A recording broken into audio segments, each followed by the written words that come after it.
applies as much to Rajasthan, perhaps as much to Chhattisgarh as well. I think Jay wants to make a point. Yeah. I don't know. Shivraj Singh Chauhan. We will come to MP in a bit, and I will repeat this. But yes, Jay. No, most importantly, this represents two things. One is the Congress still holds among the tribals. This is a hilly and tribal tract of the state. The second thing is कि इनका जो paddy procurement का bonus है, यहाँ पे paddy का भी काफी खेती होता है. So that also indicates that somewhere is working in favor of the Congress. Two things, issue-wise. And we are going to be getting Mr. Deo live on the channel in just a while from now. Yeah. But let's take a look at the Raipur region and the Bastar region, the south tribal part of which is completely Naxal, tribal. It has all of that.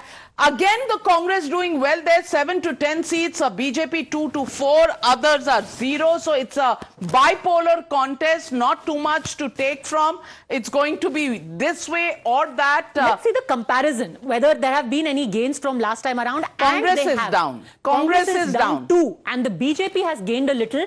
This is another area, Navika, very interestingly. You know, a lot is said about Ambani, Adani ki sarkar and all. Do you know that the Adani group actually has a project in this area which the locals, the tribals were opposing. This is the area, right, in Bastar area. Yes. And JVC, if you could just weigh in on this, if you come here as well.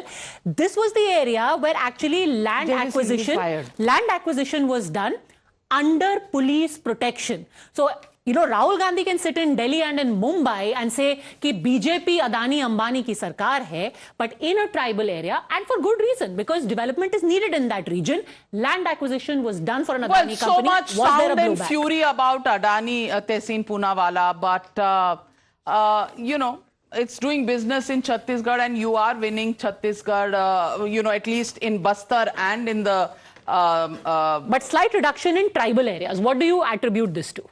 JVC has travelled there actually. Yeah, JVC, what do you think this is? I think, you know, there is a tremendous amount of local anti-incumbency which is happening at Chhattisgarh. In every election it happens. But 53 seats were changed. Pardon? For the BJP, and you know, did the BJP counter? 53 MLAs were changed by the BJP. Yes. So has that countered the Congress strategy? So it has really countered the Congress strategy, and more importantly, before the first phase, Mr. Amit Shah gave the Modi ka guarantee. In the Modi ka guarantee, he said 12,000 rupees per woman per year.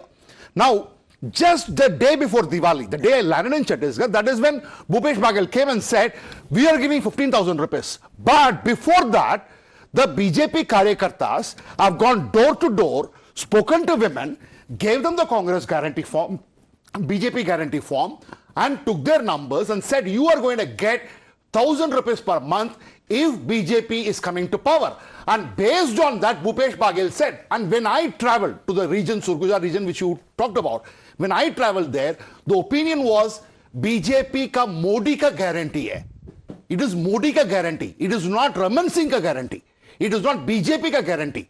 And Baghel has just said, so we are going with BJP. That was a silent woman wave there. You know, Ashutosh, I love it, Navika. When Modi ji gives something, it is Modi ki guarantee. If Congress gives, it's Revdi. The same thing. ये मुझे बताओ, उत्तर प्रदेश की महिलाओं ने क्या गुनाह किया है कि वहां पे 15,000 नहीं मिलता, वहां पर गैस सिलेंडर 500 में मोदी जी गारंटी नहीं देते, जहां पे सरकार नहीं है. And there's no chance of making. Modi ji gives guarantees. Modi ji is in government, na? Double engine in Uttar Pradesh. वहाँ दे दो ना. ये तो जनता decide करेगी और But that shows how this guarantee आप मुझे सिर्फ ये बता दीजिए. And a very crucial point made by JVC.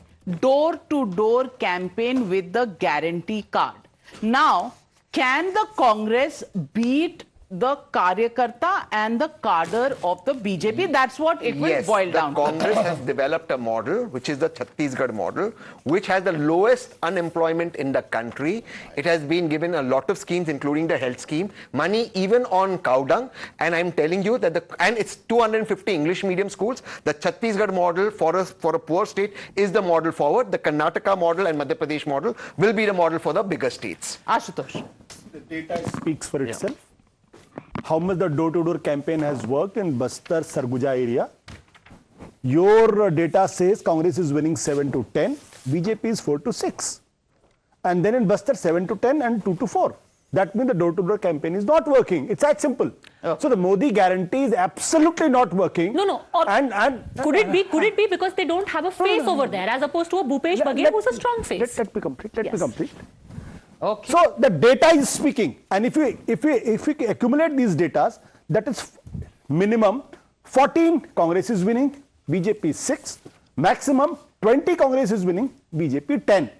So there is absolutely no comparison, no competition. Let's take a look at the next region and numbers. Most To put crucial this region. debate We'll come to rest, let's take a look at the numbers now. Central region, which is the Raipur region, and Congress 34 to 36, BJP 26 to 30, total 64 seats in this region, and that's it.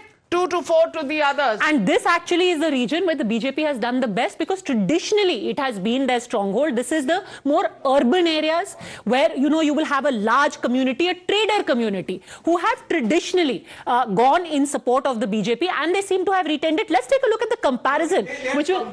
This is the Durg se Bilaspur ka region. So let's see if they have actually come 43 to 35, Congress is down. BJP is 14 to 27, but the gap remains. Gap remains, but it is narrowed. See, remember, these are cities that include even the Raipur city seats where senior ministers like Rajesh Munat lost last time. That pura ground BJP wapas cover kar rahi hai. Okay, so let's take a look at the total numbers. Total numbers. No, BJP is still number 2, but they have made gains in central. Congress has a clear majority in Chhattisgarh, 48 to 56. Clear majority we said. Clear majority. Why we are not calling in pro-incumbency and good governance? Okay. Mahadev has worked for the Congress, the app, and Mahadev has not worked for the BJP. That is 32 to 40 seats to the BJP, 2 to 4 to the others. And that's the way the exit poll has stacked. You know, this is also very important. If we just take a look at the others, from 7 last time around, they have come down to 2. This again, like we've been saying, increasingly bipolar. Why? Because here you have Amit Jogi's party, which was also in the fray. He incidentally is challenging the Chief Minister himself from Patan.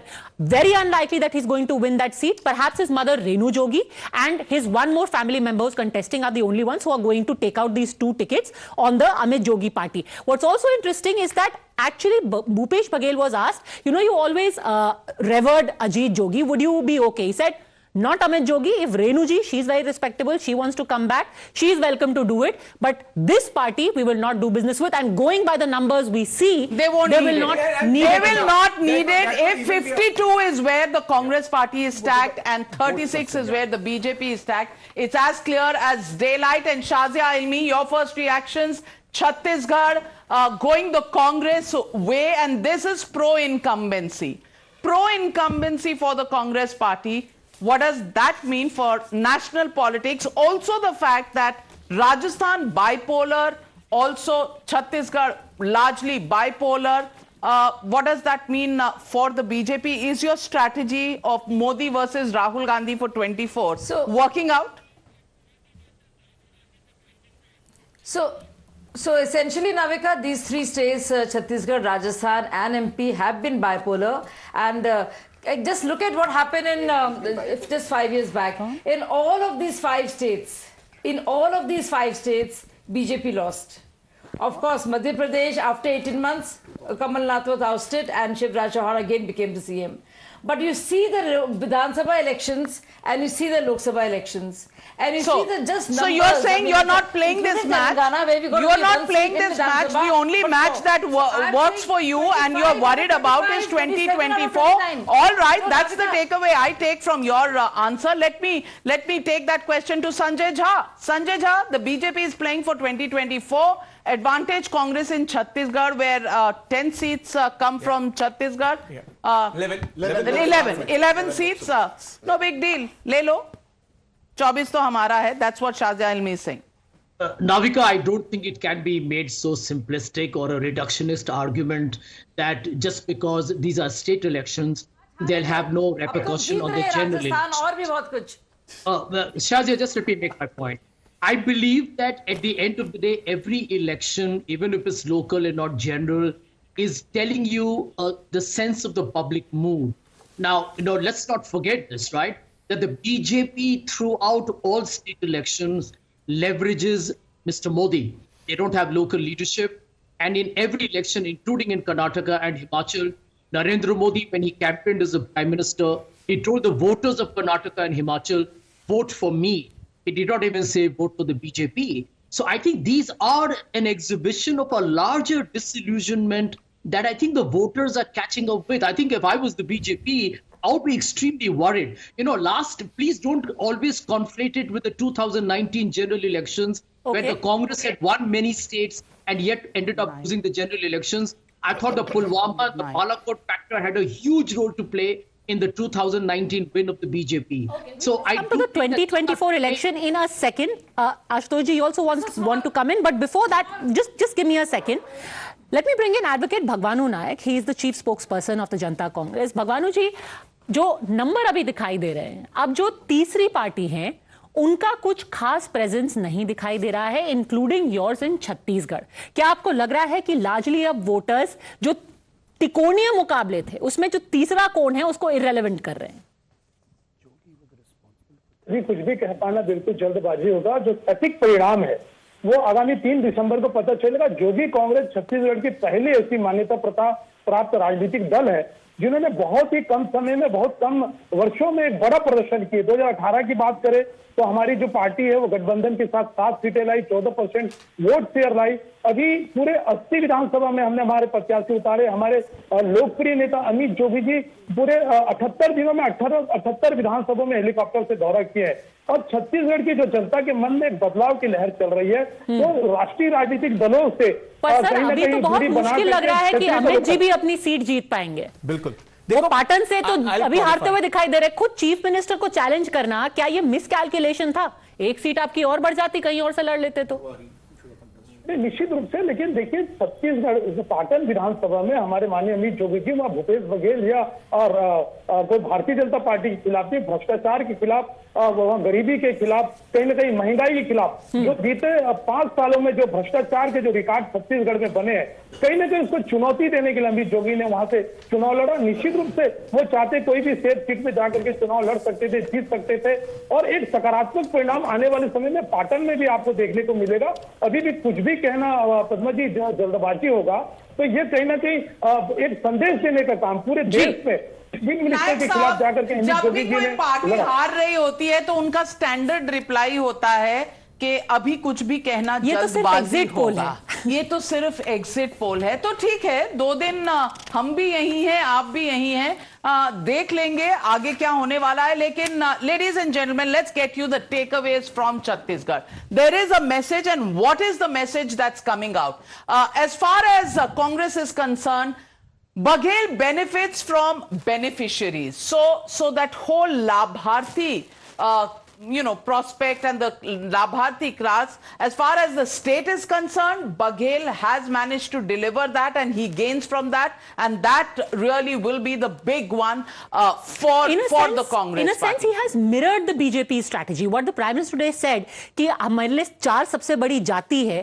If you see, Bhupesh Baghel never played up this whole caste census. Obviously, it is Rahul Gandhi's pet project, so he went along with it. What did he do? He said forest rights. He said मैं महिलाओं को सस्ता cylinder दूंगा, the kind of promises, पैसे दूंगा. He has said कि मैं youth को job दूंगा. So he has also reached out to that same Labharti class of गरीब, महिलाएं, किसान and youth. Well, let's look at the government policies, welfareism, and also the other schemes of Baghel have stricken a chord here. And that is what will go in favor of the Congress party. And Baghel seems to have been a popular face. I mean, fights apart, the fact is Baghel has carried this government on his shoulders for the last 5 years as a very strong chief minister. And if there is pro-incumbency and he wins this election, will that really improve his chances at the top job? Because Singh Deo is really right behind him. But does Baghel not have a chance this time around? Ashutosh is shaking his head. Before I come to you, आप क्यों ऐसे कह रहे हैं? ये क्या पहले ही promise हो चुका है? Absolutely no chance, and Singh Deo has realized the fact, and that's why he accepted the post of Deputy Chief Minister. See, this is Chhattisgarh is one election from the day one. I haven't found any analyst, any psophologist, any politician saying that the BJP is going to win that election. And this is a classic case. And credit goes to Baghel for the simple reason, because Baghel, probably if the leadership of the Congress had been alive, that's the unfortunate thing that has happened. Nobody had known about Baghel. But Baghel as a dark horse has came back, and he proved to be much smarter than many tall leaders of the Congress party, including tall leaders in Madhya Pradesh and in Rajasthan. Sir, if you're looking for an analyst, predicting a loss for the Congress, one is sitting right next to you. 48 is the number. 48 is my number. And let me tell you one thing. Let me tell you one thing. I do not assure you your safety. 2000. No, 1 second. He's saying 48 to BJP. That 48 to 50. 1 second, Ashutosh. 1 second. Last time, 2018, only one agency got the direction right. Forget about the numbers. Everybody gave it to BJP.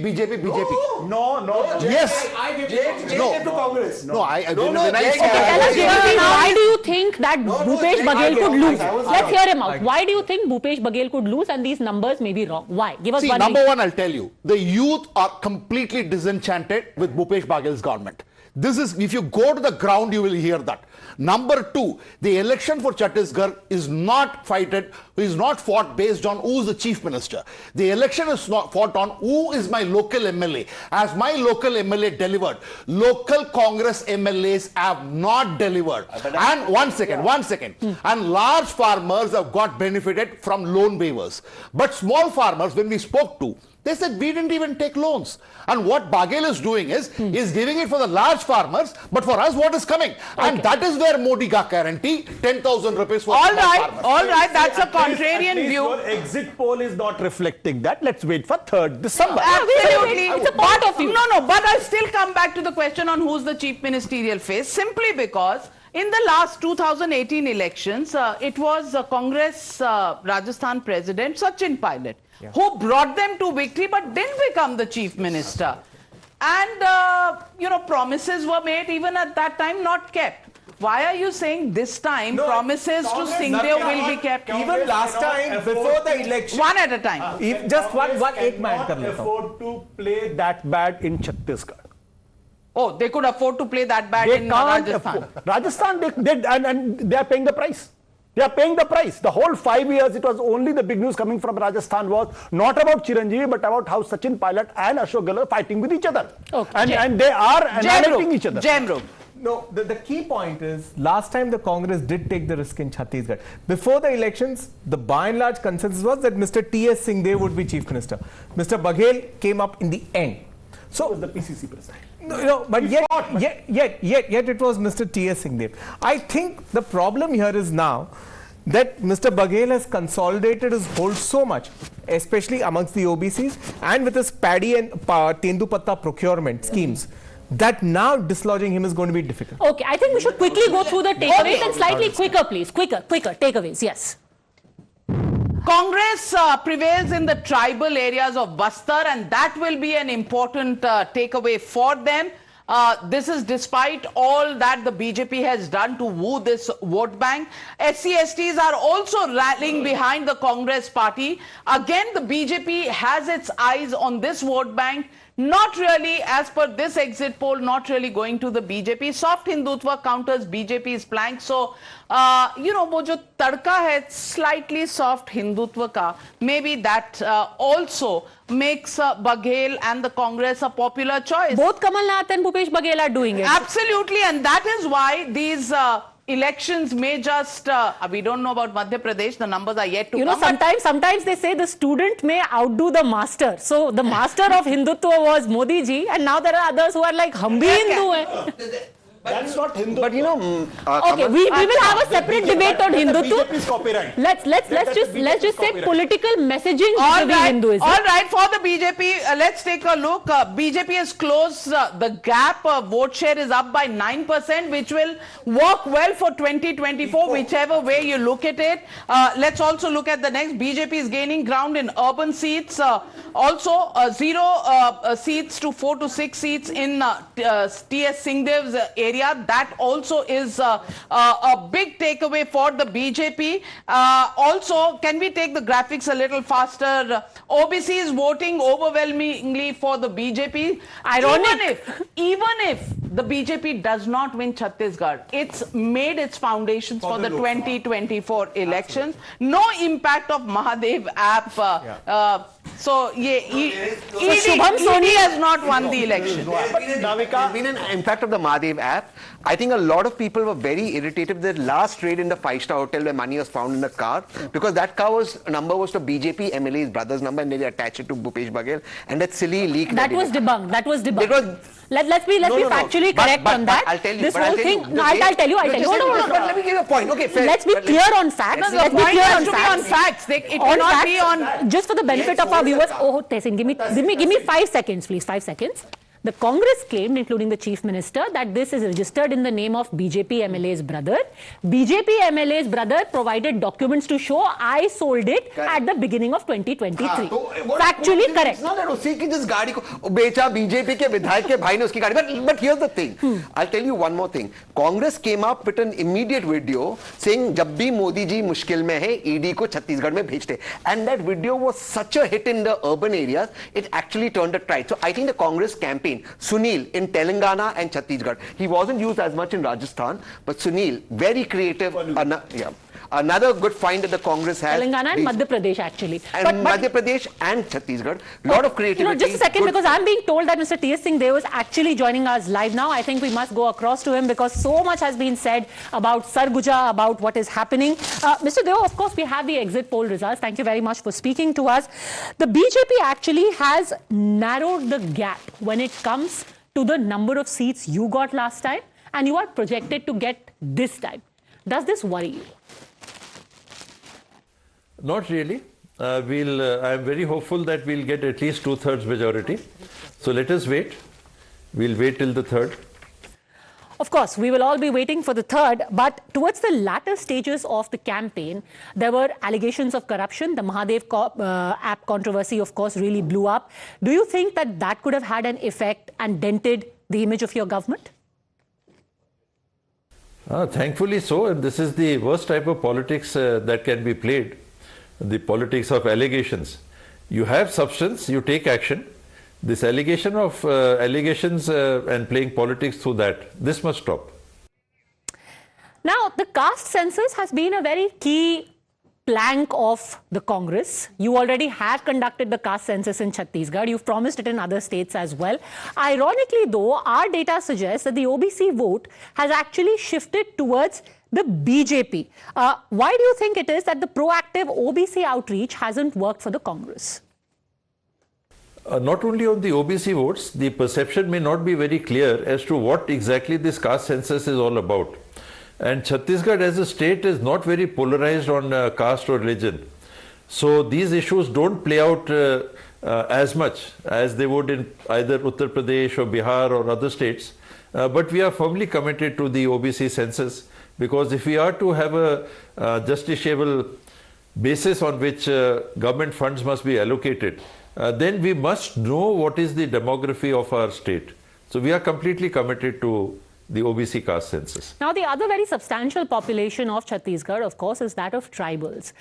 The Prime Minister was at pains to underline how the first tribal President of India has been installed by a BJP government, of all the different initiatives they've taken for the tribal population. That hasn't given the kind of returns one would have expected. What do you make of that? I hope this assessment is correct. And the Prime Minister first needs to answer the tribal population as to why tribal funds were cut. ST-SC funds coming through the government of India, why were they reduced?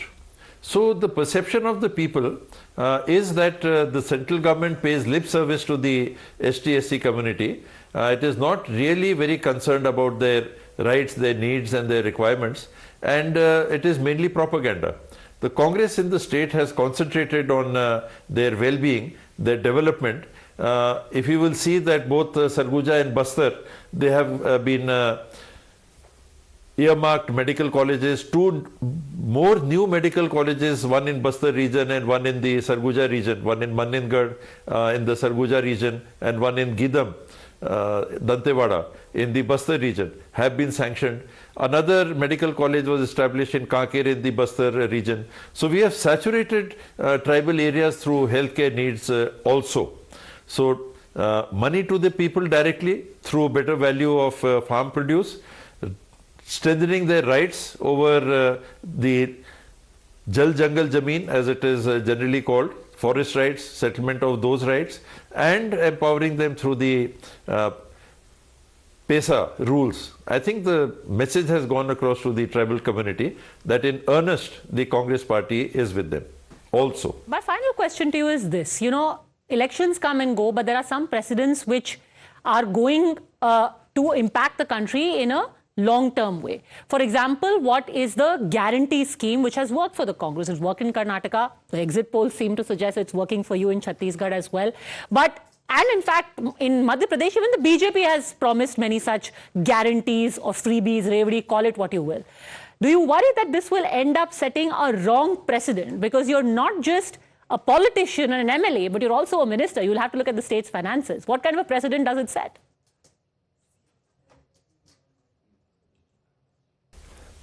Like you were saying, water under the bridge. So there is a stream, there is a river, and these are constantly changing situations. We have always tried to work together and for the benefit of the state and the party. And there have been no differences between us where these core issues are concerned. And we'll be happily working together in times to come. All right, I'm going to leave it at that. Thank you very much, Mr. T.S. Singh Deo, for speaking to Times Now. Of course, we'll come back to you and hope you join us on the 3rd as well. Thank you very much. Well, let's take a look at the Mizoram numbers that are coming up because, while Mr. T.S. Singh Deo doesn't talk to me, he's a Congress Deputy Chief Minister, Chhattisgarh poll of polls and Rajasthan poll of polls. Yeah, let's take a look at Chhattisgarh. Let's take a look at the Chhattisgarh poll of polls. India Today giving it to the Congress party. No, India Today.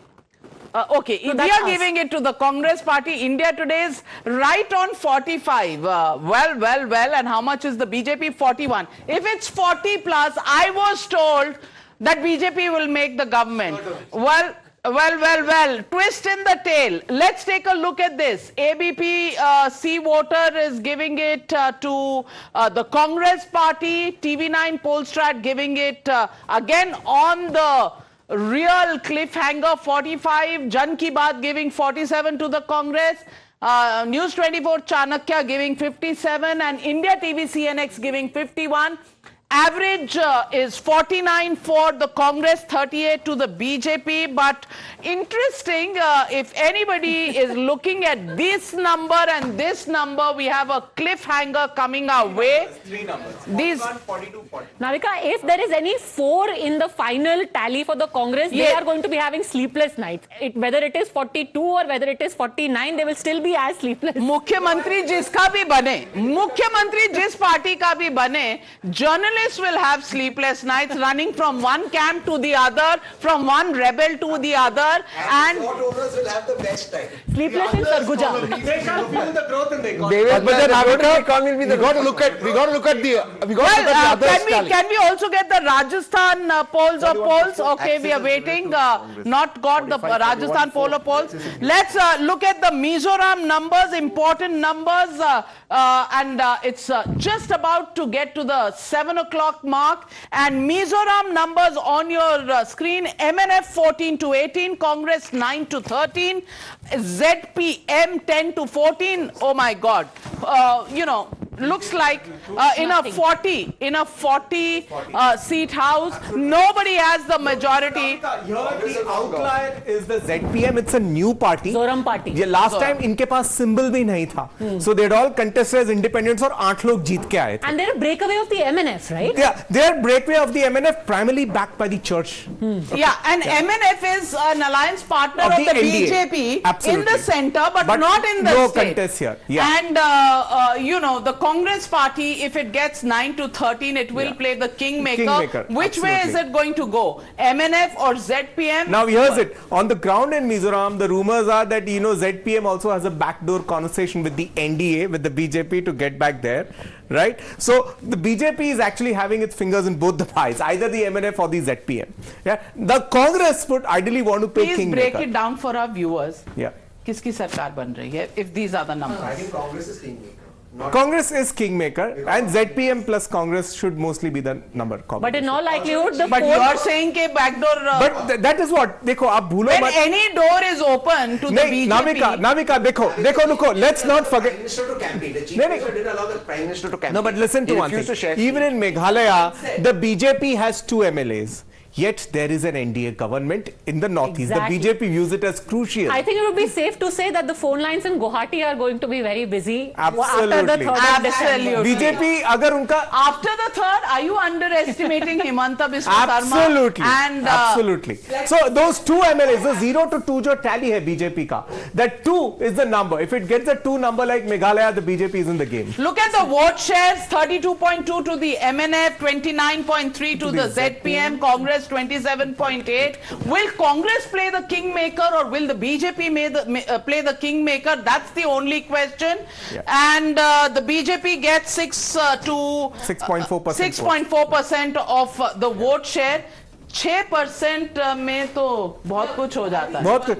Not only that. Amit Shah are not going to just let this go without giving it a try, because like they say, you know, what is the difference between them and a pessimist? Absolutely. Whichever the party, Absolutely. the pessimist complains of noise when opportunity knocks on the door. Absolutely. And that's not the BJP style. The BJP is not going to let Northeast out of its hands. It's going to try its very best. So BJP will actually try and cobble up something between these two and itself. It will make, the way it attempted in Meghalaya, completely isolate the Congress. Can you put it past them to have both of them together? Or Dekho, is that pushing the envelope far too much? It's pushing the envelope far too much, but the BJP is not going to leave the chance. Okay, I think it's 7 o'clock. It's time to start the next phase of the baton relay. So Madhav, come on in. We will have the next phase go straight into Rajasthan, and we'll start Rajasthan? Madhya Pradesh. We will go through each one of these regions, and it's over to Madhav and Navika for that. Well, we are getting to Madhya Pradesh, and let's take a look at the regions of Madhya Pradesh. First, we'll start with the Malwani region. Malwa-Nimar region coming up on your screens, ladies and gentlemen, and garam ho gaya hai machine. Well, oh my God, talk about cliffhangers. Yeah. Just talk about cliffhangers, and Malwa-Nimar is 32 to 36 for the Congress party, 31 to 33 for the BJP. We'll give it some background, Navika. This is a region जहाँ पे कहते हैं कि मध्य प्रदेश में सफेद सोना उगता है, cotton. ये बहुत cotton rich region है मध्य प्रदेश का, and it's actually been a BJP stronghold. This is also the area from where their former president Mr. Kushabau Thackeray came. But here, if the BJP is going to get a contest like this from the Congress, then overall it looks at पूरे state में contest हो सकता है. पूरे state में. It's tribal region. It's also the tribal region. It has a fair deal of tribal seats in the areas of Ratlam and Mandsaur. And the last election also Congress had not done too badly, is what we are told. Yes. So let's take a look at the comparison between last election and this Congress. 2018, 35 it got even then, and 34 this time, 28 to 32. Now, if this is the bellwether, it's actually going up for the BJP much more than for the Congress party. Absolutely. And therefore, is anybody putting out bets? Navika, we're taking bets right now, Smita Prakash, with this. This is the region which was very crucial, because this is where Kamal Nath had said, that told the tribals that you know, the Congress is your natural place to be. Your natural home is the Congress. But the tribals don't like to be taken for granted. They did not like it the last time. They don't like it this time. What worked against the BJP here is that the number of arrests which were happening for petty crimes and then they were not coming out of jail, that is what the Congress said, that tumko hum sab jail se bahar nikalenge, humko vote de do. So that is where, you know, the SAC atrocities was something that was invoked, and that's something that the Congress... And also, you know, some things is like, you know, the POXCO Act. Now, there are many people, the tribals, who don't know these kind of laws. So, you know, promiscuity, they are sleeping around or whatever you want to call it, and then they get into jail. They don't realize that under the POXO Act, you cannot get out now. You're there for life inside. You know, so these are things which because not knowing the law is not something that you can get away with. That's okay. So Malwa, Nimar, and it's really poised. Let's introduce our panel at this moment, and joining us at this moment is, of course, Jai Mruk, very old colleague, R. Rajagopalan. Good evening, Mr. Rajagopalan. And thank you for joining the show. Tuhin Sinha, national spokesperson of the BJP, Abbas Haider, national spokesperson of the Samajwadi Party, Dharamveer Chaudhary, political analyst, supports the BSP, Varun Purohit, leader of the Congress, also joins the debate. But first, let's take a look at the Madhya Pradesh numbers. Marwa Nimar region we've already seen. Let's go now to the next. This is the Mahakoshal region, and again neck and neck. 19 to 22 to the Congress, 17 to 19 to the BJP. Yeah. So both areas marginal 1 or 2 seats ahead. Congress. Absolutely. Dekho, Mahakoshal is the region, Jabalpur and the tribal areas around. Pichli baar, last time the Congress did substantially better there. In fact, Mahakoshal has Chhindwara, the seat of Mr. Kamal Nath. Yes. So Mahakoshal and Chambal of area of Mr. Scindia were driving the Congress victory. Right now, the story here in Mahakoshal is that BJP is actually sort of played catch up here. You know, it's tried to narrow the gap with the Congress. So what does this mean for Mr. Kamal Nath? If this is his area, if this is Chhindwara and the entire region where he's supposed to have a lot of influence and he's trying to win the entire state. So if in his own area of influence, if the BJP has managed to play catch up, what is the implication for the rest of the state? Read also the BJP's larger strategy. Now, the GGP, which has a sizable presence here, Gondwana Ganatantra Party, it allied with the BSP and sort of tried to make a triangular contest. That might have inadvertently worked in favor of the BJP. I would want to see whether the caste census that the Congress had been talking about, whether that really works. So we need to look at the next region again, and let's, okay, Mahakoshal, let's see who's gaining how much. Okay, we missed. Okay, Mahakoshal, let's look at the comparison. Absolutely. 24 to 20, BJP gaining 13 to 18. This is what I told you. The BJP has narrowed the gap. Ye 20 se 18 ka gap ekdam kam hai. BJP is gaining. So this is the rural area, right? I'm not seeing any. Jabalpur and Chhindwara. Here you're talking about all those Ladli Behna schemes and things like that. Tehsil Punawala, that's the question. 1 minute, Jemru. I want to ask you.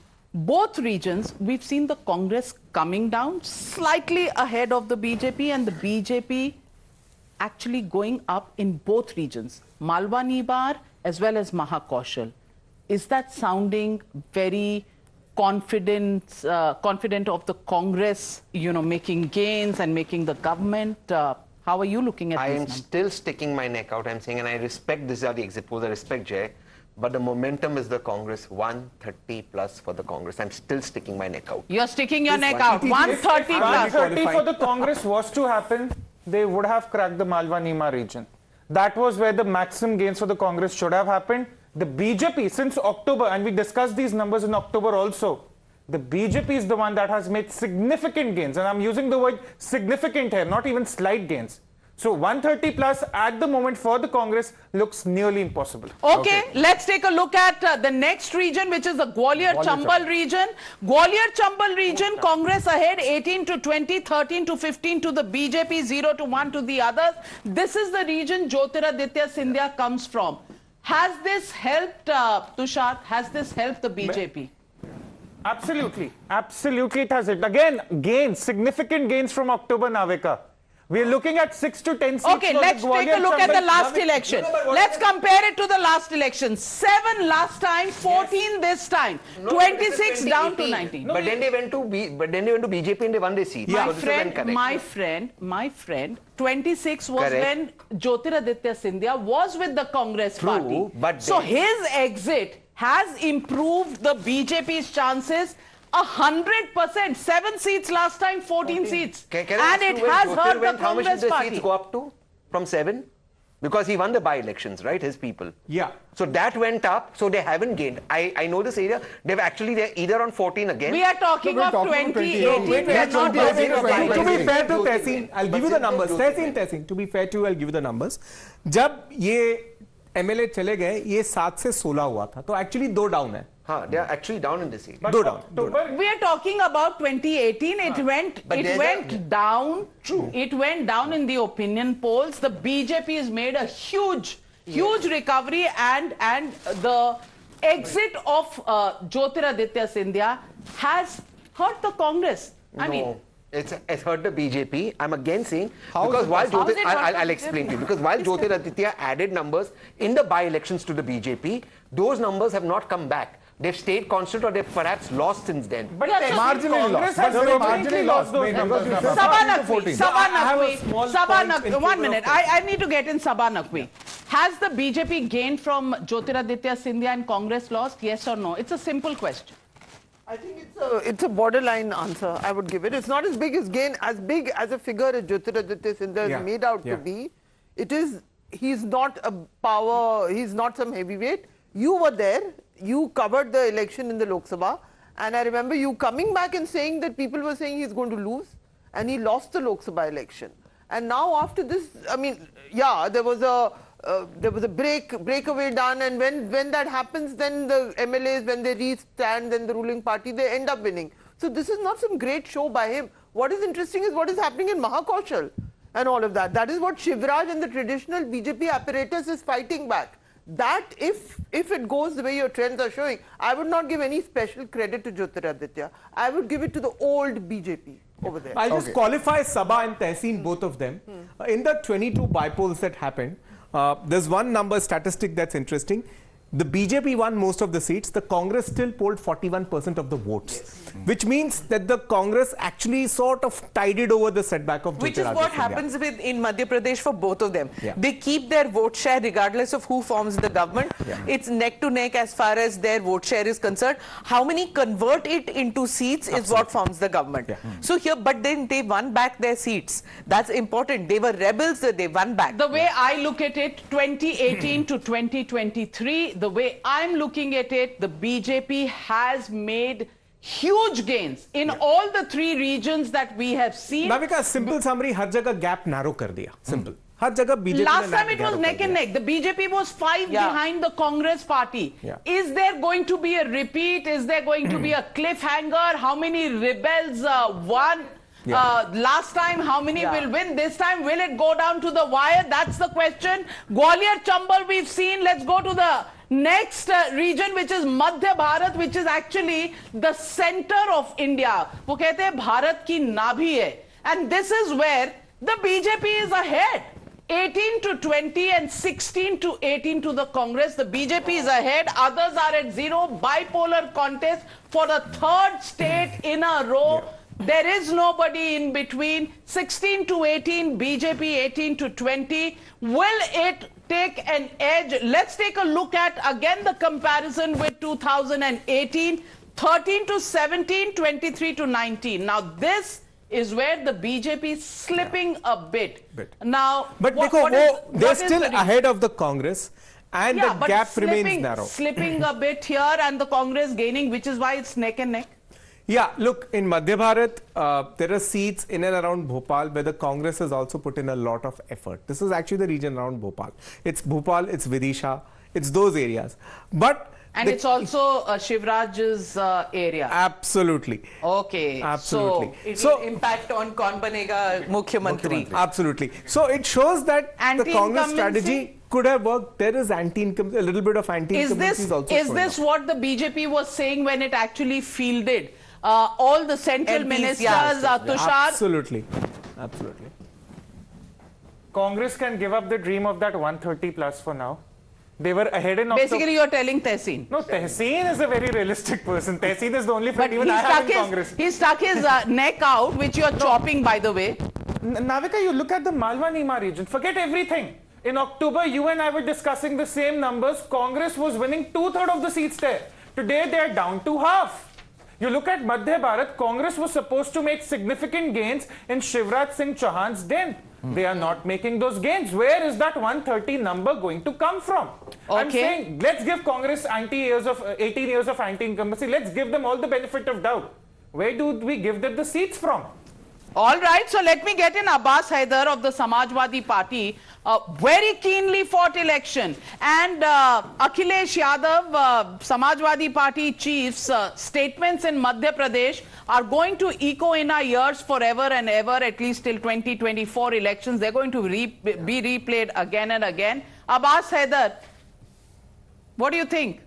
Congress or BJP? It's very, very evenly poised at the moment. Navika ji, if the result is going to be around this exit poll, then I'm sure Samajwadi Party would be at the fulcrum of making the government. If the results are so one thing. You must ask him which is the region where he believes Samajwadi Party नहीं, आप मुझे बता दीजिए यहाँ इतनी clapping हुई और आपने शरीफ जी आपने दिखाया ही नहीं इतनी क्लैपिंग हुई may be have an encore आप क्या कह रहे हैं कि Akhilesh Yadav is spoiled for choices कि वो मुख्यमंत्री उत्तर प्रदेश का ट्राई करें या मध्य प्रदेश नहीं, Navika ji, that's not the question. We were fighting for the rights of OBCs for PDA. And Navika ji, both Bharatiya Janata Party and Congress have failed backward communities in Madhya Pradesh. They have not given 27% reservation to the OBC, which was their due. And we have fought for that. And I'm quite sure, Navika ji, that people of Madhya Pradesh have taken Samajwadi Party as an alternative. And on the third, you will see what Samajwadi Party is going to do. You fought 72 seats. Halfway mark is 115. आप कैसे सरकार बनाने वाले मुझे समझा दो. नहीं नाविका जी, हम ये नहीं कह, हम सरकार उसकी बनेगी जो ओबीसीज को राइट देगा. This is one thing which is certain. And second thing Navika ji, तो इंडिया अलायंस जिंदा है, ऑक्सीजन पे है या जा चुकी? India Alliance. Navika ji, हमारे देश में there have been three situations when an independent MLA have become the chief minister. It has happened in Jharkhand, in Odisha, and somewhere in Northeast. So Navika ji, you never know what's going to happen. We are fighting for the rights of PDA, and I'm sure people of Madhya Pradesh want the same. All right, Varun पुरोहित जी, मध्य प्रदेश में अब आपका Samajwadi party के साथ तो इतना बड़ा divorce हुआ, अब नेशनली 2024 में क्या होगा इस पर तो बाद में आएंगे, लेकिन आपकी पार्टी के लॉस के लिए शुभकामनाएं दे रहे हैं अब्बास हैदर समाजवादी पार्टी के. क्या होगा कांग्रेस पार्टी का? दोस्त ना रहा. नहीं नाविका जी, ये तो आपका अच्छा बोलने का प्रेजेंटेशन है, लोगों को अच्छा लगता है. देखिए, ना तो शादी हुई थी जो डाइवोर्स होगा, खाली अलायंस बना था. अभी तो बातचीत चल रही है 2024 के लिए शादी होगी, तो अभी इन चुनावों के बाद सगाई हुई थी कि नहीं कि रोके पे बात टूट गई? क्या होता है ना, बात टूटी नहीं है, रोका, सगाई, शादी, सब जितने भी सेरेमनीज हैं कल 3 तारीख के परिणाम के बाद स्टार्ट होंगी. 2024 के लिए तय किया गया था वो सब सारा, जितना भी आपस की बातचीत चल रही थी इनकी. देखिए, आप 4 राज्यों में कांग्रेस बिल्कुल आ रही है. मध्य प्रदेश आप दिखा रहे हो, सबका हक है अपना अपना एनालिसिस करने का. मध्य प्रदेश में कांग्रेस की 130, 40, 50 तक सीटें आएंगी. चलिए, मिजोरम में कांग्रेस आ रही है, 20 का तो तेलंगाना में कांग्रेस आ रही है. तेलंगाना का जो फैक्टर है, देखिए अभी तेलंगाना पे जाएंगे, इतनी जल्दी में क्यों है पुरोहित जी? पहले मध्य प्रदेश एनालाइज कर लेते हैं. जी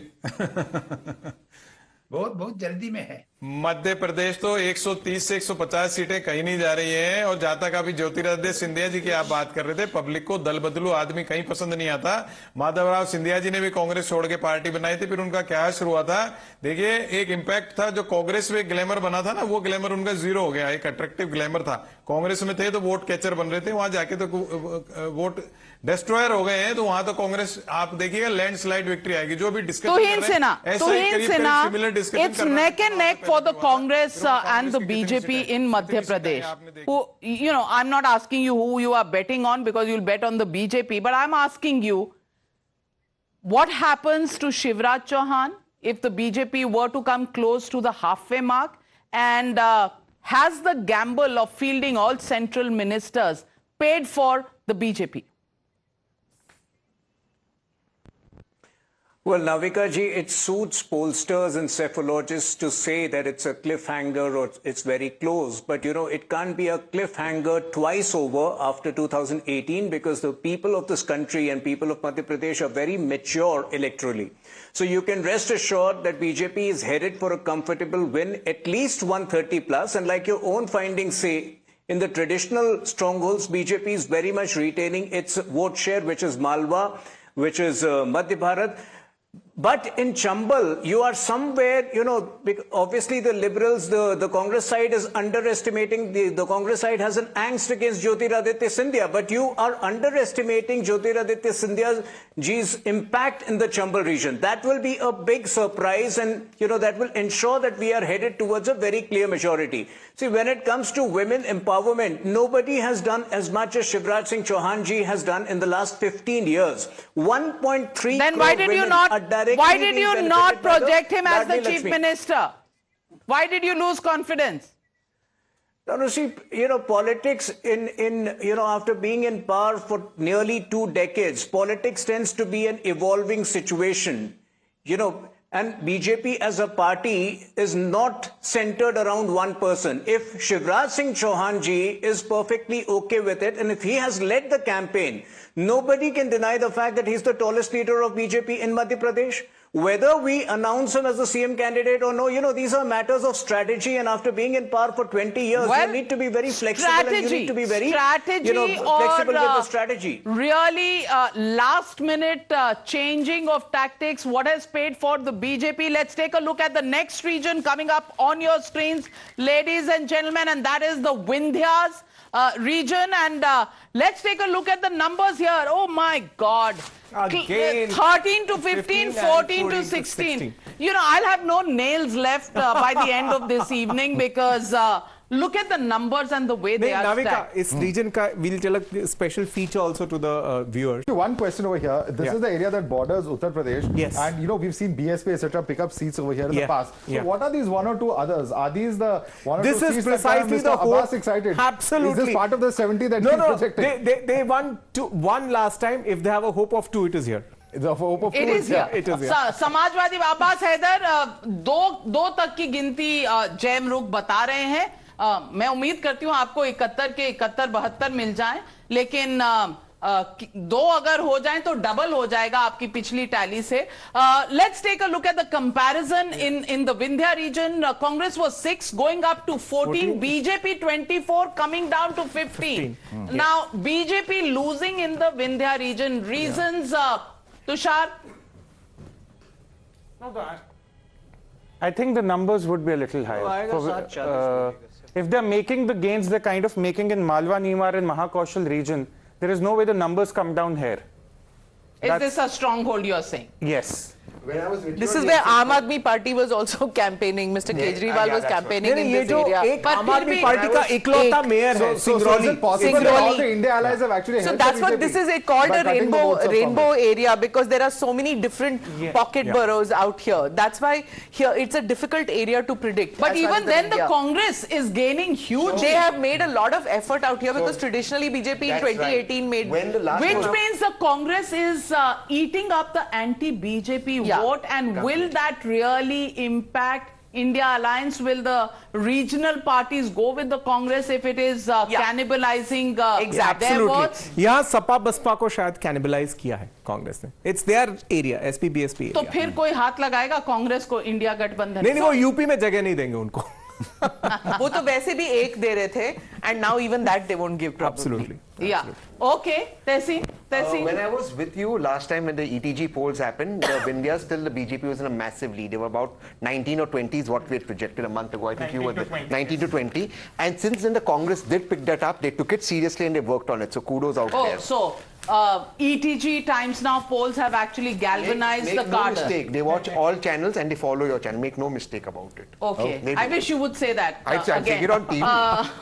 Mukarrar, Encore, whatever, whichever language you would Which is why you got Kamal Nath ji to give you an interview, right? Well, please let's you not. should be happy about it. What? I'm very happy that I broke the boycott. He's a good politician. And after that, senior leaders of the Congress scurried around and called up all other chief ministerial candidates कि किसी को भी दे देना, नाविका को मत देना.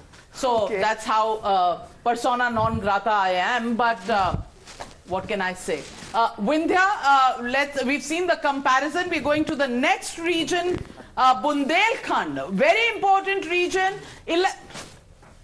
Oh my God. 11 to 13 to the Congress, 12 to 14 to the BJP, 0 to 1 to the others. It's a bipolar contest. किसी और की यहाँ दाल नहीं गल रही. और अब्बास हैदर, क्या कहूं मैं आपसे, मैं चाहती थी आपकी दाल गल जाए लेकिन गल नहीं रही. आप इकलौते पार्टी हैं जिन्होंने बॉयकॉट खोला है, तो मैं बहुत शुभकामनाएं दे रही थी लेकिन दाल गल नहीं रही. बाइपोलर कॉन्टेस्ट लग रहा है. नहीं नविका, मैं एक क्वालिफायर दूंगा. मधु कोड़ा भी स्वतंत्र एमएलए थे जब वो Jharkhand. He already said that. He said that. Abbas Haider. And that seat belongs to us, Navika ji, even according to your poll. Yes. And the one in Vindhyanchal region also. Yes. पर दो seat से अगर कारवां बनता तो बहुत अच्छी बात होती. Mr. Rajagopalan, I know numbers never ever affect you. You go one way. What do you think is going to happen in Madhya Pradesh? BJP will form the government. No prizes for guessing. Wait, let me explain that. Because if you heard Mr. Jyotiraditya Scindia's no confidence motion speech, Prime Minister was present. From that you have to calculate, Jyotiraditya Scindia is the hero. In always Jyotiraditya Scindia's favor, buy one, get one free. If Madhya Pradesh is there, Jyotiraditya Scindia will woo T.S. Singh Deo and form the government in Chhattisgarh also. And जो अब्बास हैदर साहब को मैं नमस्ते करते हुए उनको ये याद दिलाना चाहता हूँ, कमलनाथ ने बोला अखिलेश पिखिलेश किखिलेश, वो अभी काम में आ रहा है अभी. let's मैं वरुण पुरोहित जी, राजगोपालन जी बहुत बड़ी बात कह रहे हैं. अगर ज्योतिरादित्य सिंधिया के रीजन में बढ़त हो रही है और वो छत्तीसगढ़ में भी सरकार तोड़ लें, तो क्या होगा कांग्रेस पार्टी का? By one get one free. By कौन सा है? माधवराव सिंधिया तो बहुत ऑलरेडी बॉट, नो. कांग्रेस तो खत्म हो चुका है. कांग्रेस खत्म, down, out. But like I said, every election, Rajagopalan, goes only one way, which is the Sanghi way. Yes, Varun ji. Navika ji, I'm coming to you, Tuhin. Varun. Navika ji, इन्होंने खुद ने कह दिया कि इन्होंने खुद ने कहा कि वी बॉट सिंधिया ऑलरेडी. तो खुद ही कह रहे हैं हम तो खरीद रहे थे. खुद ही अपना प्रिंसिपल दिखा रहे हैं कि इन्होंने खरीद रहे. राहुल गांधी का लॉस है ना वो. राजगोपालन जी बीजेपी नहीं है, उनका दिल धड़कता होगा बीजेपी के लिए, पर बीजेपी नहीं है. जर्नलिस्ट हैं, सीनियर जर्नलिस्ट हैं, हम सबके गुरु हैं. इसीलिए आप उन्हें बीजेपी की स्टेटमेंट मत मानिए. लेकिन क्या ये जो है छत्तीसगढ़ में भी कुछ हो सकता है? जहां पर वो 40s वाले नंबर आ रहे थे, वहां पर क्या होगा, ये देखने की बात है. तुहीन सिन्हा, आपके पास हमेशा एक जोकर इन द पैक रहता है जिससे आप कुछ भी बना लेते हैं. Are you playing for that both in Madhya Pradesh and Chhattisgarh? Navika जी, उसकी आवश्यकता ही नहीं पड़ेगी क्योंकि अभी एक पोल आया है वो बीजेपी को 151 सीट्स मध्य प्रदेश में दे रहा है और यही एग्जिट पोल जो है 2014 और 2018 में बीजेपी का मेजॉरिटी प्रेडिक्ट किया था इसने। तो 151 सीट्स मध्य प्रदेश में दिए जा रहे हैं। देखिए मैं एक छोटी सी बात कह रहा हूं, 2018 में तो रॉन्ग हो गया ना, 2018 में तो फिर रॉन्ग हो गया अगर उन्होंने बीजेपी का मेजॉरिटी बताया था। 2019 की बात कर रहा हूं, 2014 और 2019 के लोकसभा इलेक्शन की बात कर रहा हूं। दोनों बार ये सही थे और अब ये लोग 151 सीट्स दे चुके हैं। चाणक्य पोल की मैं बात कर रहा हूं। देखिए मैं एक छोटी सी बात बता रहा हूं।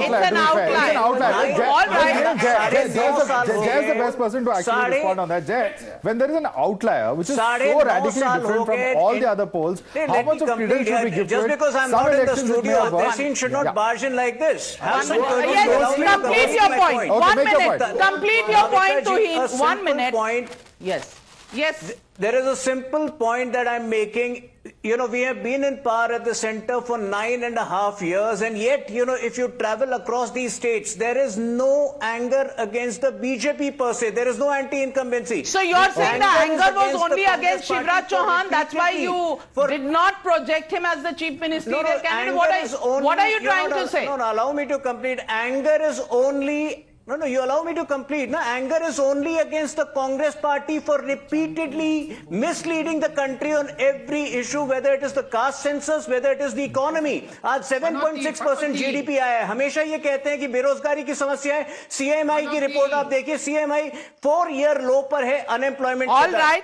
धर्मवीर चौधरी जी बीएसपी के हमारे साथ है। धर्मवीर चौधरी जी, मध्य प्रदेश में क्या अब छोटी पार्टियां, जैसे छोटी पार्टियां मतलब मध्य प्रदेश के लिए छोटी पार्टियां, बीएसपी समाजवादी पार्टी के वोट क्या कांग्रेस पार्टी खा रही है और क्या रीजनल पार्टीज को इससे कुछ ना कुछ खतरा दिख रहा है?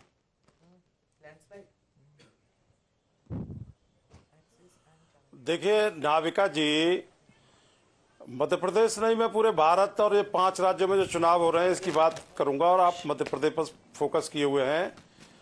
ये गांव गरीब के लोगों की, आदिवासी शोषित पीड़ित समाज, दलित समाज के लिए कांग्रेस अगर सांपनाथ है तो बीजेपी नागनाथ है। आयो। और इसमें सहयोगियों का रोल कौन अदा कर रहा है, बीजेपी की सरकार कौन बनवा रहा है, इसको आपको गहराई से देखना पड़ेगा।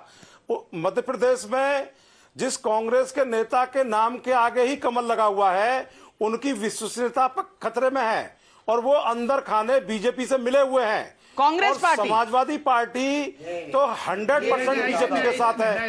इतना तो पाकिस्तान में भी कांग्रेस पार्टी, कांग्रेस अगर बीजेपी से मिली है तो इस देश की कष्ट ही कट जाए। एक ही पार्टी का इलेक्शन हो और इलेक्शन में खर्चा भी ना हो, एक ही पार्टी रहे, नेशनल गवर्नमेंट बन जाए। लेकिन धर्मवीर चौधरी जी, मैं मान सकती हूँ कहीं ना कहीं आप परेशान हैं दोनों से, आपकी किसी से अलायंस नहीं और अपना कुछ बन नहीं रहा, तो आप थोड़े से परेशान लग रहे हैं। Let's take a look at the overall numbers for Madhya Pradesh. Time to look at it. 109 to 125 for the Congress, 105 to 117 for the BJP. This is just so close. 1 to 5 going to the others. Let's take a look at the change in numbers that we have seen in the 2018 elections and 2023 elections. Do we have the comparison numbers, Sharif, if we can pull those out? It's very interesting. 114 to the Congress party last time, 117 this time, 109, 111 if they are 2 more. Yeah. They're just 2 more than the halfway mark. BJP just... The BJP is 2 more than last time. So BJP also has more hopes than last time. Because others have come down. The 7 numbers come down drastically. So the room for anything else is, if they are at 117, they are past the halfway mark. Unless the party breaks by 1/3. You have to remember these are ranges. So it can even tweak the other way. This can go to 117, that can also go to 111, which is okay. Let's take a look at the vote shares. Plus minus 3. And difference in vote percentage? That's what we are looking at. 43.83, 42.23, 0.6. Yeah. Very 1.6. So within that slender. range. 1.6. It can go either way. That is and 13.94 to the others, but very close range of vote share. Can flip either way. Sabha, are you guessing this one? I mean, this is going to be a real upset if the BJP pulls away the state, which I think was always in the realm of possibility, because if there is one state in India which is an integrated BJP state, it is Madhya Pradesh. And let me also ask you, because I've heard BJP leaders talking about this. What is the minority vote share in the state, the Muslim vote share? I think it's about 6% if I'm not wrong. 7. Okay. 7. Which is the lowest? I was told somewhere in the region of 4 to 5%. No, it is around 7. That's Orissa. Orissa is very low. Okay, so 7%. Is that enough to give, an upset to the BJP? Because no, it's not about minorities. I think what Shivraj, he tried to copy Yogi Adityanath bulldozer, but it's not even, there are not even so many Muslims to mobilize against all over the state. The real thing which would be very interesting for me to see is, has the BJP overcome the challenge in the tribal areas? Because there were lots of atrocities. It was, some of them became public. One BJP associated guy making someone drink urine. All these horrible incidents happened in the Raj of the BJP. Which he went and did Paschatap. Shivraj, I think that was appreciated a lot, where he called that person, he washed the feet. I know it looks like a lot of dramatics, but for the people of the state, it matters a lot that there's the word called Paschatap, which means he went and said that I'm sorry what happened. He did that symbolism, which many people think that that's just symbolism. But that's the Shahri log who see it like that. For the people of the state, it mattered a lot that he did that. No, and I think it's a dynamic campaign that the Congress, that the BJP has led out there. Kabhi, they brought the MPs from this parliament to come and campaign to take the election. Sometimes it's the Ladli, and then leaving it unsaid as to who's the chief minister candidate. The prime minister campaigning so much, Amit Shah ji, so much that the BJP just kept changing their strategy as the information came in from there. Let's look at the comparison of the vote shares. 41% for the Congress last time, 43.83 this time, 40.9 for the BJP last time, 42.23. Both have improved their vote shares. Others' vote share has come down, and it is just so close for call. It's a nightmare for psephologists. Absolute nightmare. I mean, I remember even the last election, Madhya Pradesh was a nightmare. We were doing seesaw seats even on the day of counting till 11 in the night. Okay, so how many seesaw seats? That will be an important analysis to get. But Tushar, if it's this close, psephology is ultimately the science of projection. Yes. Can psephologists go wrong with this kind of a close contest? Look, they can't go wrong. The projections are not wrong, but the quantification is too hard. For the Congress... Both are increasing. Yes. For the Congress, for the last 18 months, it was just one major issue, 18 years of anti-incumbency. The exit polls have devastated that narrative. That narrative is out of the window. The anger against Shivraj Singh Chauhan, the fatigue against the BJP, that's all dismissed. Case over, case closed. Now, what is going to work for the BJP, if at all it works on December 3, is the silent women voter. There are far more women voting for the BJP than for the Congress, and that is the part that's going to be hard to quantify. All right, let's take a look at the poll of polls, because that's going to tell us when you have such a close contest, what really happens. Times Now is giving the Congress 117, TV9 Polestar at 116, Republic is giving the Congress party 102 and giving 124 to the BJP, which is a victory for the BJP. Jan Ki Baat 113, too short of the halfway mark, close to our number of 117. News Chanakya is giving 151. India TV CNX is giving 116. This is the outlier. And he is known to have gone wrong several times. And the outlier changes the final number. The He's always known to give an extreme number. Whichever party, he gives an extreme number. Sometimes. So this is actually turned without Chanakya, if we can do an average, because the others are, not. So let's try and get that exact number. Axis has given it massively to BJP. 160 odd, I think. 150 odd. Yeah. That's Axis. Axis is. So Axis and Chanakya may turn out to be, very close, and all of us may turn out to be. Okay. Do we have the Axis numbers also? Can we put in? BJP has 140 to 162, and the Congress has 68 to 90 for the. For Madhya Pradesh. Axis. Tehseen Poonawala, in which case I'll have to come to you and ask you, Tera kya hoga Kalia? To repeat another movie, wahi hoga jo Mansoor Khuda hoga. But, it is close call. Yeah. It is not the 130. So I want to ask you, do you want to recalibrate your projection? You'll go down fighting. Go down fighting. I still believe Congress will win Madhya Pradesh 130 plus. तो हर बार हर election में ये बोलता है 130 plus. Hats off to his optimism, I want to say I think if this is the kind of number which actually happens on Sunday, then I think Kamal Nath's last election in the state, it seems like. All right, Tushar, you have given the game away. Sabha. I think if this is what happens, then the Congress, look, the BJP knows what it is doing, and it has its ideological parameters in place. Even if there was a question about the leadership, there is the Modi factor, there is a Sangathan that works in coordination. I want to finish this point here. The problem with the Congress is, you say the national leadership says caste census is a big issue. I don't know what is Kamal Nath's caste. What is it? You've taken an old timer, dumped him there.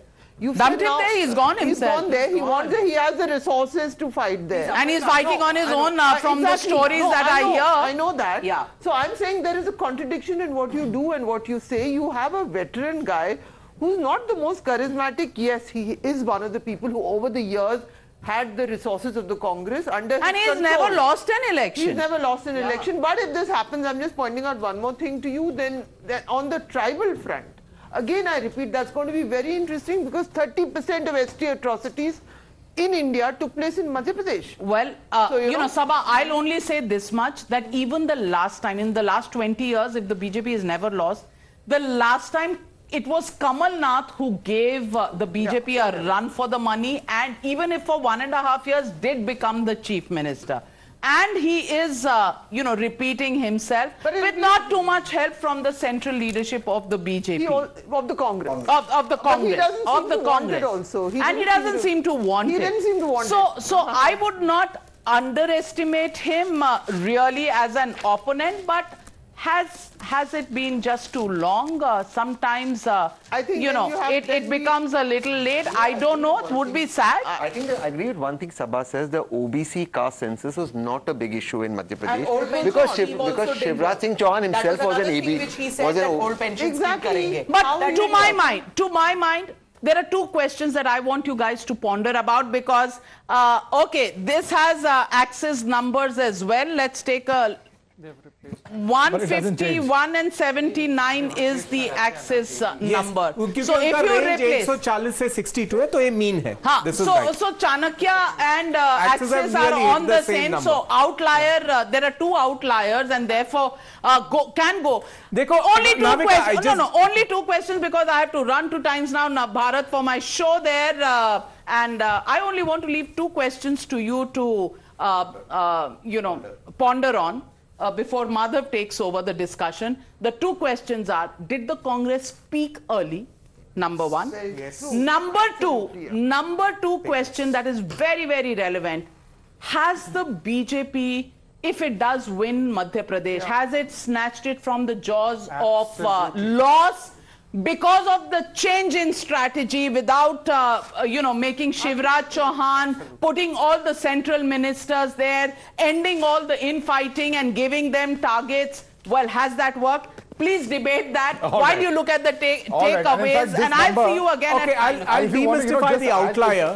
I just want to add, in fact, you must come in on that because if we add the other number of Chanakya to this, that 120 could perhaps go up another 4 or 5. Absolutely. And if you remove the outliers, the 151s, then this number is 111 and this number is 116. Okay, so then it's advantage Congress. Advantage, but again a narrow advantage, 5 seats, if you remove the outliers. And 5 seats, you know that means Operation Kamal comes into. There you go. Yeah. Which Kamal? Kamal Nath or Kamal of the BJP? That's the question. That's the question we've been asking. But obviously the Congress has not shown agility to do the same kind of thing unless you look at Karnataka. Yes. If DK comes over and decides, okay, he's going to front it, otherwise you're going to have them go to Guwahati all over again. But he has been active in Telangana, so there's no precluding what could happen. Doesn't seem to have made any impact as far as Telangana is concerned, DK Shiv Kumar. Okay. Whatever the Congress has done on its own. The Congress had a team which they put together in Karnataka, if I may, because I've been finding out. That team was rebuffed by Rajasthan and Madhya Pradesh. Please understand this. That strategic In fact, Mr. Sunil Kanuguru's team... It went to work. It gave a very good script for Telangana. The two guys, Ashok Gehlot to really rebuff them. Kamal Nath also didn't want much input. Because Kamal Nath himself feels that he can manage the state. The facts. In fact, the team advised sacking about 60% of the MLAs. Yes. And that was really, there was a big rebuff. Which is not right to put on air because people tell you in confidence things what has happened internally. Right. Yeah. Kamal Nath kept up modicum of civility with them. Ashok Gehlot almost let that go. Okay. Tushar, you want to come in on this bounce back of BJP? Because, 6 months ago, we all thought of a very different scenario. What all changed? One, of course, MPs and central ministers contesting, Shivraj not being projected. What all was done? And the Prime Minister, of course, campaigning on ground. What all really changed it in your view? The biggest change happened in the Gwalior Chambal region where the majority of the centre ministers went. When that move happened, everyone debated, oh, the BJP is scared, they are desperate. All sorts of words and phrases were used. But that has worked in their favor. On the ground, it has worked in their favor. There were some attempts by the Congress, some videos were leaked of certain ministers' son. All those things happened. Nothing resonated with the ground. Nothing resonated on the ground. But Madhu, one important question I have.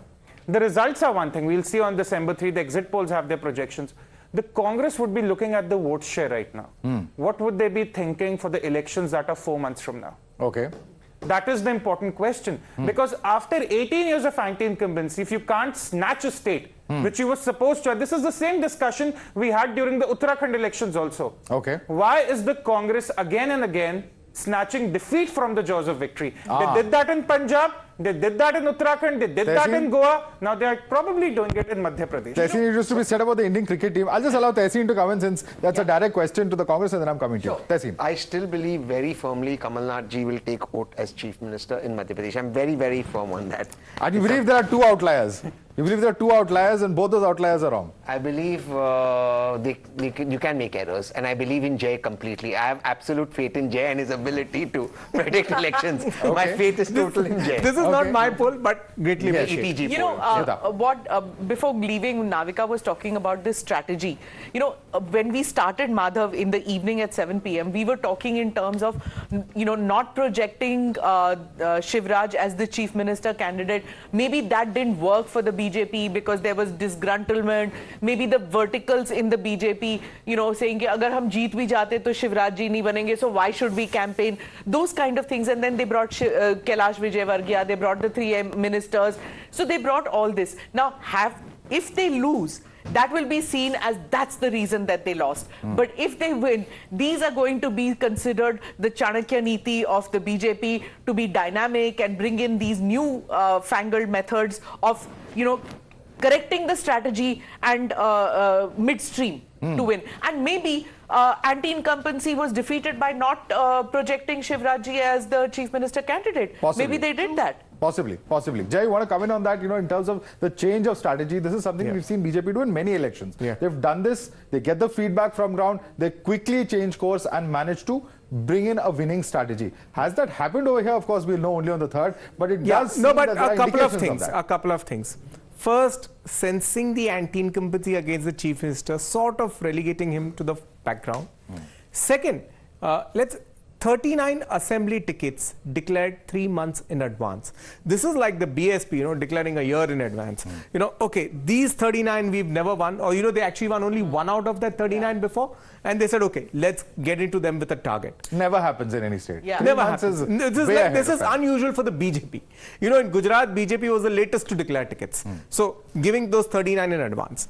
Third, working on the social engineering. Where is the, do you need to overtly or covertly engineer a GGP-BSP alliance to split the votes, right? I think all that sort of mobilization could have worked in favor of the BJP, or at least help them narrow the gap. Okay, मैं जाऊंगा तो बहुत याद आऊंगा Shivraj saying publicly that itself, many said, was an indication of what's going on in the mind of Shivraj Singh Chauhan, because he's probably been given an indication that you can contest, but in terms of being the face of this campaign, you're not going to be there. Tushar. Maybe he'll last for another 6 months until the 2024 elections. There's still bigger job at hand for the BJP. But after 18 years, in India, there are two ministers who have the most powerful political series. One is the Prime Minister, and after him, it has to be Shivraj Singh Chauhan. Of course, they would want a bigger role for him going forward after 2024. And after 18 years, Madhav, look, you're not banking on Shivraj Singh Chauhan to win you the election or rather defend the election in 2027, if it comes to that, or 2028, pardon me. So you have to look at the future. MP is another fortress like Gujarat. The BJP would want to cultivate going forward. And they, as Tuhin also pointed out correctly, the politics is an evolving situation. After the Karnataka jolt, I think we're also underestimating what BJP felt after the Karnataka defeat. I think that is where the tables really turned for the BJP, where they realized, okay, we need to sense the sentiment on the ground. And maybe our Chief Minister has given his best for the 18 years, but we need to respect what the public also wants. So the whole double Also for 2024, if I may say, I think it's going to be all hands on deck to win 2024. So if Shivraj has delivered, Shivrajji has delivered Madhya Pradesh, if he has delivered Madhya Pradesh to the BJP, then maybe they have somebody else as Chief Minister, and Shivrajji's task will be to get maximum numbers for 2024 elections, which I think will be the case in many other states. Okay. Well, how does it actually roll out? Will it be 3-1? Will it be 2-2? And how does that really impact on how all sides, the BJP, the Congress, and whether regional parties, in terms of how they perceive the outcome of this assembly election? We'll be bringing to you more details. Telangana is going to come up next. But for the moment, we're slipping into a very quick break.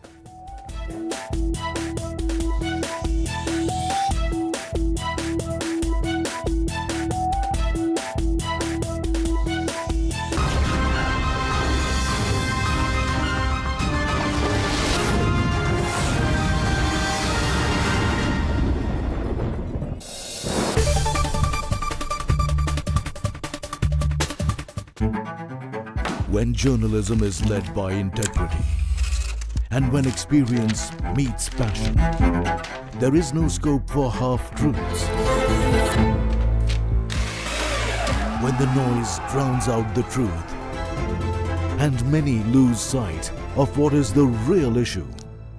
I ask the legitimate question and uncover the whole truth. Don't tax the poor people who are using petrol, diesel to go to work or to send their children to school.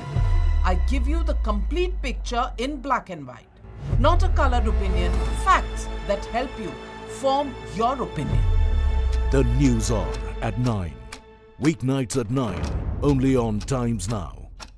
She asks tough questions like no other journalist. आपके ऊपर तो कई घोटालों के भी आजकल आरोप लग रहे हैं। देश में सिर्फ एक बात की चर्चा है कि क्या बीजेपी राहुल गांधी से डर गई। She takes on the masters of Indian politics like no one else can. विपक्ष कम से कम उत्तर प्रदेश में ये कह रहा है कि आप हवा बना रहे हैं, निवेश कोई आया ही नहीं इस राज्य में। राहुल गांधी का कहना है कि देश में लोकतंत्र मरता जा रहा है, खतरे में है। Because she speaks for you the way no one else can. What about the charges against the government that this is a favored company by the government? How do you look at India on the world map of countries to watch out? Because your voice must be heard, your questions answered, above all else. Frankly Speaking with Navika Kumar.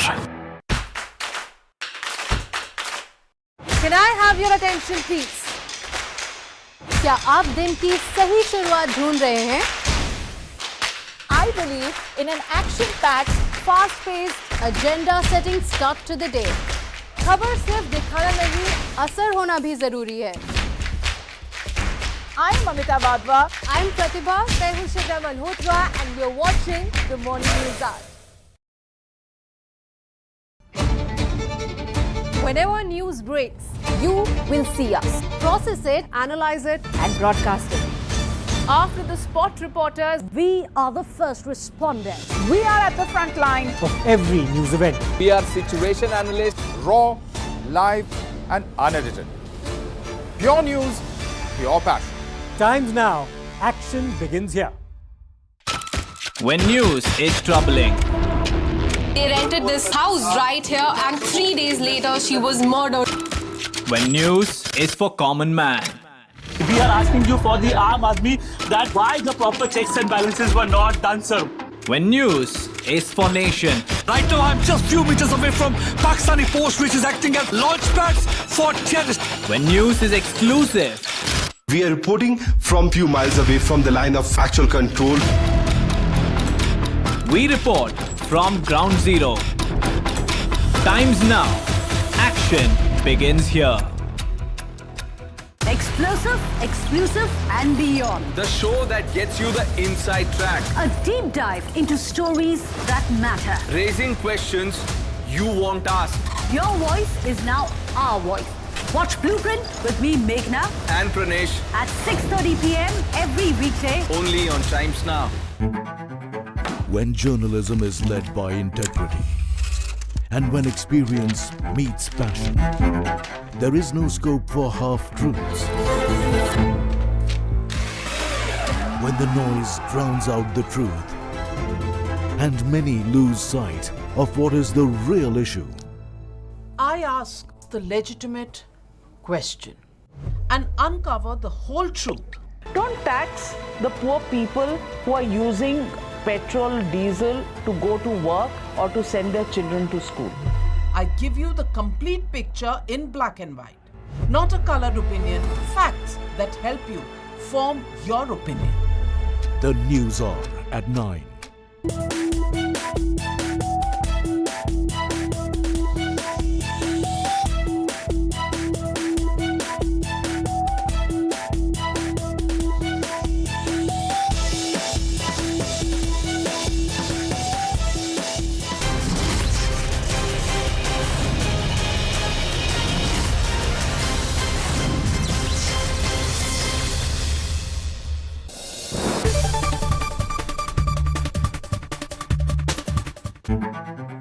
When journalism is led by integrity and when experience. Modi सरकार की guarantee, हर गरीब का मुफ्त इलाज। 55 करोड़ लोगों को दी हर साल 5 लाख रुपए तक के मुफ्त इलाज की निश्चिंतता। हमारा संकल्प विकसित Bharat. Invest in Africa with Arise IIP's special economic zones providing world-class infrastructure and plug-and-play manufacturing facility for ease of doing business. Explore your opportunities in Nigeria, Benin, Togo, Democratic Republic of Congo, Gabon, Rwanda, Ivory Coast, Republic of Congo, Chad, Sierra Leone. Join over 400 companies successfully operating in our zones. Invest in Africa now.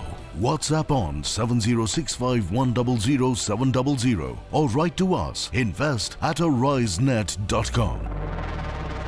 Welcome to the Bengaluru Tech Summit 2023. Innovations from India, impact for the world.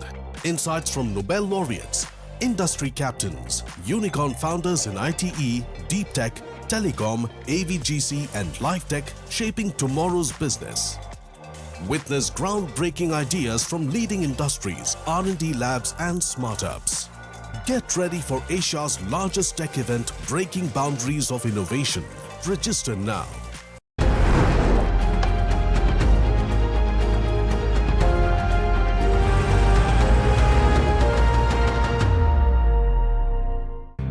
LIC presents Jeevan Utsav. Get life insurance with 10% sum assured for a lifetime. Contact your LIC agent today. Terms and conditions apply. Muthoot Mini presents Lucky Draw Contest. Get gold loan. Hurry! Uttar Pradesh में योगी सरकार न केवल कर रही राम मंदिर का निर्माण, बल्कि साथ ही अयोध्या का नव निर्माण कर प्रदेश में पर्यटन और रोजगार को दे रही है नई रफ्तार। प्रदेश में मर्यादा पुरुषोत्तम श्री राम अंतरराष्ट्रीय एयरपोर्ट का निर्माण है अंतिम चरण में। इस एयरपोर्ट से न केवल पर्यटकों के लिए अंतरराष्ट्रीय कनेक्टिविटी बढ़ेगी, बल्कि साथ ही सृजन होंगे रोजगार के अवसर। इसके अलावा श्रद्धालुओं की सुविधा के लिए अयोध्या धाम रेलवे स्टेशन को भी अत्याधुनिक सुविधाओं से किया जा रहा है सुसज्जित। रामायण सर्किट के माध्यम से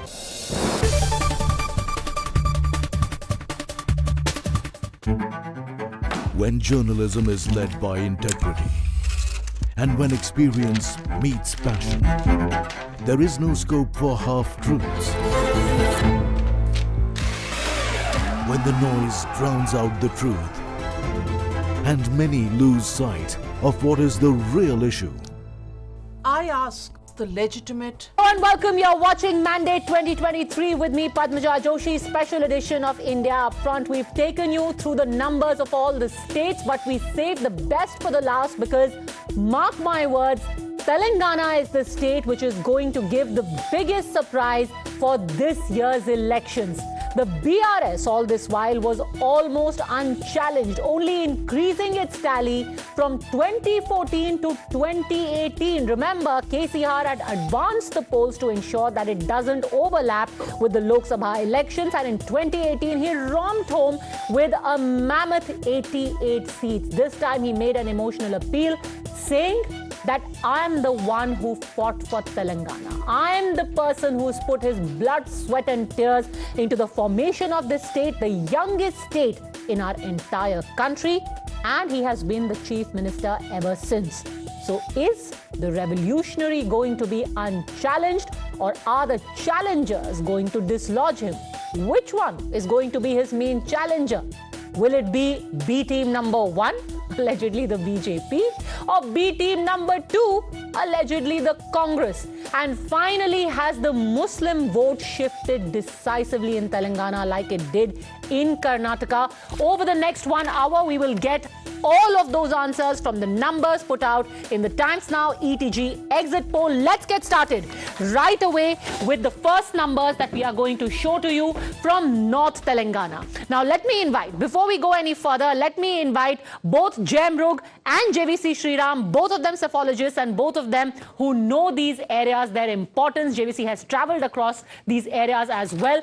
Let me start with North Telangana, where the BRS is at 18 to 22. The Congress is at 26 to 30. The BJP also, very interestingly, is at 5 to 7 seats over here. The AIMIM doesn't really have any presence here, doesn't have a presence anywhere in Telangana other than the greater Hyderabad, more specifically the Hyderabad region, and nobody else is in the running. Let's start. First up, Jay. North Telangana, what's the significance? North Telangana is actually the original stronghold of the TRS. It starts, even if you look at the history of the TRS. The revolution was here. This is the cradle of the revolution. Absolutely. And even if you look maximum at violence had happened here in North Telangana, which was then Andhra. Then Andhra. And if you look at the electoral history of the TRS right from 2004, it was in Northern, from Northern Telangana the party grows. If you look at the vote share across the state of the TRS successively, 10% in 2009, 34% in 14, 47% in 18. The crucible from where it grows is Northern Telangana. And now, yet, this is where they have been reduced to 22 seats. In Northern Telangana, which by the way contributes the maximum number, which is 54 seats to this entire assembly of 119, which roughly means half of the seats from all of Telangana come from the north. And look at where the BRS is, 18 to 22. The Congress here has jumped to 26 to 30. The BJP, we will come to that story in just a bit. You travelled across North Telangana, JVC. Tell us about it, its significance. It's a surprise, pleasant surprise for the congressmen that they're doing extremely well in Northern Telangana. Because as Jay said, BRS is the party in reckoning, and BJP was supposed to actually be the player who can give a run for the money for BRS. Now let me tell you why JVC is saying that. Because North Telangana is the place where the BJP has all 4 of its Lok Sabha seats. So in 2019, all 4 Lok Sabha seats came from North Telangana. So here is the story of the BJP. They have actually capitalized on the gains that they made in 2019. In 2023, where they have increased, according to our exit poll, from 0 seats in North Telangana, they may get as much as 5 to 7 seats. So good story for them. Fantastic story for the Congress. 26 to 30 seats. Finish your point. Polarization. Northern Telangana is the place, Adilabad, Nizamabad. But Polar is supposed to help the BJP. Why does it help them? So what happened is, Hindu votes have probably shifted to BJP. And that is the story. Muslim votes have consolidated solidly behind Congress. I'll just add to his point. Before the run-up to the polls, we had on WhatsApp a circulated list from one of the purported Muslim organizations. Jamiat, we broke that story. Yeah, giving an actual seat-by-seat breakup of which party to back for the defeat. Let's pull up that graphic as well. Yeah. Exactly. And 69 of the seats they had identified Congress as the challenger. Very So interesting you mentioned that, because Yeah. even that Jamiat list which was circulated just 3-4 days before polling was to take place had actually chosen more seats where they said Muslims should vote very strategically and decisively. They gave about 40 seats and 41 said... 41 to TRS and 69 to So they said Congress. 41 seats, Muslims must vote for BRS. And 69, the interesting thing is that 69 is a very interesting number for this election. KCR is 69 years old. 69 seats, the Jamiat said, Muslims should support the Congress. And here we have the Congress 26 to 30. Now let's look at the comparison, because that will give you a better idea of what the story from North Telangana, the biggest chunk of seats that come. Look at this. It's actually the collapse of a citadel. Look at it. 48. The man who grew from North Telangana with 48 seats last time around. Imagine 88 seats total in Telangana for BRS. More than half came from North Telangana. 48 seats, you are down to 20, a loss of 28, and almost entirely that has been transferred to the Congress and to the BJP. So a clean transfer of seats has happened. One of the others goes to the BJP. All of the rest come to the BJP and the Congress. This is the story of North Telangana. Two big stories we pick up. One, clear message to the BRS, the Congress benefiting from it, BJP capitalizing on their gains made in the Lok Sabha. And third, this is the polarization and the decisive shifting of the Muslim vote. This message is important for next year as well. Now let's take a look at South Telangana. In South Telangana, the numbers that we have is, again, Congress 32 to 36, BRS is 6 to 8. The BJP has nothing here, neither has AMIM. So a total of 41 seats, and the Congress again a clean sweep almost over here, 30 to 36. Let's take a look at the comparison. Again, that will give you a better idea. Look at this. The gains made again here by the Congress are massive. From 14, they have come up to 34, a gain of 20 seats. The BRS again has gone down to 1/3, 1/4 of what they were earlier. From 26, they have gone straight down to 7. JVC, you first. See, this was the original stronghold for the Congress. Nalgonda, Khammam, these two districts. I was pretty sure that if they cross 35 seats in the southern Telangana, Congress, then they will get a clear-cut majority. They are getting it. And this is where what is problem for BRS is, in places like Khammam and places like Mahbubnagar, some of the strong leaders of BRS like Ponguleti, Srinivas Reddy, Jupalli Krishna Rao, they moved from BRS to Congress. They were waiting in the wings to join BJP. Do you think BRS was complacent? Complacent, and also Mr. KCR was looking at Ponguleti Srinivas Reddy as a potential challenger to KTR in the party. He's a vitamin M man. And it was BJP's fault. Hold on. What did you say? What man? Vitamin M man. What is a vitamin M man? Vitamin money. What Tehseen Poonawala says? Resources. He is a resourceful man. He is much more civil. My brother is much more civil. We'll come to that in just a second. All right. So also just to give a brief idea to our viewers about the geography and the makeup of South Telangana. North Telangana, large tribal population, large agricultural farming population. A lot of SOPs have been given by the BRS government. You know, you had the Raitu Bandhu, then you had the Dalit Bandhu. All of those schemes were rolled out. And South Telangana, correct me if I'm wrong, Jay, I was told this is more of what used to be a leftist bastion. And now that left vote, remember the last election in 2018, the CPI was actually in alliance with the Congress at that time. This time the Congress has fought alone, and it seems without any problems. They have CPI as alliance partner. They've given just one seat. Okay. Congress has given one seat. So, has been... They've given one seat this time. I was mistaken, but still. One of the CPIs, one is kicked out. All right. So basically, I don't think it has given them any problems. No, the left vote, especially in areas like Mehboob Nagar, Khamma, has conveniently moved. Also because the candidate in CPI has been there for some time, so it's been more like we have to accommodate. It's more a personal distinct. Person seat one than CPI has not been accommodated. I'm not sure whether it's CPI or CPI. No, CPM has been neglected. Yeah, one CPI. 19 places CPM is contesting, but traditionally it was CPI which has been strong in Telangana. Congress has been very smart this time. They said no to CPIM because you are not very strong. You still have voters in Nalgonda. You still have voters in Khammam. So we'll accommodate you for one seat. And that has worked well because whatever the left, they've all moved towards Congress. So and Reddy Bastion. Mind you, Reddy Bastion, Nalgonda, and those places. And Khammam is a come out. And the settler votes. Yeah. Settler votes, explain that. So the settler, settler is sort of a derogatory term used in Telangana for people from Andhra Pradesh. They're called settlers. So southern Telangana has a lot of districts which have actually these people with roots in the current Andhra, what remains as Andhra. So they are called settler votes and they've not traditionally been TRS supporters.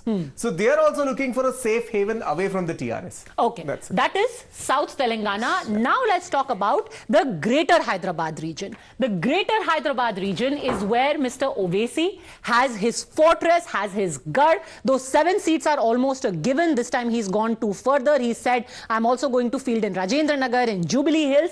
And let's take a look. Those 24 seats of Greater Hyderabad, how are they faring? The BRS here again is at 13 to 15, which is relatively the same as last time, if I'm not mistaken. Congress has actually gained, and at whose expense?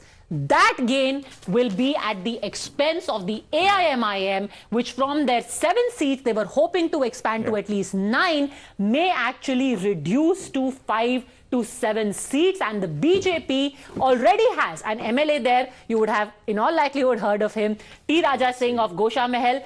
They are slated to get either that 1 seat or maybe 1 additional seat, so they will get 2 seats. The Congress also making a dent here, like I said, at the cost of AIMIM. The story, Jay. Yeah, so it's very interesting. This was not an area that BRS was actually strong in 2014. In 2014, it was the Congress and the TDP which was stronger here. Backed on his success then in the GHMC election, which was held after 2014, and the promise of 2 BHK flats, the TRS actually penetrated the urban areas. Now here it looks like it has retained the penetration, maybe even dented the vote share of the BJP, allowing some space for the Congress. The AIM is strong only in the old city areas, the 7 seats there. Of the Hyderabad Lok Sabha, which has 8 seats, one is Gosha Mahal, which is D. Raja, and the other 7 are with the AIM. T. Raja. D. Raja. Let's not confuse D and T. Very, very different ideologies. D. Raja. D. Raja is here, T. Raja is here. He calls himself a tiger. D I will not get into. Okay. Perfect. And here the 1 seat loss, fantastic. The 1 seat loss at AIM could be Yakutpura where it's being challenged. Or it could be Nampalli, where also the Congress has put up a very strong fight to it. So finally, let's take a look. I have a point here on GHMC, because when we spoke to voters were reminding that 2009 to 2014, do you remember, water was not coming for you, power cuts for 6 hours, 8 hours, so say no to Congress, because BRS has built extraordinary flyovers, the water problem is no more there, current is there for 24/7, as a result of which, in fact, they have rallied behind BRS. Absolutely. Even traditional BJP voters have shifted to BRS in this election so that the Congress does not come to power, and that is the sentiment of Hyderabad. Interesting. So even if the agricultural voters, the farmers, the Dalits, the tribals haven't stood behind BRS in this hour of need, at least the urban voters have thanked them for the infrastructure that Hyderabad has got, the water, power, etc. Let's look at the comparison of Greater Hyderabad. And you know, Hyderabad, I think, and North Telangana are giving us a very big story which will develop very substantially over the next 5 months. The fact that the Muslims are now voting very strategically and decisively for the party they think is going to be able to challenge the BJP. Let's not divide and waste our vote is the sentiment right Padmaja, now. and one more fact. The fact that there was no action against K. Kavita in the liquor scam. Right. Yeah. You think the B team struck a Yeah, chord? that's narrative has gone to the ground. BRS, BJP, bhai bhai. You know, I will talk about that in detail because there's a lot of confusing signals that came from everywhere. Yeah. Why was this B team thing suddenly brought in? But let's take a look at the comparison of Greater Hyderabad. The BRS, like I said, is almost, in fact, it is exactly the same. So voters have thanked the BRS for their infrastructure. The Congress has gained one.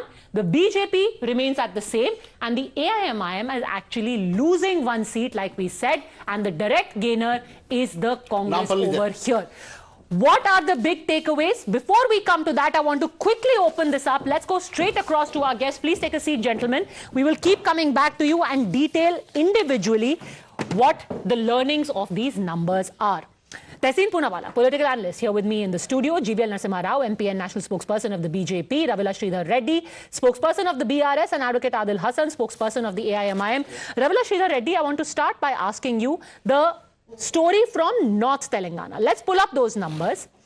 Again, to give the viewers a little bit of background. The BRS had a near clean sweep in this area in 2018. You won 48 out of 54 seats. In 2014, you had 63 seats. Of that, 30 came from North Telangana. And yet, Mr. Reddy, you have almost been decimated this time around by the voters of North Telangana. Why do you think that is? Yeah, I mean, why do you think that these exit polls will be 100% true? And many a times in the past, there was a history that these exit polls, become wrong once the original results come, on that day. And North Telangana is our strong basin, and there is no reason why BRS party would not get enough support from these particular area. And not only North Telangana, I was just watching your analysis, North Telangana, South Telangana and all that. Telangana is one, I understand. You can find two regions here out. But, when it comes to the, polling, sir, humor me for a second. Humor me for a second. We could be wrong, but let's just assume that these numbers are correct. The fact is, and let's assume that these numbers are correct. On third, you please come back and say, haha, I told you so, you were wrong. Let's for a moment go with these numbers. They can't be way off the mark, right? No. One thing. I'm not just saying out of the air. Okay, I know, I understand. I am in the government. I'm in the party. I'm a spokesperson of the party, and I'm the election in charge for one of the key constituencies in Hyderabad called Uppal. We are winning here. See, these numbers looks little disturbing even to me when I saw on the screen.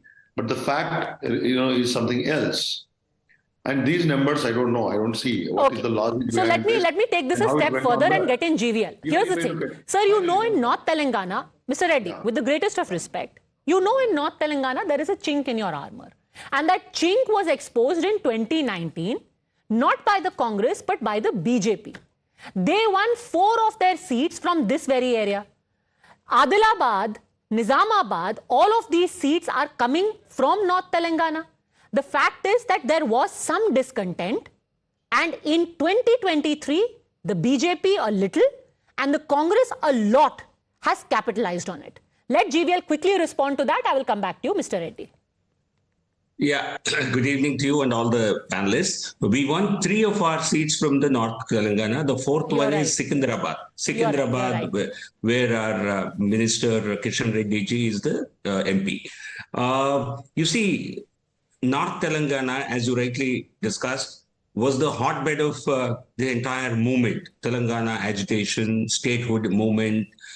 There is certainly a deep disappointment about the performance of this government, and therefore there is a lot of negative voting that was expected. But one thing I would like you to remember, we'll certainly debate on the real numbers when we have them on the 3rd. There is a negative voting against the BRS, but that vote is definitely going to get split between the BJP and the Congress. It is not likely to go whole hog in favor of one party, despite the Congress party's attempts to really show that BRS and BJP are together. But that hasn't gone down well with the people. No one accepts it because it is the Congress and BRS which have always been together. They fought elections together. the Congress party and BRS fought elections together in 2004, and Mr. K. Chandrasekhar Rao was a Union Labour Minister in Manmohan Singh's government from 2004 onwards, 2004 to 9. And they have had, on several occasions, they were together. So the Congress party's attempts to grab all this anti-BRS vote in their favor hasn't certainly succeeded, and therefore I don't see the numbers heavily in favor of the Congress as you're projecting. Is this your own exit poll? Or this is our own exit poll. This is our own Times Now ETG exit poll. In fact, we will show the poll of polls also in just a second, but let Tehseen Poonawalla quickly come in. Tehseen Poonawalla, JVL Narasimha Rao agrees that vote will go away from BRS, but he's saying सारा आपके खाते में नहीं आएगा, थोड़ा जब कद्दू कटेगा तो उनमें भी बटेगा. There's a Urdu couplet, दिल को खुश रखने के लिए GVLG एक ख्याल अच्छा है. But let me just tell you, I also disagree with this exit poll very strongly. I am putting my neck on the line. 72 plus for the Congress, not 65, 66, it's 72 plus. And I'll give you an internal news. I've just got a WhatsApp. The intelligence has given the Honorable Chief Minister of Telangana their report. The intelligence, which obviously will be in favor of the government, has given Congress 57. BRS's own internal survey is saying 56 as per my people, but intelligence has given 57, which means the Congress is 72. Hold on a second, Mr. Reddy, you should be worried about this. Your intelligence officers are sending WhatsApp to Tehseen Poonawalla. No, I'm telling you one more thing. I'll tell you this. Telangana is a case study for the BJP because Telangana, until 8 months ago, and I'm telling you, when I was in Telangana, was ripe for the BJP. After Karnataka, it was the second state where the BJP could have grown. I am astounded with how many, because the BJP is such a strong fighting machine, how many errors after errors after errors the BJP made, how they underestimated the Congress, DK, and they've underestimated... Okay, very quickly, Mr. Reddy, respond. See, I'm seeing, different kind of arguments. First of all, actually, these are a little bit confused when you look at the numbers. First, tell us this, Mr. Reddy, why are IB people sending WhatsApp to Tehseen Poonawalla? Journalist ko bheja. I mean, just to clarify. These numbers would give some kind of happiness to Tehseen Poonawalla. So he's going a little overboarded. But I am not. Let me be very practical. And these numbers, what is the actual sample size? We have done it. And number two, all the exit polls which were predicted in 2023 Karnataka polls, except my access, were wrong. No, Jay was right. My friend. No, sir, so sorry. Jay was right. Jay was right. Jay was the polls in 2023 got the direction absolutely right. You were 132. Yeah, 115, but we were absolutely saying that the Congress is going to form the government. Can you wait for a minute? BRS. No, we were part of it. Yeah. Access My India was the only thing, prediction which was near close to the numbers, which have actually come originally later. So we are not actually worried. You will see the BRS government forming on the 3rd in the evening. And we are confident. We don't actually see. They would have done their own survey. They would have done their own prediction. But we are very clear and people are clear. There is no reason why people have to really made up their mind to unseat us. Okay, we're just getting in a reaction from Mr. KTR, the man who is rumored to become chief minister if the BRS comes back to power and if Mr. KCR eventually shifts his base to Delhi, because remember now, TRS has become BRS. They also have an office in Delhi. KCR apparently told Mr. Modi when he met him that give blessings to my son because eventually he'll become chief minister. Let's listen in to what the minister is saying and I'll come back to you, GVL Narasimha Rao. You have the audacity to publish numbers. Do you have the courage to accept that you are at fault and therefore apologize to the people? Unda, I've seen some, trust me. I've seen some. Only after that I've come here because I wanted to tell my party cadre that don't believe this nonsense because it's nonsense. This is pure nonsense and I'm substantiating it by this. In 2018 also this nonsense, this rubbish was published and it is rubbish, so therefore I'm calling it rubbish. Let us hope that we win bigger than 70. I'm saying 70 plus, but hopefully we'll win bigger. Okay, very quick. Padmaja, when I went to Telangana, nobody had anything negative to say about the chief minister.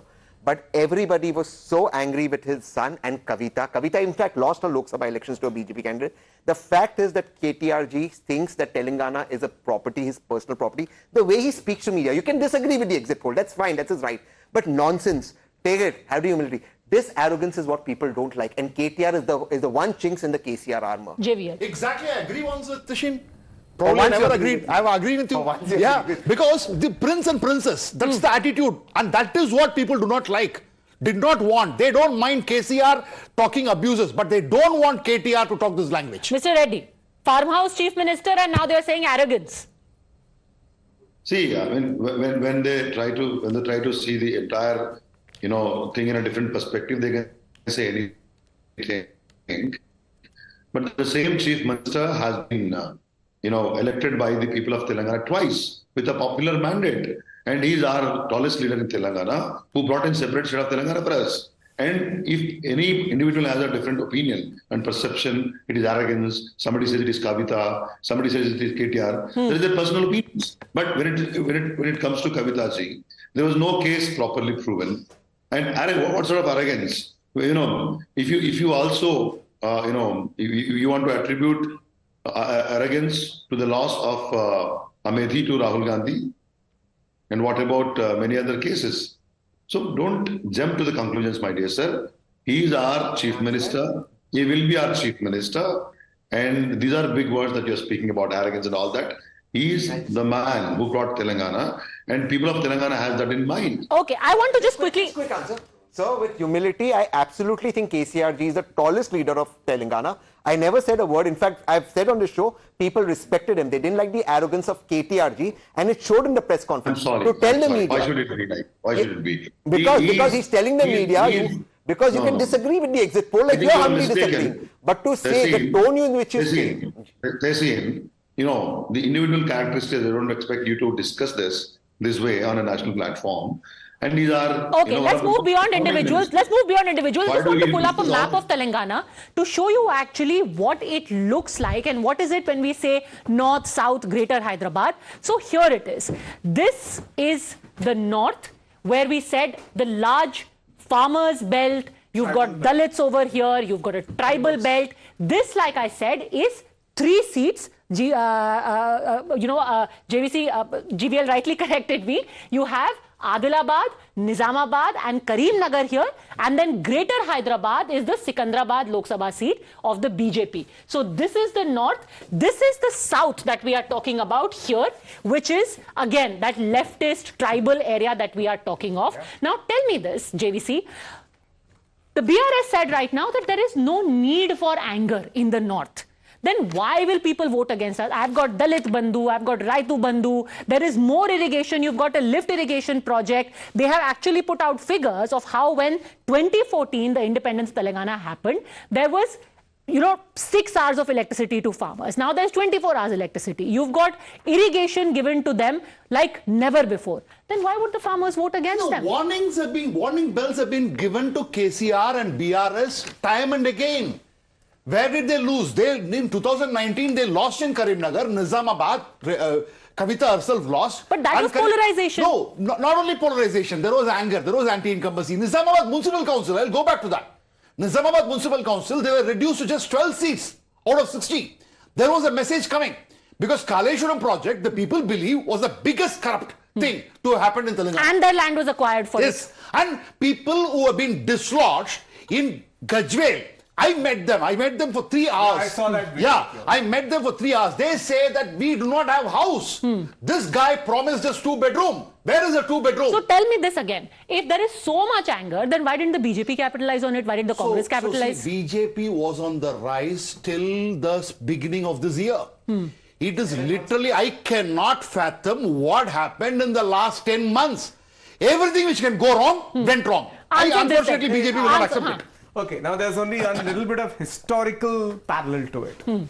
Even in the United Andhra, okay, in 1998, the BJP got 18% vote, a majority of it coming from Telangana and some from the coastal districts.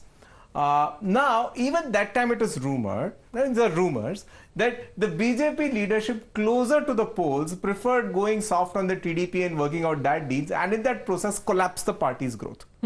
So in a way, in Andhra, there have been historical parallels before where such things are This happening. is like looking for the silver lining in everything. You're like, अरे BJP is not doing that well. इसके पीछे कुछ master plan होगा 2024 No master का. plan, nothing. So tell us this, Jivel Narasimha Rao, what is the master stroke in this? Tell us. Everything has a master stroke.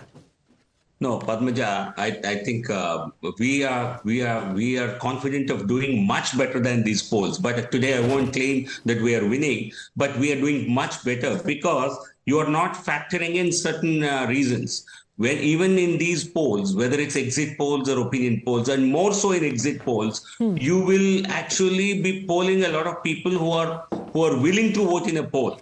These are not strictly random samples. You are talking to your attempt is to talk to every fifth person or every seventh person, but people who belong to marginalized sections do not cast their votes in exit polls. So if this poll were to be way off the mark, please count on this factor on the third. That's one possibility. SC vote. We have talked about there was a massive rally held by the Honorable Prime Minister for SC subdivision, scheduled caste subdivision.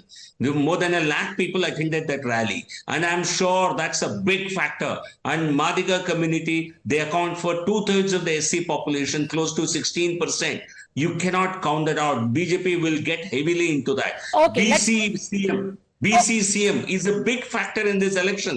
These are silent factors which do not get reflected in the exit polls. Okay, I will come back to you, Mr. Reddy, but I think it's only fair that we get Mr. Adil Hassan at this point, and let's show again the greater Hyderabad numbers. In the north of Telangana, Adil Hassan Sahab, and the greater Hyderabad, अगर 7 seat में से 1 seat भी कम हुई ओवैसी साहब की, आप मानेंगे कि मुसलमान का थोड़ा सा मोहभंग हो रहा है आपकी पार्टी से?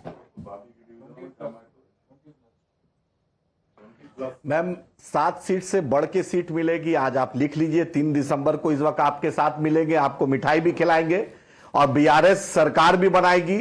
साइबेरियन क्रेन चले जा चुके हैं दिल्ली और अभी वो बोल रहे हैं कि एरोगेंट राहुल गांधी से बड़ा एरोगेंट हिंदुस्तान में कोई नेता नहीं है। जिसने डॉक्टर मनमोहन सिंह का कैबिनेट का बिल फाड़ा था वो देश जानता है। केटीआर साहब ने तो नौकरियां लाई, सॉफ्टवेयर इंडस्ट्री को डेवलप कराया। बैरिस्टर असदुद्दीन ओवैसी साहब के साथ, अकबर ओवैसी साहब के साथ हैदराबाद घूमा जब बाढ़ में तबाही आई थी। लेकिन राहुल गांधी का बतलाइए कि उससे बड़ा एरोगेंट मेंबर ऑफ पार्लियामेंट या नेता कौन है जो कैबिनेट का बिल फाड़े? आप बतलाइए, कैबिनेट का बिल फाड़ने से बड़ा कोई पाप हो सकता है क्या इस देश में? सर वो सब तो हो गया ना, अब उसको 10 साल बीत गए, उसको 10 साल बीत गए। आज का मुसलमान कह रहा है कि भाई मोदी को कौन हराएगा 2024 में? ये डर अच्छा है, ये डर अच्छा है। मोदी को बड़े ओवैसी साहब हारने वाले हैं लोकसभा चुनाव और हमेशा डर अच्छा है, बनाए रखो डर, बनाए रखो दर। यार उतना हैदराबाद में हारने वाले बड़े ओवैसी साहब। राहुल गांधी को, मोदी जी को भी भेज दो।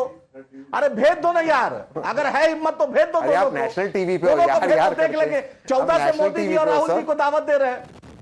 अरे भेज दो ना, आप भेज दो। वही यही पद्मजा, ओवैसी साहब भी चाहते हैं कि राहुल गांधी हारे, मोदी जी भी चाहते हारे, इसीलिए हम उनको बी टीम कहते हैं। आज मेरी बात पद्मजा के शो पे सिद्ध हो गई।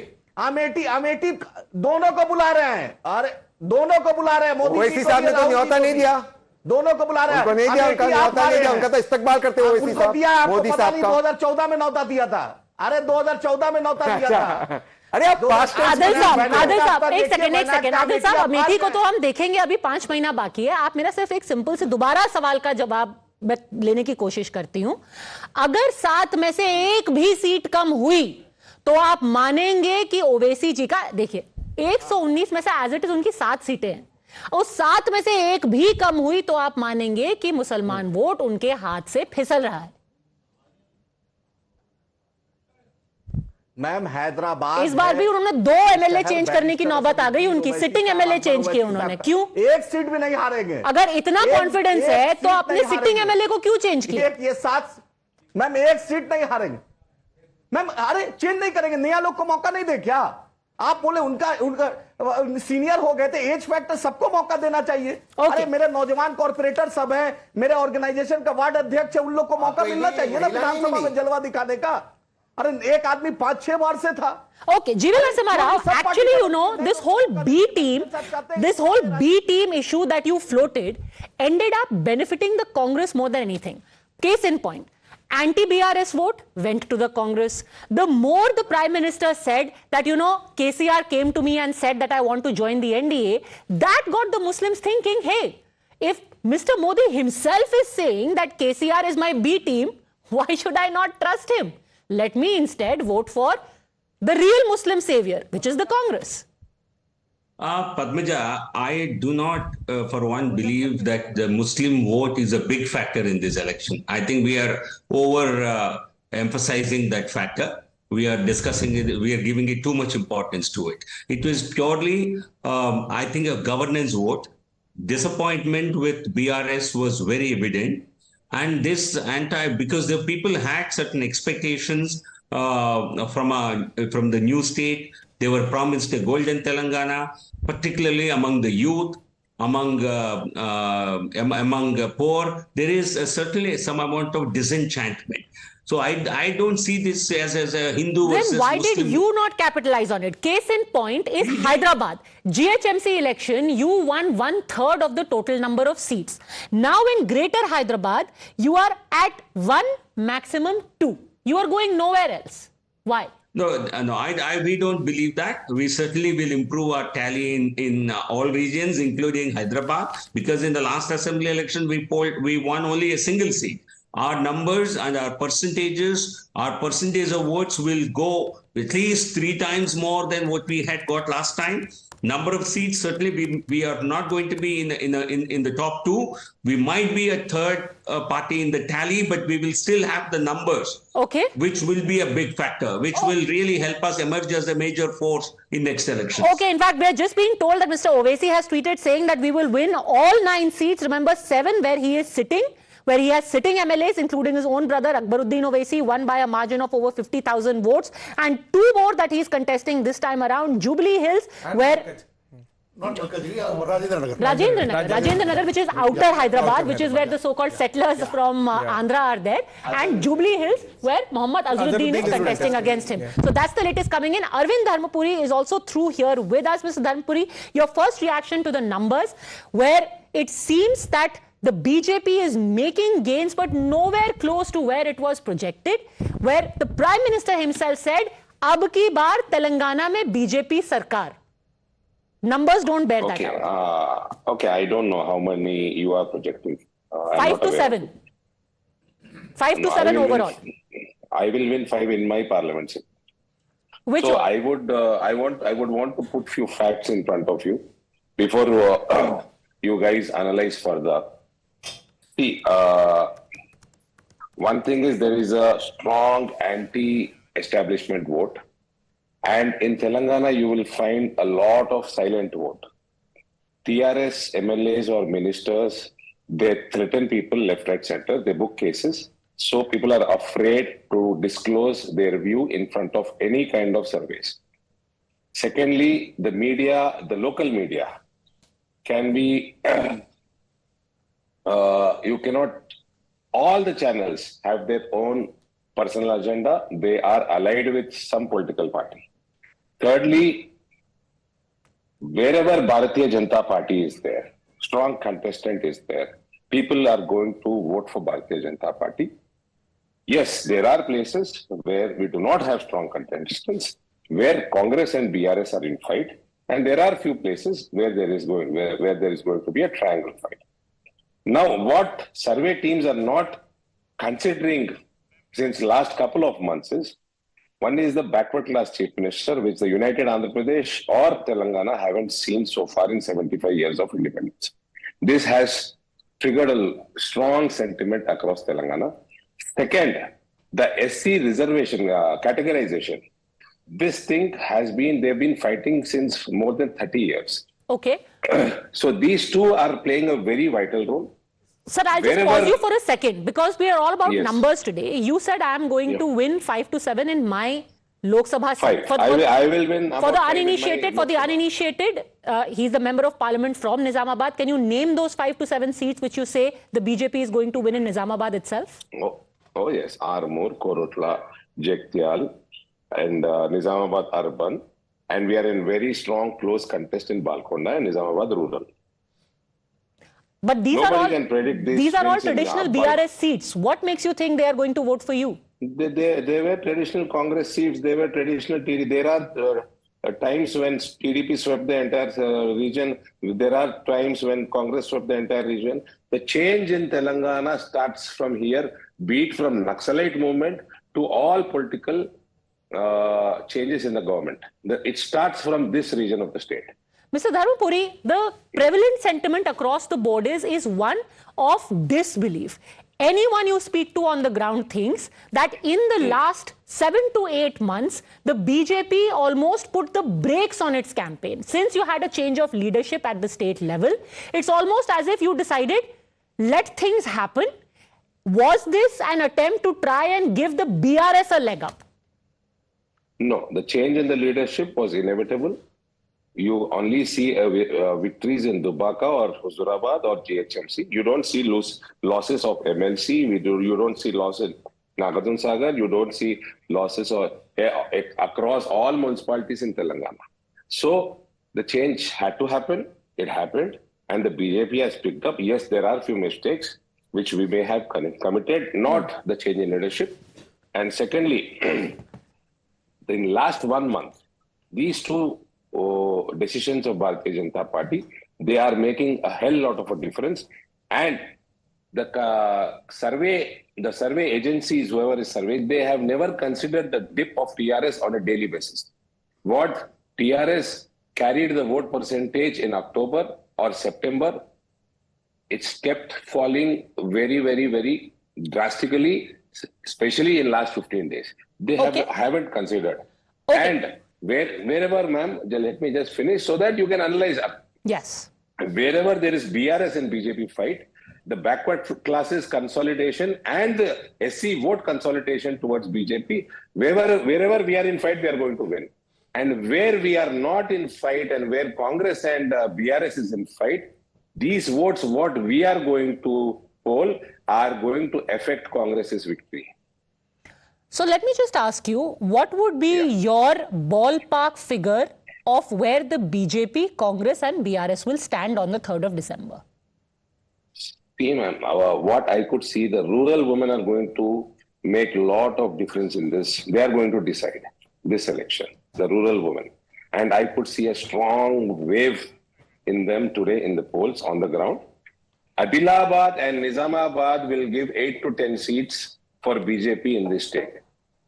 These two parliaments will give you at least 8 seats in the state. Each? So you're saying you will go past No, not each. Adilabad and Nizamabad together will give you 8 to 10 seats. So you will have a total of what, 15 seats across Telangana? You can expect about, I would say 20K aspas. But I would definitely say if there is a strong wave, we might increase our tally. But I am very sure nobody is going to be close to 60. Okay, so you essentially are saying it's going to be a hung assembly. Our in-house analysts are also here. Very quickly, they have a question for you. JVC Sriram, you first, then Jay. So to Mr. Arvind Dharmapuri, the question is, this OBC and subcategorization, should it have happened much before? Not much time was there for your party to take this message into the voters. What is the feel we got when we went and hit the ground? Because we did the survey on the ground. What was it? By that time, the voters have already shifted from BRS to Congress. And then you came and announced these things. Should it have been happened much before? I have just my question to is, Mr. Dharmapuri, like interacting with a lot of, field workers across political parties, early in, I would say, even January 2022 or even 2021, there was a consensus that BJP will be projecting itself as the OBC party. In fact, they identified 4 OBC categories. The Munir Kapus, the Mudi Rajus, the Yadavas. Kapus. Yeah, and Kapus. Goats. And they said these are the 4 OBC categories. BJP is going to say it's a non-Dorai party, it's a non-Dora party. Yeah, I mean, even amongst the Karyakartas of the party, this was very clear about 2 years ago. Why was the BJP so late in acting? So late?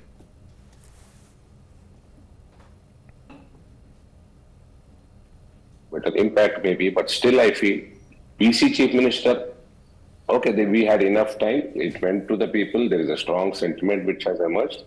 Yes, categorization, we should have done it maybe a month earlier.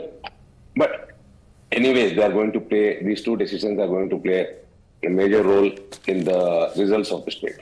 Okay, so the consensus here seems to be, I want to show two more things. One is the vote share and the vote share comparison, because if we are talking about 2024, that is going to be critical.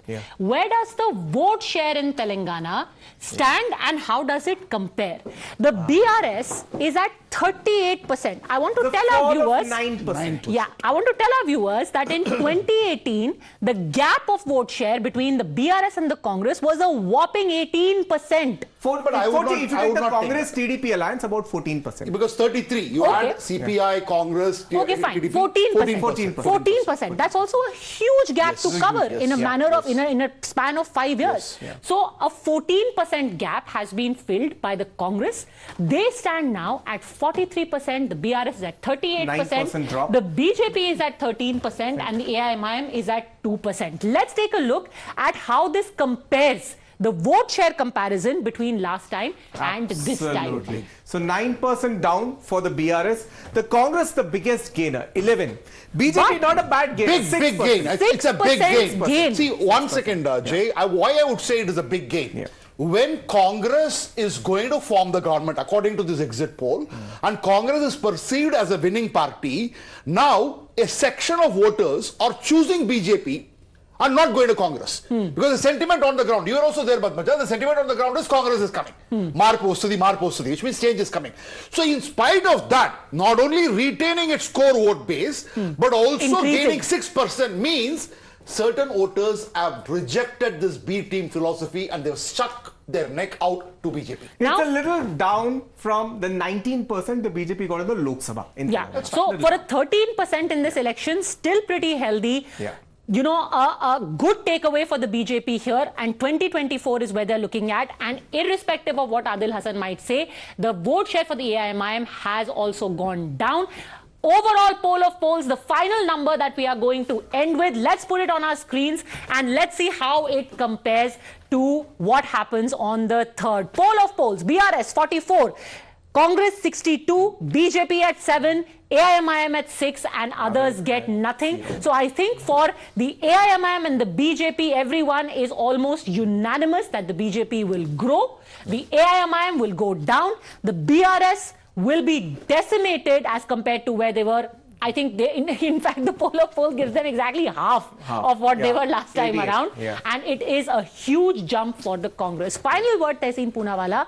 What do you make of the vote percentage and the signs that in Telangana there is a definite growth, and the sort of theory that is being put forward कि ये लंबी race के लिए एक strategic game खेला गया है this year by the BJP.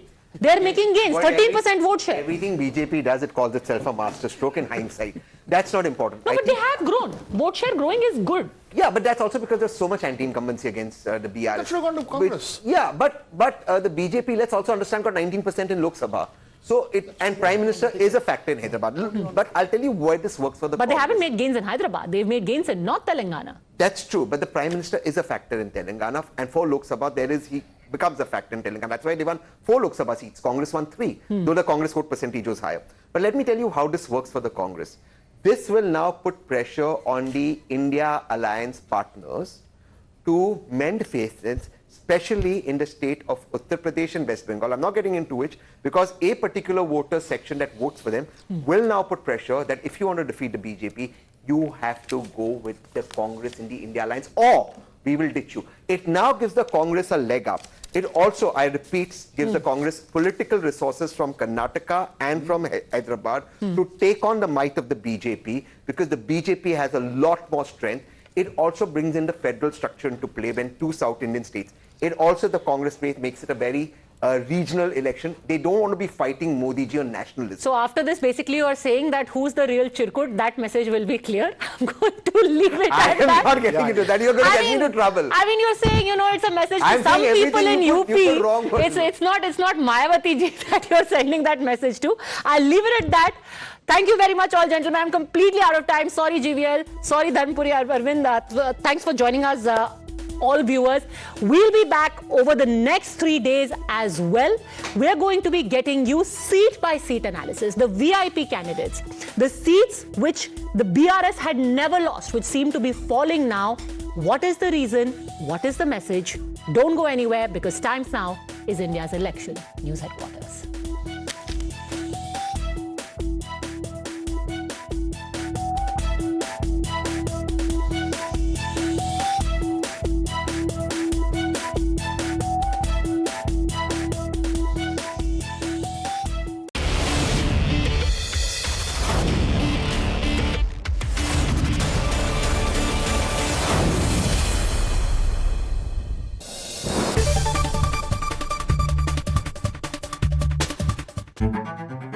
When journalism is led by integrity and when experience meets passion, there's no scope for half-truths.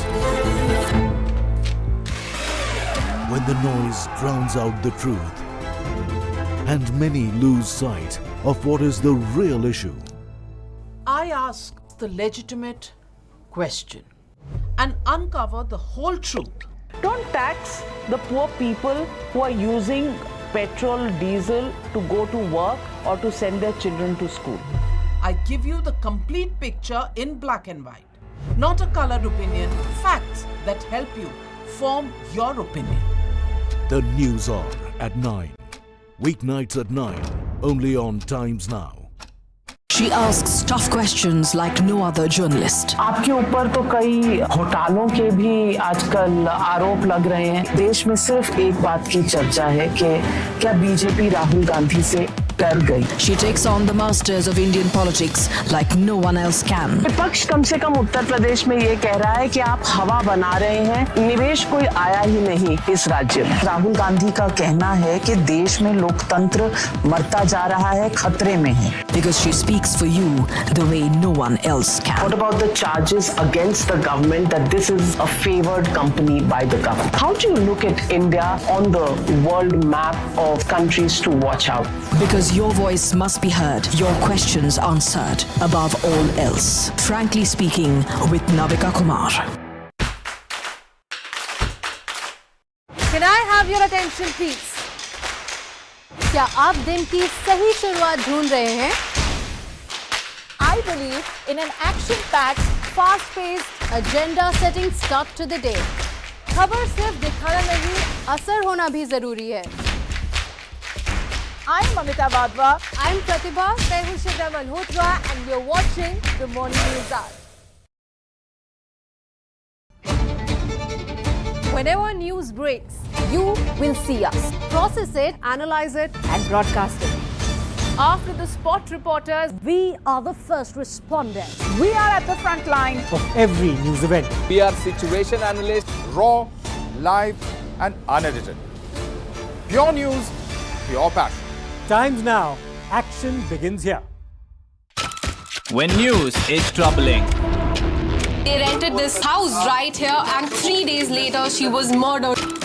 When news is for common man. We are asking you for the Aam Aadmi that why the proper checks and balances were not done, sir. When news is for nation. Right now I'm just few meters away from Pakistani force which is acting as launch pads for terrorists. When news is exclusive. We are reporting from few miles away from the line of actual control. We report from ground zero. Times Now. Action begins here. Explosive, exclusive, and beyond. The show that gets you the inside track. A deep dive into stories that matter. Raising questions you won't ask. Your voice is now our voice. Watch Blueprint with me, Meghna. And Pranesh. At 6:30 p.m. every weekday. Only on Times Now. When journalism is led by integrity And when experience meets passion, there is no scope for half-truths. When the noise drowns out the truth, and many lose sight of what is the real issue. I ask the legitimate question and uncover the whole truth. Don't tax the poor people who are using petrol, diesel to go to work or to send their children to school. I give you the complete picture in black and white, not a colored opinion, facts that help you form your opinion. The News Hour at 9. Weeknights at 9, only on Times Now. She asks tough questions like no other journalist. आपके ऊपर तो कई घोटालों के भी आजकल आरोप लग रहे हैं। देश में सिर्फ एक बात की चर्चा है कि क्या बीजेपी राहुल गांधी से डर गई? She takes on the masters of Indian politics like no one else can. विपक्ष कम से कम उत्तर प्रदेश में ये कह रहा है कि आप हवा बना रहे हैं, निवेश कोई आया ही नहीं इस राज्य में। राहुल गांधी का कहना है कि देश में लोकतंत्र मरता जा रहा है, खतरे में है। Because she speaks for you the way no one else can. What about the charges against the government that this is a favored company by the government? How do you look at India on the world map of countries to watch out? Because your voice must be heard, your questions answered, above all else. Frankly speaking, with Navika Kumar. Poll coverage that India is hooked to, crisscrossing across election terrains. Rally Yatra, Road Yatra, and even Air Yatra. Hearing the voices that matter. Loan waiver का किसानों को जो आपने वादा किया था वो पूरा नहीं हुआ। Why are you making it so personal about Rahul Gandhi? दोनों प्रदेशों की स्थिति क्या देख रहे हैं? Insights from the high decibel blitz, covering every nook and corner. When it comes to the ballot test, newsmakers speak only to Times Now. Minorities के लिए केसीआर जी, ओवैसी जी बहुत सारे स्कीम माइनॉरिटीज के लिए लेके आ रहे हैं, कांग्रेस भी लेके आ रहे हैं। Mainly you're attacking Revant Reddy on the RSS issue. ये जो गारंटी आपकी है, वो जीत की गारंटी बनेगी आपके लिए। Times Now, India's election news headquarters.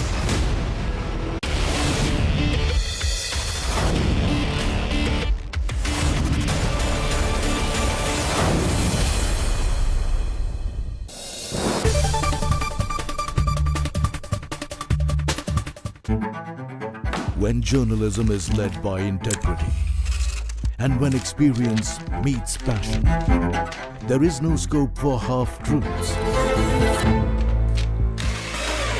When the noise drowns out the truth, and many lose sight of what is the real issue. I ask the legitimate question and uncover the whole truth. Don't tax the poor people who are using petrol, diesel to go to work or to send their children to school. I give you the complete picture in black and white, not a colored opinion, facts that help you form your opinion. The News Hour at 9. Weeknights at 9, only on Times Now. She asks tough questions like no other journalist. आपके ऊपर तो कई घोटालों के भी आजकल आरोप लग रहे हैं। देश में सिर्फ एक बात की चर्चा है कि क्या बीजेपी राहुल गांधी से डर गई? She takes on the masters of Indian politics like no one else can. विपक्ष कम से कम उत्तर प्रदेश में ये कह रहा है कि आप हवा बना रहे हैं, निवेश कोई आया ही नहीं इस राज्य में। राहुल गांधी का कहना है कि देश में लोकतंत्र मरता जा रहा है, खतरे में है। Because she speaks for you the way no one else can. What about the charges against the government that this is a favored company by the government? How do you look at India on the world map of countries to watch out? Because your voice must be heard, your questions answered, above all else. Frankly speaking, with Navika Kumar.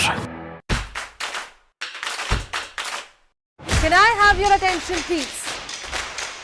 क्या आप दिन की सही शुरुआत ढूंढ रहे हैं? I believe in an action-packed, fast-paced, agenda-setting start to the day. खबर सिर्फ दिखाना नहीं, असर होना भी जरूरी है. I'm Amita Badwa. I'm Pratibha Tehusha Malhotra, and you're watching the Morning News Hour. Whenever news breaks, you will see us. Process it, analyze it, and broadcast it. After the spot reporters, we are the first responders. We are at the front line of every news event. We are situation analysts, raw, live, and unedited. Pure news, pure passion. Times Now, action begins here. When news is troubling. They rented this house right here and 3 days later she was murdered. When news is for common man. We are asking you for the Aam Aadmi that why the proper checks and balances were not done, sir. When news is for nation. Right now, I'm just few meters away from Pakistani force which is acting as launch pads for terrorists. When news is exclusive. We are reporting from few miles away from the line of actual control. We report from ground zero. Times Now. Action begins here. Explosive, exclusive, and beyond. The show that gets you the inside track. A deep dive into stories that matter. Raising questions you won't ask. Your voice is now our voice. Watch Blueprint with me, Meghna, And Pranesh. at 6:30 p.m. every weekday. Only on Times Now. When journalism is led by integrity, and when experience meets passion, there is no scope for half-truths. When the noise drowns out the truth, and many lose sight of what is the real issue. I ask the legitimate question and uncover the whole truth. Don't tax the poor people who are using petrol, diesel to go to work or to send their children to school. I give you the complete picture in black and white, not a colored opinion, facts that help you form your opinion. The News Hour at 9. Weeknights at 9. Only on Times Now. She asks tough questions like no other journalist. आपके ऊपर तो कई घोटालों के भी आजकल आरोप लग रहे हैं। देश में सिर्फ एक बात की चर्चा है कि क्या बीजेपी राहुल गांधी से डर गई। She takes on the masters of Indian politics like no one else can. विपक्ष कम से कम उत्तर प्रदेश में ये कह रहा है कि आप हवा बना रहे हैं, निवेश कोई आया ही नहीं इस राज्य में। राहुल गांधी का कहना है कि देश में लोकतंत्र मरता जा रहा है, खतरे में है। Because she speaks for you the way no one else can. What about the charges against the government that this is a favored company by the government? How do you look at India on the world map of countries to watch out? Because your voice must be heard, your questions answered, above all else. Frankly Speaking with Navika Kumar.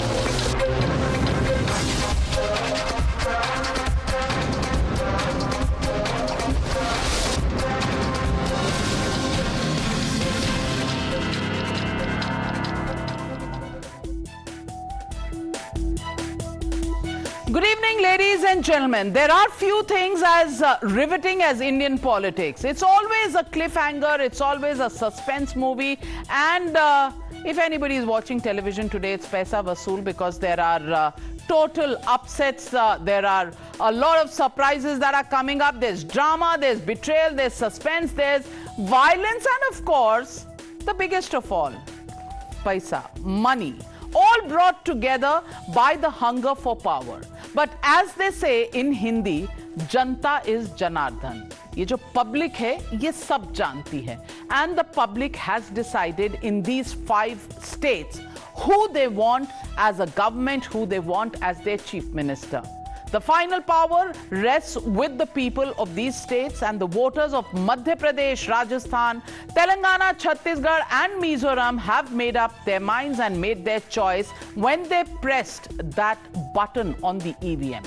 We will know on 3rd of December which party they picked, but this is critical for us to gauge the mood of the nation ahead of the crucial 2024 polls. So here on Times Now, ETG survey, we get you the most accurate and comprehensive projections backed by meticulously collated data from the extensive ground surveys with over 41,000 voters polled who actually came and spoke to our ETG representatives. And let's take a look at all the 5 states, the poll of polls, because there's no point talking about one poll. By this time, all the polls are out. So let's take a look at Rajasthan. Which way is Rajasthan going? Well, most polls say that it is going the BJP way, except 2 states, 2 polls giving it to the Congress. They're also slightly short of the margin. Access My India gives it 96, TV9 Polstat 92, Jan Ki Baat 73, 99, which is the exact same number Ashok Gehlot got in 2018. Republic gives 70, 81 ABP C voter. Average for the Congress is 82. And look at the BJP numbers, 118 by the ETG Times Now survey, 90 by Access My India. So neck and neck, 96 and 90, 102 by TV9 Polstat.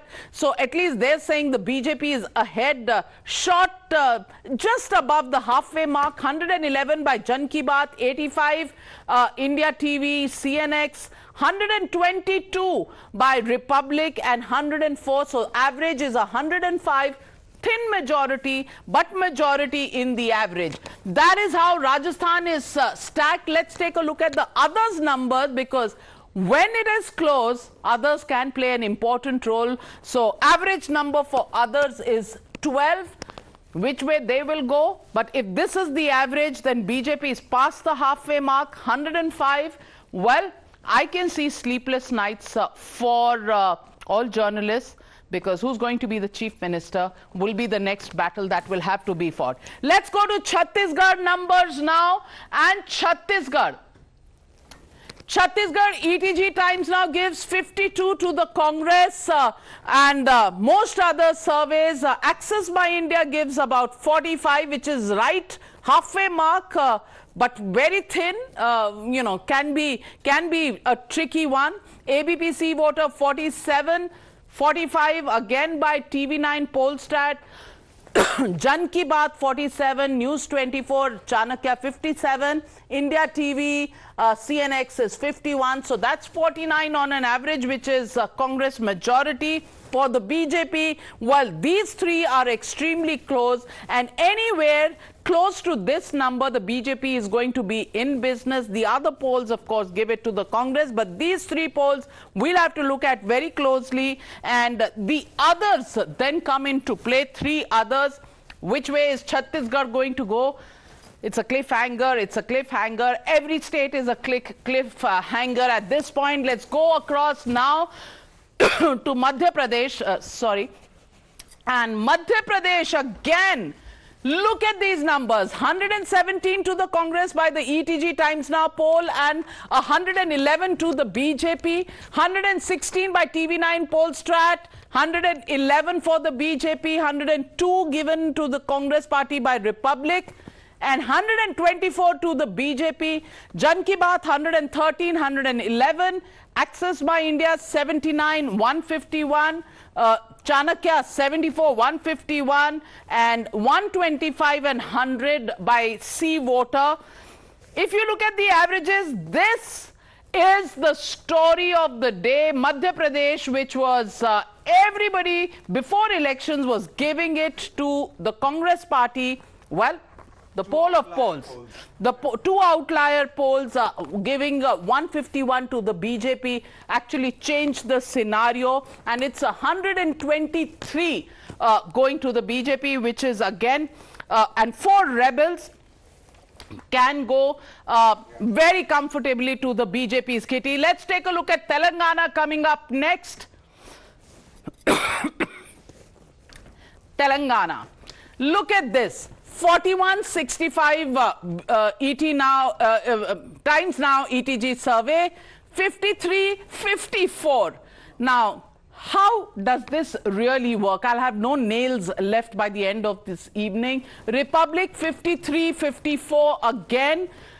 News 24 Chanakya 3371 giving it to the Congress party. Jan Ki Baat 4756 giving it to the Congress party. CNX 3971 giving it to the Congress party. C Voter giving it to the Congress party. But not quite. It's a hung assembly here. It's a hung assembly here. Hung assembly here. So at least 3 polls giving it a hung assembly. BJP, can it play kingmaker with the BRS A team, B team? Is that what's happening? AIMIM both in the kingmaker's position. Well, all right. That's a cliffhanger. And AIMIM also here. What's going to happen? That is the big question. Telangana, well, it looks even Stevens and a hung house. BRS, no? They haven't fought together. No, but we have to include them. Okay, so if you do that, then it's well, 47 for the BRS. 47, 58, 59, 41, 55, 45 and 53. Yet, even if you add them together, it looks like directionally everybody wants to say the Congress is ahead, directionally.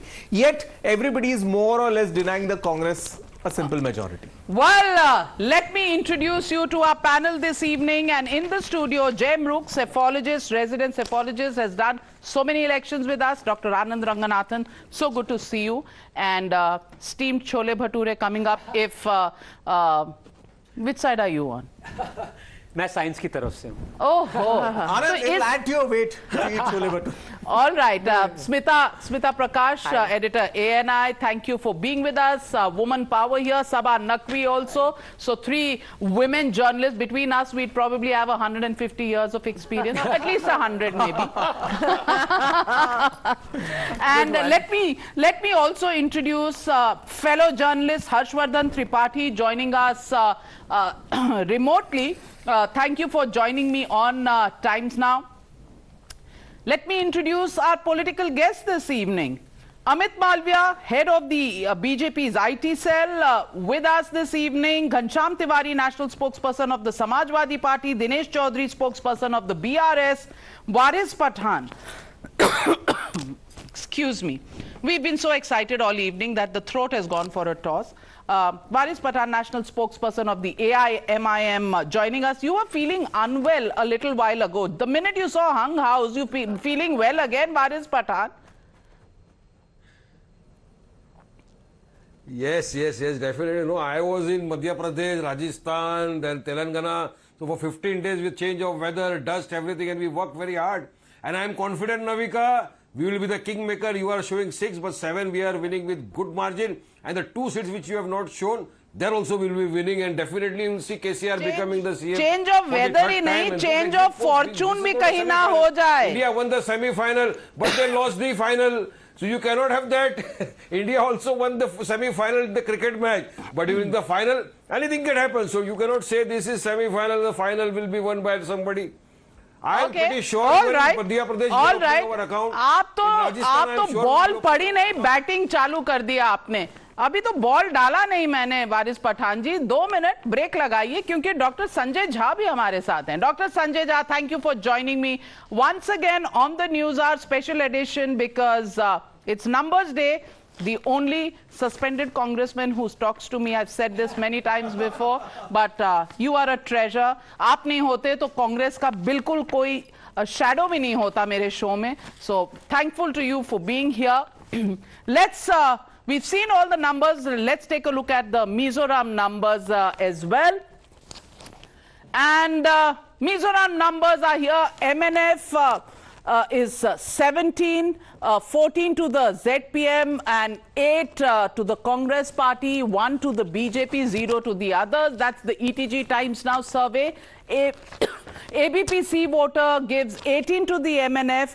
Direction is the same, and the BJP is not getting anything. CNX. Only state where all the polls have a consensus. Consensus, a total consensus over here. Yeah. I think there's a problem. The average is not there. There is a 0, 0, 0. So we are looking at 17 here, 15 here, 7 here, and 1 here. We need to fix this graphics, but the general direction is that it's hung house in Mizoram.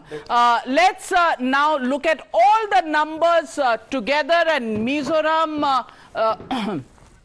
These are the ETG numbers, and Rajasthan ETG gives it to the BJP. Madhya Pradesh, it's too close to call.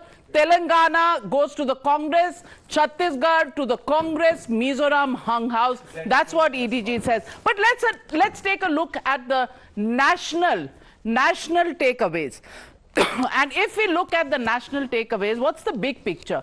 Congress plans to expand its national footprint, which is been kept in check by the BJP if it wins both Rajasthan and Madhya Pradesh. Then the BJP has stymied the Congress's march. In the absence of a chief ministerial face, Prime Minister's campaign in Rajasthan and Madhya Pradesh critical. So brand Modi very much the winning factor. BJP's plan for southern expansion is dealt a setback in Telangana, and if 2 states go to the Congress party, it has ATMs coming up. That's the conversation. Congress's regional satraps Gehlot and Kamal Nath may fail to fire.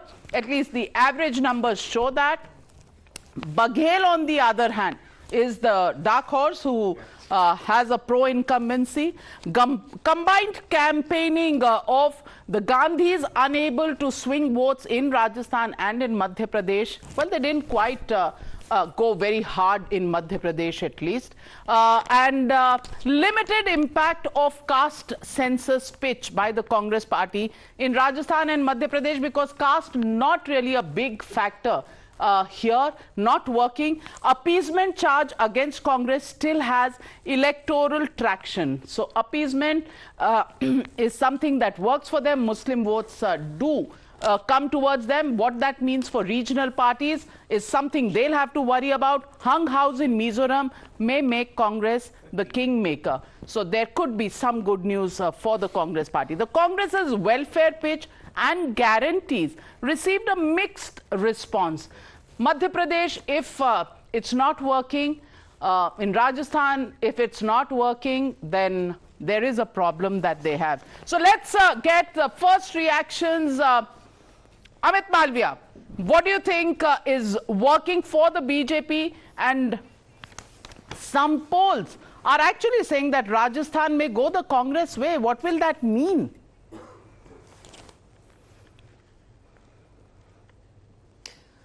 Navika, first of all, these are exit polls, so we should not confuse them with the final results which are going to be out on the 3rd of December. But having said that, directionally, most exit polls seem to suggest that the BJP will do exceptionally well in the Hindi heartland states. We are likely to win Madhya Pradesh, that is retain the state, also come to power in Rajasthan, and Chhattisgarh, a state where most analysts had not given us a chance at least 3 months ago, now have conceded that the BJP is in a dead heat contest with the Congress. If you were to ask me, my prediction of the election results on 3rd December is going to be 3-0 as far as these 3 Hindi heartland states are concerned. The BJP may well be ahead of the Congress even in Chhattisgarh, although quite marginally, but we could well be past the halfway mark. That's the sense that we're getting from the ground. There are a couple of smaller parties in Chhattisgarh, a few independents who have upset the Congress's apple cart, and the fact that the BJP put out a manifesto which was quite appealing, along with a huge undercurrent against Bhupesh Baghel and his government. Let's be very clear, underneath the gloss and glitter of the Chhattisgarh government helmed by Bhupesh Baghel, who was a frequently seen face in national media and in Delhi, governance suffered in Chhattisgarh. There was widespread corruption, the women were not happy, the farmers were not happy, the liquor policy of the state ruined several families. There was an estimated scam of about 2,000 crore there, 500 crore in the coal scam where they were giving permits for ferrying coal. That was completely done by the state government. All these things put together had put Baghel in the corner. But it seemed for a very long time that he managed the perception very well. But that might just be his undoing when you see the results on 3rd. Coming to Madhya Pradesh, I see some pollsters have indicated a huge sweep for the BJP. And some have given us a marginal lead. I can't comment on the numbers, but I can tell you that we will be very comfortable and we will be over the halfway mark on our own. It might not be a landslide as being projected, but it will not be as slender as some others have given. Now, the most interesting amongst these 3 Hindi heartland states is Rajasthan. For some reason, some pollsters believe that Congress may have the edge. I can tell you today with absolute confidence that the BJP will sweep Rajasthan because Mr. Gehlot ran the most abysmal government you could find anywhere in the country. There was crime that was galloping away, women were targeted, Dalits were targeted. He was just not in control of the state. In the last 6 months, he made a valiant attempt to put out a lot of welfare programs and schemes and advertise them aggressively. But you see, if you don't deliver governance in 4.5 years, you're unlikely to make good in the last 6 months because delivery is not something that you can operationalize overnight. Governments work for 7-8 months to conceive a program and then to put the mechanisms to deliver it. What Gehlot tried doing in the last 6 months is cover up for his inadequacies by a lot of announcements and advertisements, but that's never enough. Congress, if there's one state that they are sure of losing, it's Rajasthan. So that's the Hindi belt for you. And lastly, let me comment on Telangana.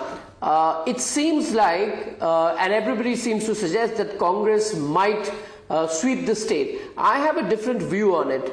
Even though the Congress is making all efforts in Telangana, they may still finish second behind the BRS. The BRS tally will certainly go down. They may even be short of the halfway mark, but it still seems like they may end up as the single largest party. The BJP will gain vote share across the state. Is that your hope? Is that your hope, or is that a prediction based on numbers and psephology, Amit Malviya? Because you would want the BRS to fall short and then you can expand the NDA and reduce the third front options or the India alliance, whichever way you want to.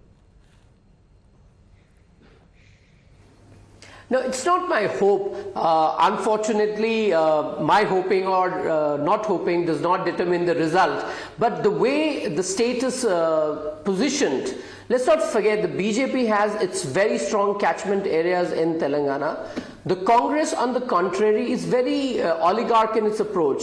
Wherever they have leaders who have some sort of hold, they are relevant, but they are largely not present across the state. On the contrary, the BRS, despite having huge anti-incumbency against them, have the requisite machinery that is required to fight an election. The Congress does not have it, unless there was something so compelling for people to go out and ensure that BRS and KCR are out at any cost. I'm still not quite sure that was the mood there. They do want change.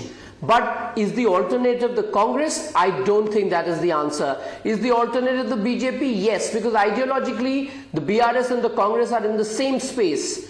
The BJP represents an alternate view. They're an alternate model of governance, but we are still sort of growing in that state. So we could see a hung house in Telangana, and we will have to wait for third to see which way the numbers go. Well, I don't know about that, and let's get the poll around the studio, because I've not seen too many polls where people have shown their indecisiveness. Most polls in recent times have been decisive, and therefore, hung house in Telangana is something that, I at least, cannot hope for. But let's take a roll call around the table.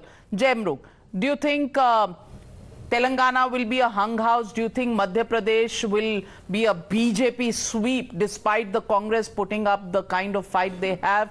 Do you think Chhattisgarh is a close call? And do you think Rajasthan will not palto the roti and actually repeat a Congress government? Stick your neck out. Okay, I'll go to a little bit of history. I'll start. No, don't go to history, because we live in the present. No. We live in the present, and today we only want to know what's happening in these 5 states. Okay, perfect. Rajasthan, actually, I clearly think it's going to follow the cyclicity. The BJP is going to be back. Only thing, that gap may be narrower, what the polls are showing, which is what has happened actually in 2008 when Gehlot came back. And in 2018 also when he came back. He was around 100, the BJP was around 75. Now the shoe seems to be on the other foot as per the poll of polls. Maybe the gap is wider. I think the poll of polls is narrowing it. The gap could be wider. That's point number one. Point number two, Telangana, I think it's actually got to be a clear mandate. Maybe the Congress heading closer to 60. Which is again in line with the poll of polls. 60, okay. Yeah, 60 is just about there. Shy of the majority somewhat. But I think that's a possibility. Again, I'm with the poll of polls on that. Madhya Pradesh, 2 polls seem to be outliers while most are predicting a close fight. I still feel it could be one party, that is maybe the BJP, but not by that huge margin, maybe 10 seats or so. Victory is a victory is a victory. Victory. And Chhattisgarh, Chhattisgarh में भी traditionally ये वाला poll of polls का हिसाब रहा है. आप 18 का चुनाव छोड़ दो, आप 3 का देखो, 8 का देखो, 13 का देखो, जीतने वाले के 50, हारने वाले के 40, 45, 50, 40 वही चल रहा है. So if something similar happens पर again, अब तो मोदी फैक्टर है. बिल्कुल नहीं, but I still expect it could be the BJP, but again it won't be a stupendous mandate. Maybe it's a 40 or a 40. Oh, so you're even giving Hindi heartland. You're going with Amit Malviya. Are you a Sanghi? It's up to you. Okay. Sanjay Jha. Sanjay Jha, if the Congress was going to snatch a loss from the teeth of victory in Madhya Pradesh, if it is a hung house in Telangana, what does this mean for the Congress party?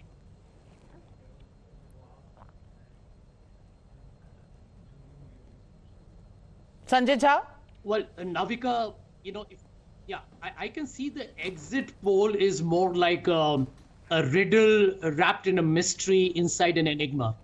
It is very, very difficult for anyone to really safely prognosticate as to what's going to happen on December 3rd. But here is the interesting point. If the BJP is going to look at two exit polls that give it a decisive win in Madhya Pradesh, then the same 2 polls are giving the Congress, in fact, near the majority in Rajasthan. So in that effect, it becomes basically a flip-flop. The Congress expected to do in Madhya Pradesh, loses Madhya Pradesh, but hopefully will win Rajasthan. So I think it becomes a zero-sum game. I believe that the big story of the election, Navika, is really the comeback of the Congress in Telangana. Because that is a state where a lot of people took it for granted that the BRS is going to have another 3rd victory, but that doesn't seem to have happened. And if the Congress makes a comeback in Telangana, I think it begins to fortify the South, which has always been its traditional bastion, and makes it, I think, make a comeback even in Andhra Pradesh, in the next assembly elections. So I think that to me is the real big story. And the third part, which cannot be ignored, is that the BJP is ceding space. It cannot be denied that the BJP is ceding space. The question is, how quickly can the Congress and the India alliance seize on that opportunity? Because the Hindi heartland is clearly fractured. It is not going the BJP way. The Congress at the moment could win all 3 states. The Congress, based on these exit polls, could be winning Madhya Pradesh, could be winning Rajasthan. So could the BJP, Sabha Naqvi? That's exactly what you're saying. No, well, I think I'm not as optimistic on the line that Sanjay is. I think the BJP is showing a huge tenacity. It is fighting back. It is being able to turn the reversals, probably, according to the exit polls, in Madhya Pradesh and in the heart of India and in Chhattisgarh. Chhattisgarh, I felt, would be closer than what was being projected. The BJP is fighting back, even though they had no clear leadership over there. So they're doing that. And Rajasthan, well, I mean, in the Hindi belt, certainly, even if the BJP ends up losing all the states, hypothetically, their capacity to fight, their capacity to be there, it cannot be seen as a mandate which is going to go into the next general election.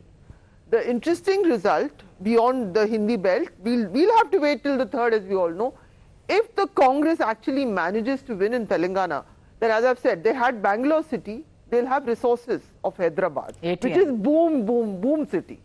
It is doing on certain indicators even better than Bangalore in certain fronts, and so they'll have another boom city if that happens. But it would be, we would have to sit down and analyze how can a party which does so much welfareism as KTR's party, I keep calling it TRS, which I think they should have stuck to that name, because they suddenly went Bharatiya Rashtriya Samiti.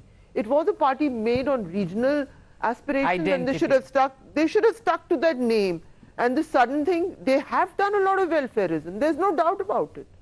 If they get defeated, we have to analyze. These are turning out to be very interesting elections. Very interesting elections, but Anand Ranganathan, 2018, the BJP lost all of these states. And still in 2019, it increased its tallies. So what are we seeing? If the BJP does win 1 or 2 states and makes it a close call in Chhattisgarh or even wins it, and in Telangana, as Amit Malviya says, is part of the equation if it's hung house, what does it mean for national politics? 3 points here, Navika. First of all, good evening. I think number one is, for all those who say that BJP is not wooing enough Muslims, you just heard Pathan Saab say that he's been on a whirlwind tour of all the election states. So I think that is wrong. What is that? I haven't got B team. Extracted a smile out of Pathan Saab there. He's, look at him. Shoulder shaking laughter. आप लोगों का हैदराबादी बिरयानी का चलता रहता है. No, but 2 points here. I think the stories, to be very honest, are Madhya Pradesh and Telangana. And let me go into a little bit of detail there. Please understand, 20 years of anti-incumbency. No one gave BJP a hope. Mamaji looks like he's done it. But if you were to analyze, let's go beyond the infighting in the opposition camp or Congress camp or any other state. You look at all the BJP ruled states. The first thing that Narendra Modi or Amit Shah or everyone, when they go for campaigning, they say double engine ki sarkar hai, double engine ki sarkar hai. Out here, they didn't mention that much. And you look at the evidence, it is the Modi engine that has not only pulled the train, but has pulled the almost defunct Mamaji engine, which is at the back. If you look at 80 million population of Madhya Pradesh, 25 million have now got Ayushman cards. 8 million have Ujjwala cylinders. You have 8 million toilets constructed, some of the highest in the country. The central schemes, i.e. quote-unquote Modi schemes, have done something for Madhya Pradesh that is unprecedented. Number two, I am right now actually holding my horses when it comes to Telangana, honestly, because as Sabha says, I think she has a point. The amount of welfareism that has been done by the BRS or erstwhile TRS is unbelievable. The state is now in debt of 6 lakh crores. Navika, to give you a perspective, when you keep on saying that AAP is the one which is freebie, Punjab is 2.5 lakh crores in debt. Telangana, population of nearly the same as Punjab or 35 million instead of Punjab 30 million, is to every person in Telangana has a debt of 1.5 lakh crores, 1.5 lakhs, which is unprecedented. What that means is, in spite of doing so much development, if they lose, you really have to introspect. I mean, you really have to give credit to the Indian voter and ask this question. Do they look... If freebies don't work. Yes. If that's BRS why these loses, are the two stories. If BRS loses... They work, that means people don't say, "My Baap Sarkar, we are yours." People say, it's our entitlement, now what's next? Well, that's what we say. Waris Pathan, let me get in Waris Pathan and Dinesh Chaudhary. Waris Pathan, अगर कांग्रेस तेलंगाना में जीत जाती है, भैया जी तो क्या होगा? All the minority votes are going to go to Congress. After Karnataka, Telangana will be the other experiment. And what happens to the existence of parties like yours?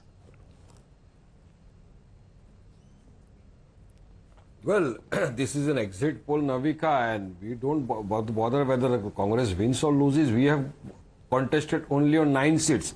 We have 7 sitting MLAs. We have got 1 member of parliament there. And out of the 119, we have given all the seats.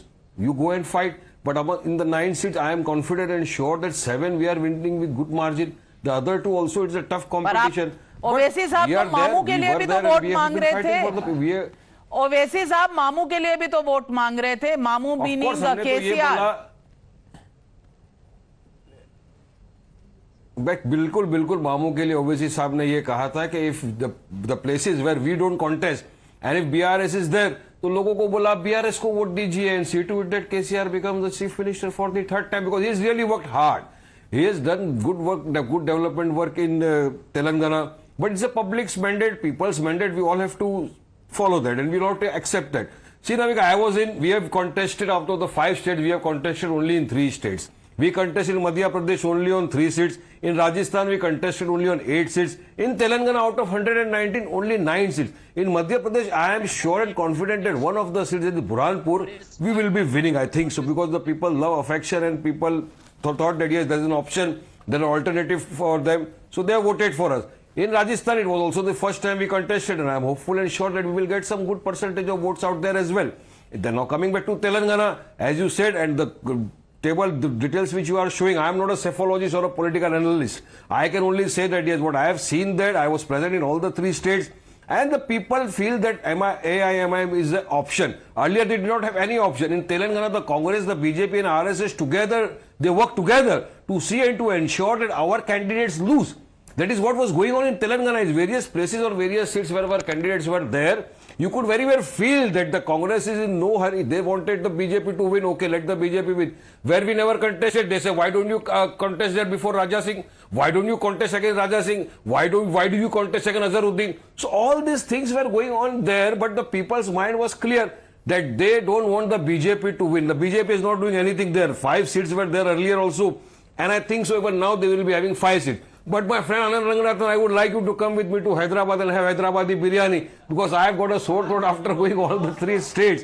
And let's hope for the best on the 3rd. Let's see what happens, Navika. Well, even Madhya Pradesh, so Rajasthan, 3 states only, and we have left all the other seats for the Congress. Fight, defeat BJP, defeat whomsoever they want to. But I think that is the question. That is the question. If in their home state, where a party's name is Musalman, if they were to lose more seats than they win, and those seats go to the Congress party, तो existential crisis है कि नहीं है? That is the question. But Dinesh Chaudhary, exit polls, everybody will say don't take exit polls seriously, but those are the numbers, and direction of most of the exit polls is in one direction, which is Congress making huge inroads into Telangana, and the TRS or BRS actually suffering huge losses. Despite welfareism, despite your schemes, despite a 6 lakh crore debt of the state, as Anand Ranganathan pointed out, if this is the situation, do you really think that the Congress is on a comeback nationally, and smaller regional parties could be in trouble? Harika ji, let me tell you, no exit poll has got Telangana's pulse perfectly till now. Even last time also, nobody could get the number of seats which BRS was going to win exactly. only CPS exit poll had got it right. But no other survey or what is CPS saying this time? Bhai, bata dijiye. What is CPS saying this time? CPS is giving us simple majority. Simple majority. Okay, that's all you are worried about. And let me tell you, we are very confident, and as our working president, KTRG, has addressed a press meet today and he has said, we are coming back with more than 70 seats in Telangana. Congress hype is only on social media or what do you call false bravado or bluster. But people of Telangana will definitely give us the mandate which is required, and there will be no necessity of forming a coalition or alliance or power sharing with anybody. Because we have... But if the necessity arises, as Amit Malviya pointed out, are you willing to do business with the BJP? Are you going to use it as your B team or be the B team of the BJP? Navika ji, I am once again saying very categorically that scenario will not arise. There will be no necessity. If it does, life in politics is all about possibilities. Is that an option? Navika ji, just let me mention, even in Bengal elections, all the exit polls have given huge numbers to other parties other than TMC. But TMC came back very triumphantly, and Telangana will also be delivering the same message on December 3rd. And if unfortunately the scenario which you mentioned does arise, we will prefer to sit in opposition and fight on behalf of the people instead of sharing power with others. All right, all right. Brave last words, and kudos to you, more power to you. But Ghanshyam Tiwari, the question that arises from all the exit polls as of now, and I would request everybody to refrain from saying exit polls are average now, and let's discuss the exit polls. And if all the direction of the exit polls are to be seen, then it seems like Rajasthan and Madhya Pradesh in the BJP kitty as of now. Telangana, well, in the Congress kitty, and Chhattisgarh also, most exit polls except 3 puts it in the Congress kitty.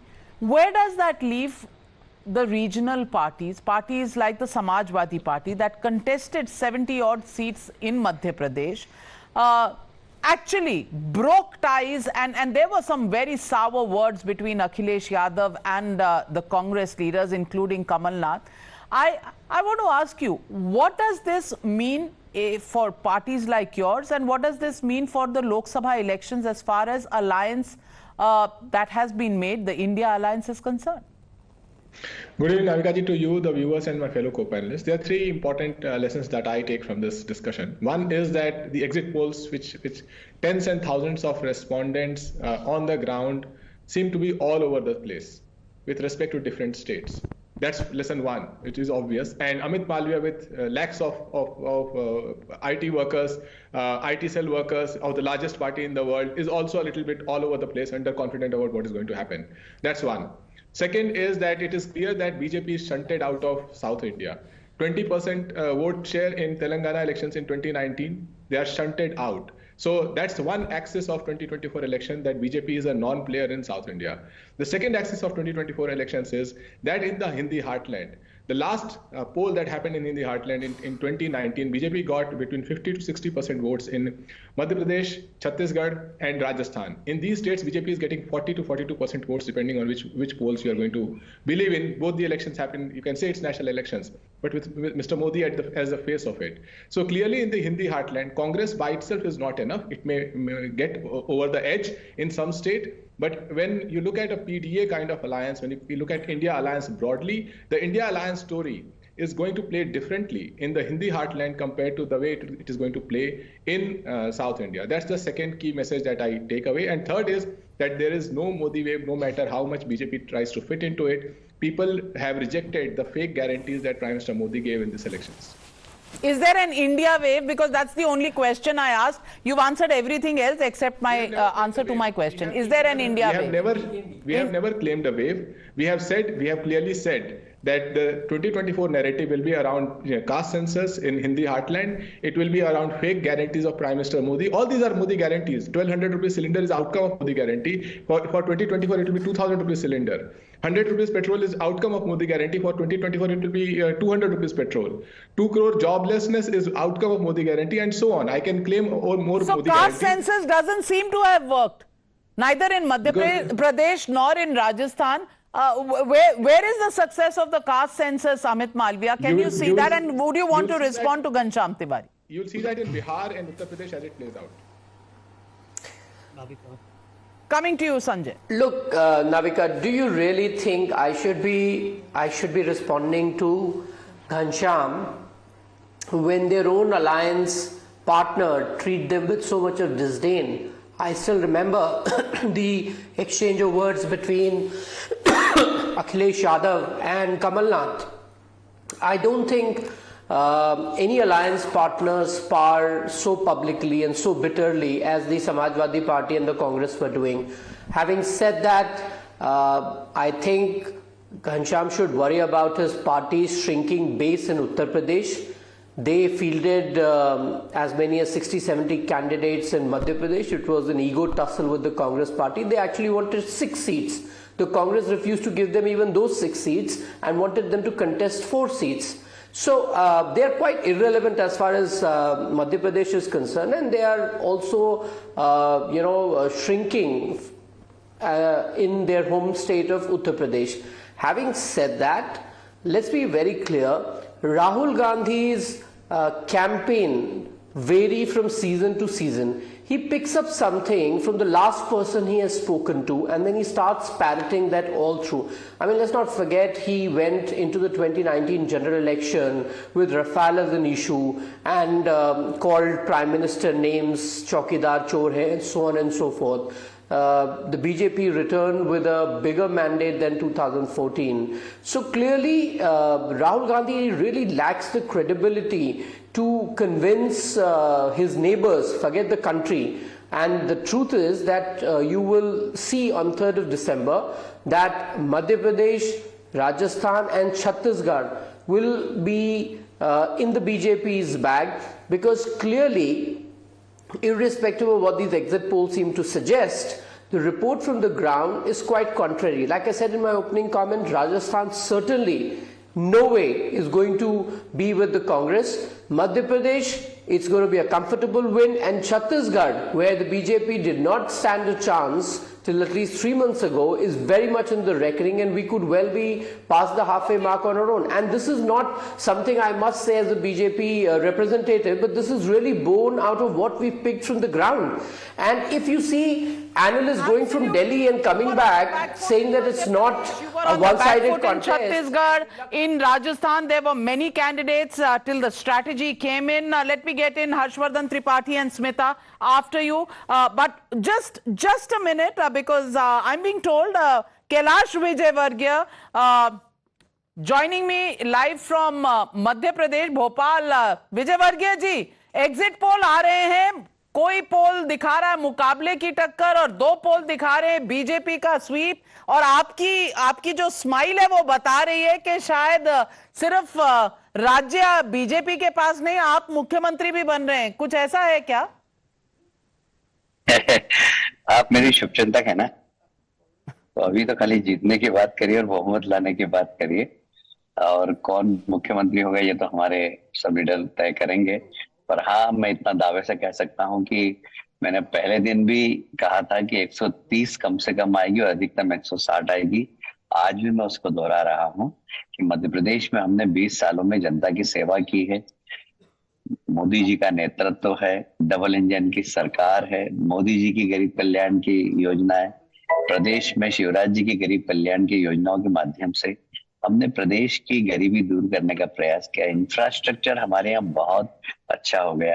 मुझे याद है दीदी, जब मैं minister बना था PWD 2003 में, जब सड़कें हमारे यहाँ 60,000 किलोमीटर गड्ढे वाली सड़कें थी, आज 5 लाख किलोमीटर सड़कें हैं बिना गड्ढे की।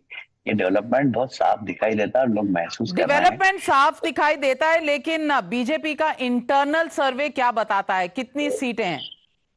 मैं तो आपसे कह रहा हूँ कि 130 कम से कम आएगी और 160 तक जा सकती है। मैंने तो आज हमारे वरिष्ठ नेताओं को भी सीट का आंकड़ा दिया है, ये सीट हम जीतना है, ये सीट में हमारी फाइट है, ये सीट हम जीत सकते हैं। जीत का फैक्टर नरेंद्र मोदी का करिश्मा है, लाडली बहना स्कीम है, सेंट्रल स्कीम्स हैं, क्या कारण बताते हैं आप इस अगर जीतते हैं? नंबर देखिए तो नरेंद्र मोदी जी का नेतृत्व, डबल इंजन की सरकार, उसके बाद गरीब कल्याण की सारी योजनाएं, उसमें लाडली बहना योजना भी है, और इसलिए कुल मिलाकर एक गुलदस्ता है। उस गुलदस्ते के अंदर अलग अलग फूल हैं और उसमें प्रधानमंत्री आवास योजना भी है, आयुष्मान योजना भी है, लाडली लक्ष्मी योजना भी है, लाडली बहना योजना भी है। तो ये सब का गुलदस्ता है जनता की सेवा का। कैलाश विजयवर्गीय जी, 2024 के लिए क्या मैसेज रहेगा मध्य प्रदेश का अगर बीजेपी चुनाव जीतती है? लेकिन कांग्रेस ने काफी मुकाबले की टक्कर दी है, 2018 में भी, अब 2023 में भी। लोकसभा के लिए क्या आप आंकलन लगा रहे हैं?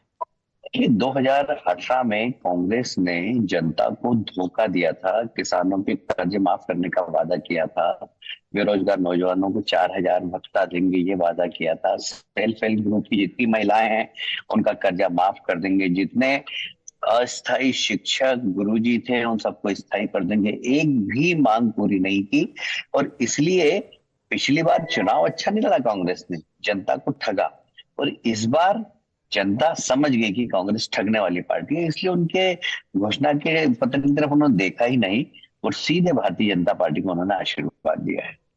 मुख्य दावेदार मुख्यमंत्री के लिए कौन है? भारतीय जनता पार्टी का कोई भी कार्यकर्ता जिसको पार्टी का नेतृत्व आदेश देगा वो मुख्यमंत्री बनेगा। यानी कि शिवराज चौहान के chances?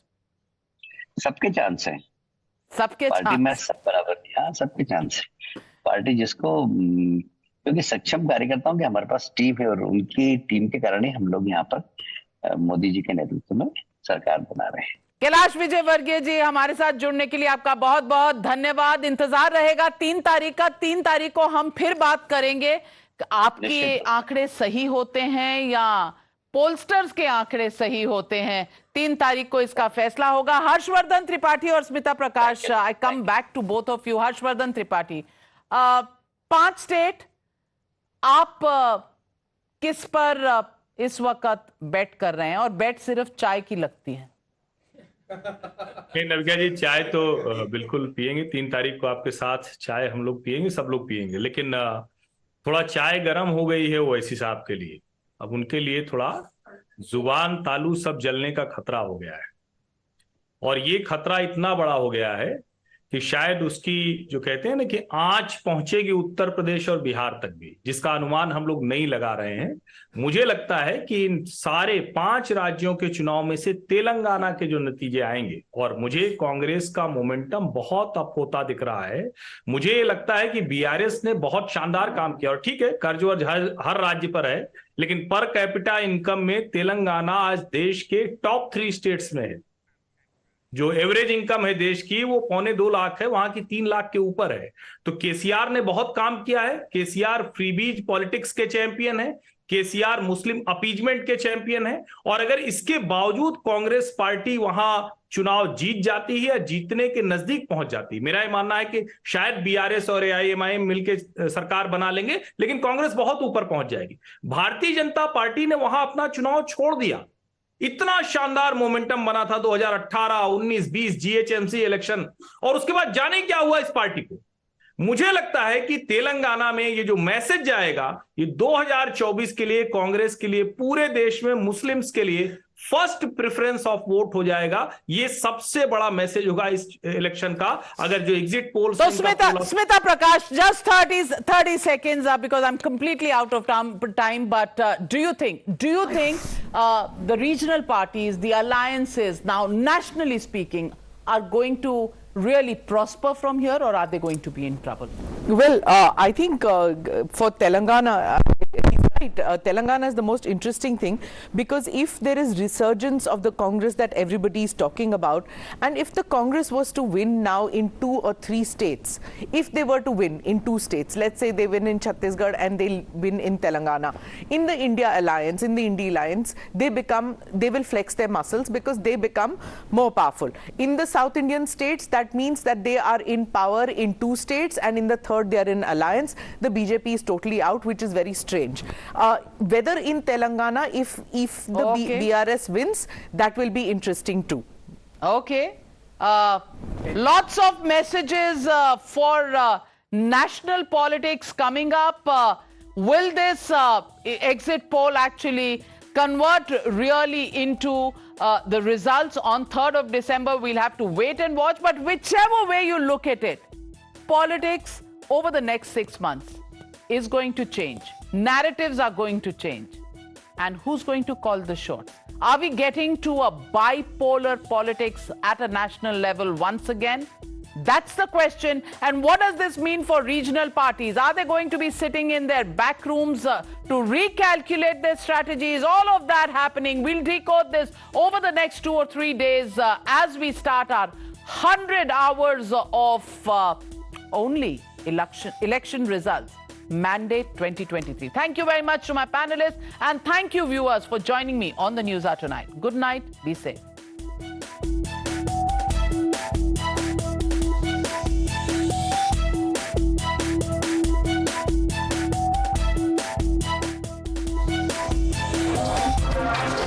The News Hour at 9 will be right back after the break.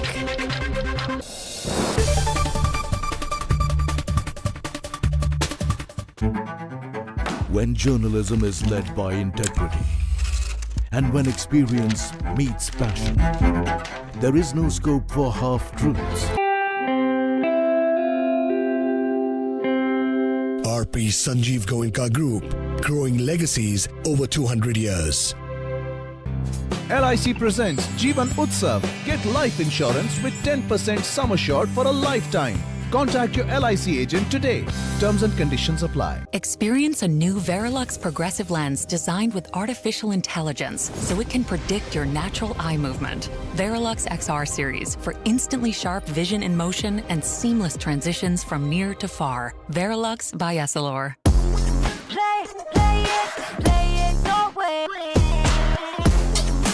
Sarah, this is your space. Play it your way.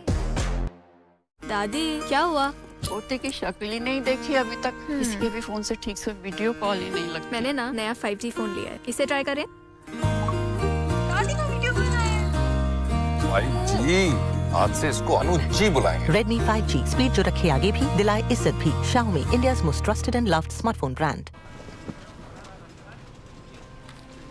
भाई, टाइम पे पहुंचेगा ना? हाँ सेठ, बस निकल ही रहे। सूरज से पहले उठता है, संघर्ष की राह पकड़ता है। उन्नति का सफर 2 पहियों पर चलता है। जब घड़ी का कांटा वक्त से आगे चलता है, रुकता नहीं, थमता नहीं, बेधड़क ये बढ़ता है। दम भरता बस कुछ देर, फिर निकल पड़ता है।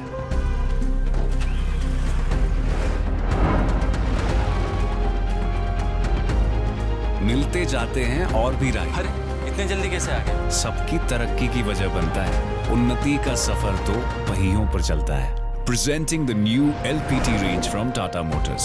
अब ड्राइवर प्रोडक्टिविटी होगी और भी ज्यादा। टाटा ट्रक्स, देश के ट्रक्स। फर्स्ट टाइम दाल? या नो पिन? छोटी सी पेमेंट्स के लिए पिन नहीं लगता। मेरा छोटा सा नुस्खा। लेकिन दाल तड़का के लिए दाल लगती है। मेरा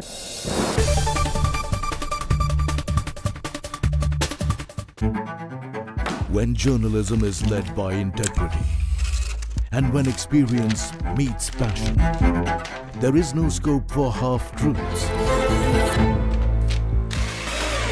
When the noise drowns out the truth, and many lose sight of what is the real issue.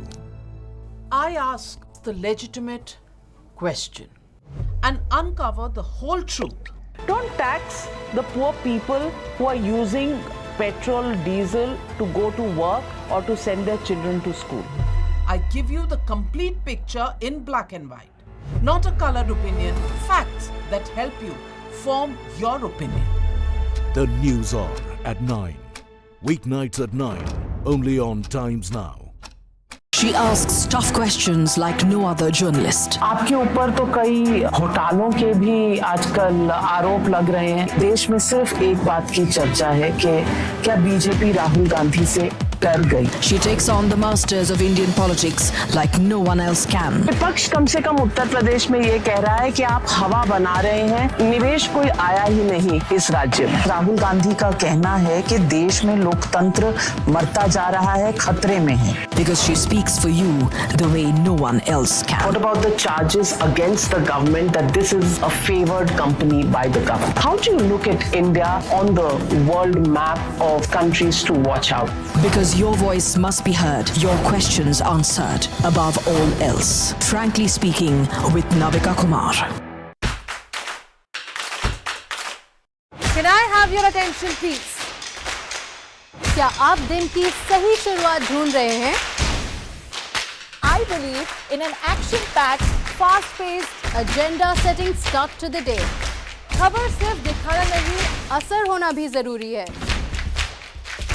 I'm Amita Badwa. I'm Pratibha Tehushida Malhotra and you're watching the Morning News Hour.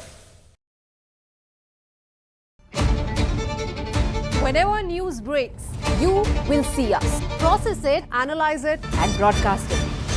After the spot reporters, we are the first responders. We are at the front line of every news event. We are situation analysts, raw, live and unedited. Pure news, pure passion. Times Now. Action begins here. When news is troubling. They rented this house right here and 3 days later she was murdered. When news is for common man. We are asking you for the Aam Aadmi that why the proper checks and balances were not done, sir.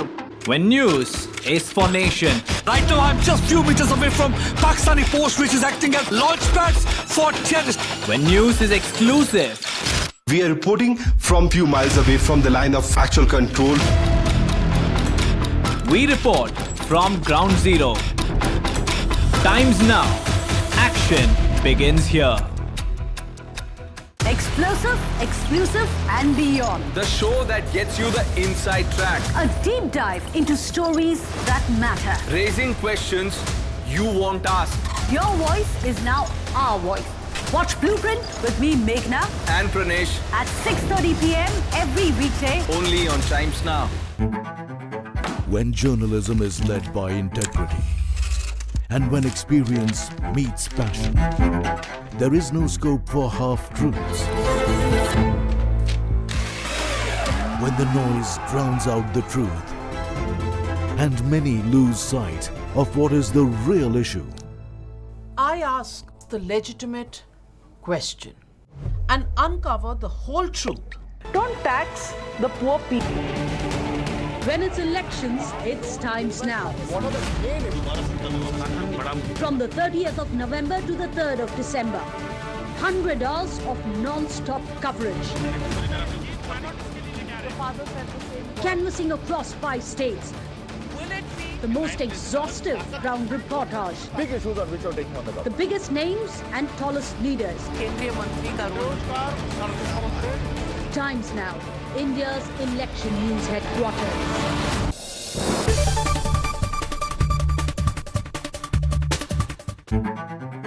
When journalism is led by integrity and when experience meets passion, there is no scope for half-truths. When the noise drowns out the truth and many lose sight of what is the real issue. I ask the legitimate question and uncover the whole truth. Don't tax the poor people who are using petrol, diesel to go to work or to send their children to school. I give you the complete picture in black and white. Not a colored opinion, facts that help you form your opinion. The News Hour at 9. Weeknights at 9, only on Times Now. She asks tough questions like no other journalist. आपके ऊपर तो कई घोटालों के भी आजकल आरोप लग रहे हैं। देश में सिर्फ एक बात की चर्चा है कि क्या बीजेपी राहुल गांधी से कर गई। She takes on the masters of Indian politics like no one else can. विपक्ष कम से कम उत्तर प्रदेश में ये कह रहा है कि आप हवा बना रहे हैं, निवेश कोई आया ही नहीं इस राज्य में। राहुल गांधी का कहना है कि देश में लोकतंत्र मरता जा रहा है, खतरे में है। Because she speaks for you the way no one else can. What about the charges against the government that this is a favored company by the government? How do you look at India on the world map of countries to watch out? Because your voice must be heard, your questions answered about.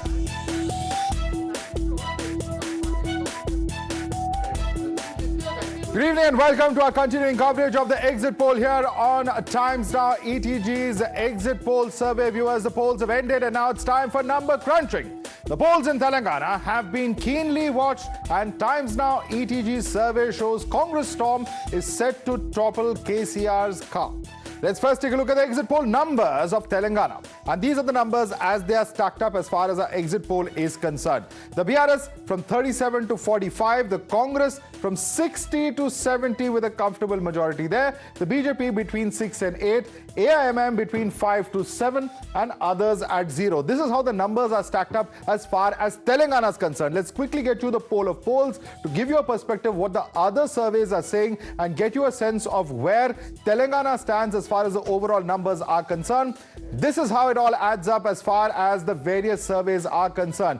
By and large, the numbers in the favor of the Congress party, you can see as far as not just the Times Now ETG survey at 65, the others like the Chanakya would give it 71, there's the India TV CNX at 71 as well, but there are several numbers where it's very close. Look at Polestat, 54 and 53. Matriz says 54 and 53 as well.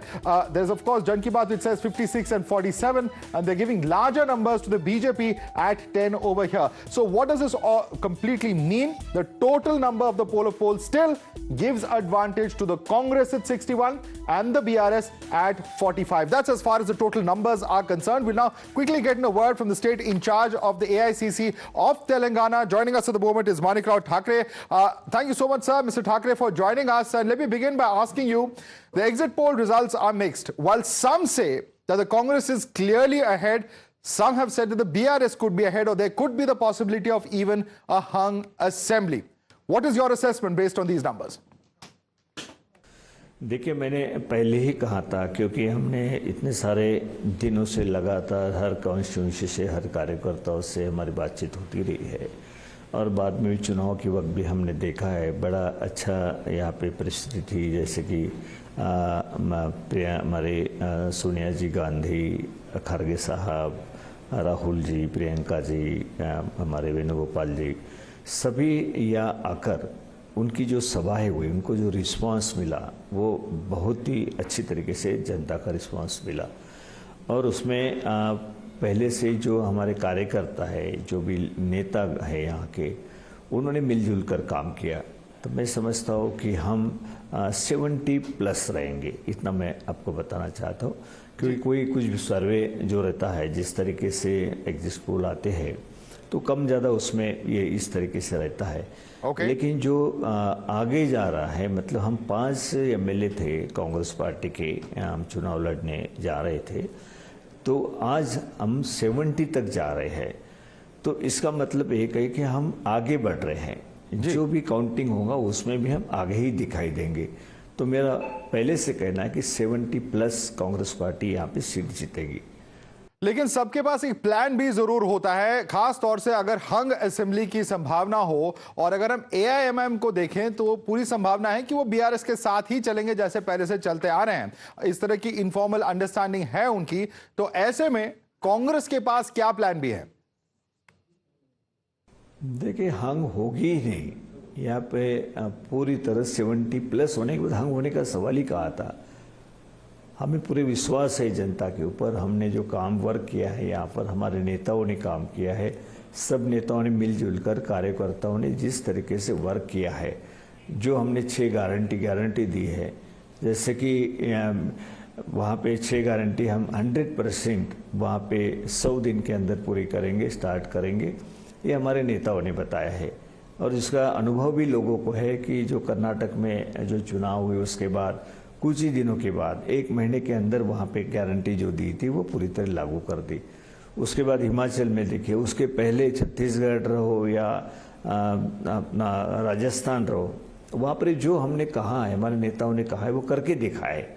ये हमारे पर विश्वास जनता का है।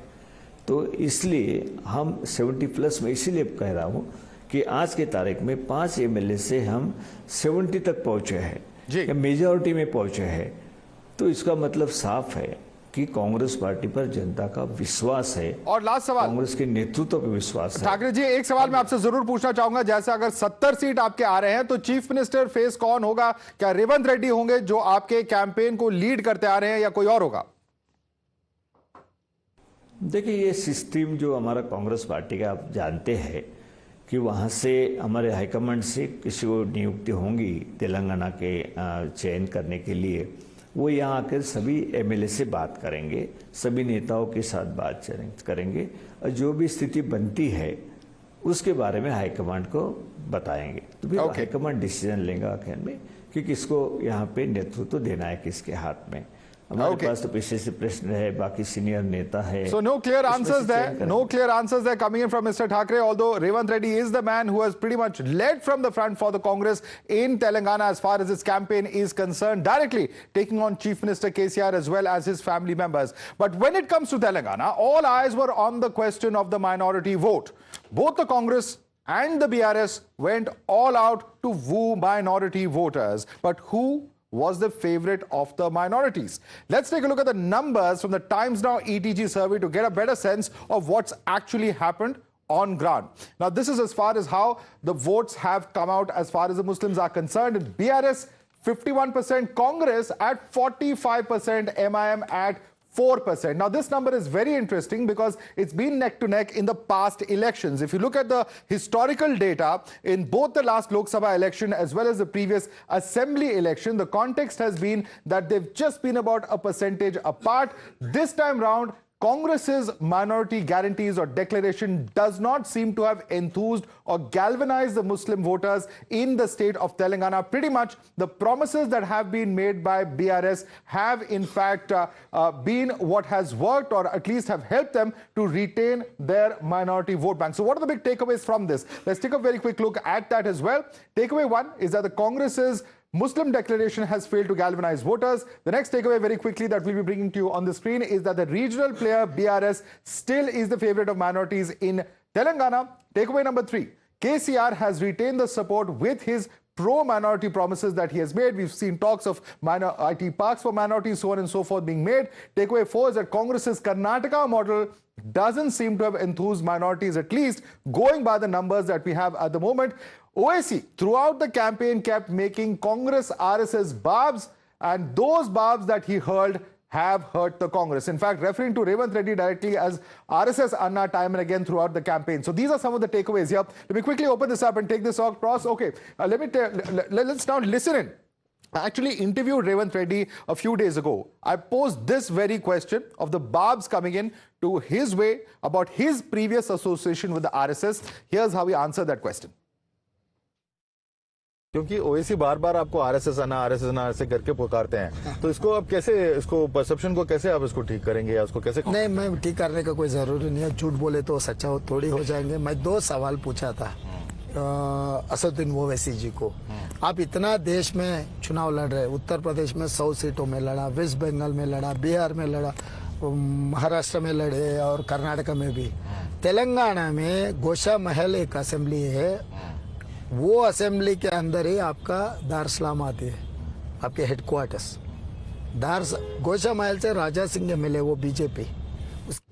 All right, let me take this across to JVC. JVC, interesting perspective over there. While the Congress is doing far better than it has in the past in the state of Telangana, what explains this? Because this aspect of the Karnataka model has not percolated on ground. So if Congress is not going to get majority of, which is above 50% of minority votes, they would not be in a position to touch the magic figure. Absolutely. If your data is right, then the results are going other way. Yeah, okay. They don't stand together. They don't stand together. Okay. For the Congress to go past, because understand, there are several seats where Congress does not have organizational structure. Yeah. In the absence of organizational structure, if you do not get majority of minority votes, you are not at a poll distance to form the government. Okay. That's one.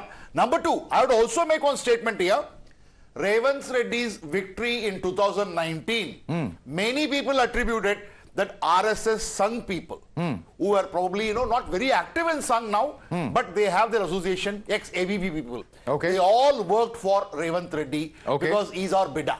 Okay. Okay, that's an interesting perspective. And in fact, let me quickly introduce some of our panelists. Tushar Gupta is with us, Tehseen Poonawala here in our studio. We also have Sabha Naqvi, senior journalist, joining us. Jayam Rugh, of course, continues to be with us in the studio. But joining us from outside, Sanju Verma, national spokesperson of the BJP. We have with us Asif Sohail, political analyst, joining us, as well as Mir Zulfikar, AIMIM candidate. Asif Sohail, I'm going to come to you in just a minute, but I want to take this question across to Mir Zulfikar. Mir Zulfikar ji, आप क्या कहेंगे? कांग्रेस इस बार minority voters को इंथूज कर पाई है, नहीं कर पाई है, और अगर ये डेटा जैसे सजेस्ट कर रहा है कि नहीं कर पाई है, तो उसके क्या कारण रहे हैं?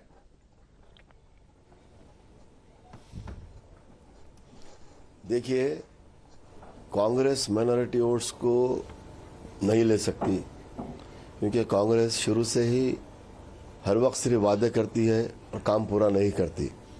और जो भी यहाँ पर तेलंगाना में काम किया है पिछले 10 साल से, वो केसीआर साहब ने आकर ग्राउंड लेवल पर, ग्रास रूट लेवल से जो काम किया है, अपने स्कीम्स को इम्प्लीमेंट किया है, उसी की वजह से केसीआर साहब को माइनॉरिटी वोट मिलेंगे। कांग्रेस सिर्फ वादे करती है, काम नहीं करती। Okay, let me bring Tehseen on that. Khalikur Rahman also joining us on the broadcast. Congress वादे करती है लेकिन इम्प्लीमेंट नहीं करती. How do you like to respond to it? अव्वल तो मीर साहब को मैं ढेर सारी शुभकामनाएं देना चाहता हूँ। वे भी चुनाव लड़ रहे हैं और उम्मीद है कि वो अच्छा करेंगे, लेकिन कांग्रेस तेलंगाना में हुकूमत में आने वाली है, इस चीज को आप नोट कीजिए। And it is crossing 70+। It is an astounding sweep. Madhav, I have never seen something like this in my life except for 2 occasions, 2013 Arvind Kejriwal, 2014 Modi ji in the national elections. Anyone and everyone you speak to is voting for Congress, whatever the factors is. This is an election BJP is just given away on a platter 8 to 9 months ago. So you don't believe these numbers? You don't believe these I numbers? am saying Congress is crossing 72+. I am sticking my neck out and saying 72+. This is even the poll of polls that gives Congress a majority. I don't agree with it. It's 72+. It is a tsunami in Telangana. And I've tweeted this about a week and a half ago. But I want you to come in on the minority numbers. If it's worked, if these numbers are true, then what really has happened on ground? Because this is what the Congress was saying. The Congress was saying that in Karnataka, they said that make us a strong alternative to the BJP nationally, and that helped them get the Muslim votes. They've gone with that narrative in Telangana. But somewhere that narrative has not worked, is what many would say, if these numbers are true. No, that narrative has absolutely worked for the Congress, not just the minorities. Everyone in Telangana has wanted change. And it's astounding because the 4 or 5 reasons why people have voted Congress, most people didn't have much negative to say about KCR sir. Okay. But they were very, very irritated with KTR and Kavita. They thought that KTR in particular was very arrogant. This is what I'm telling you, the feedback we've got. Second, the MLAs. KCR sir did not make this, repeated his MLAs. He had promised to change them. He didn't do that.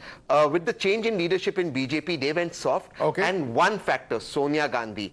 A lot of the voters have voted for Sonia Gandhi because it was her last. Okay, one by one. Let me get in a response from the BRS now. Joining us is Khalikur Rahman, spokesperson. Khalikur Rahman, you heard Tehseen Poonawala describing the factors. He's saying that there are certain members of the family who he believes were not popular, but also as far as the way the minority votes went, many would say, we saw how the BJP, the Prime Minister, even accusing the BRS of engaging in politics of appeasement, promises as far as an IT park for Muslims are concerned, or even increasing the various schemes, etc., budgets drastically. All of these are questions that have been raised through the course of the campaign. How do you react to all of that? Khalikur Rahman. Yeah, first of all, good evening to all my co-panelists and good evening to all your viewers. Thank you for having me on your show. In fact, we have just closed the polling today, and we have also seen some of the exit polls, but I don't quite agree with those exit polls. For the reason is because those exit polls are done based on a particular sample, and that sample does not represent the entire constituency or the entire population of the Telangana and what they think about the particular leaders or the particular parties.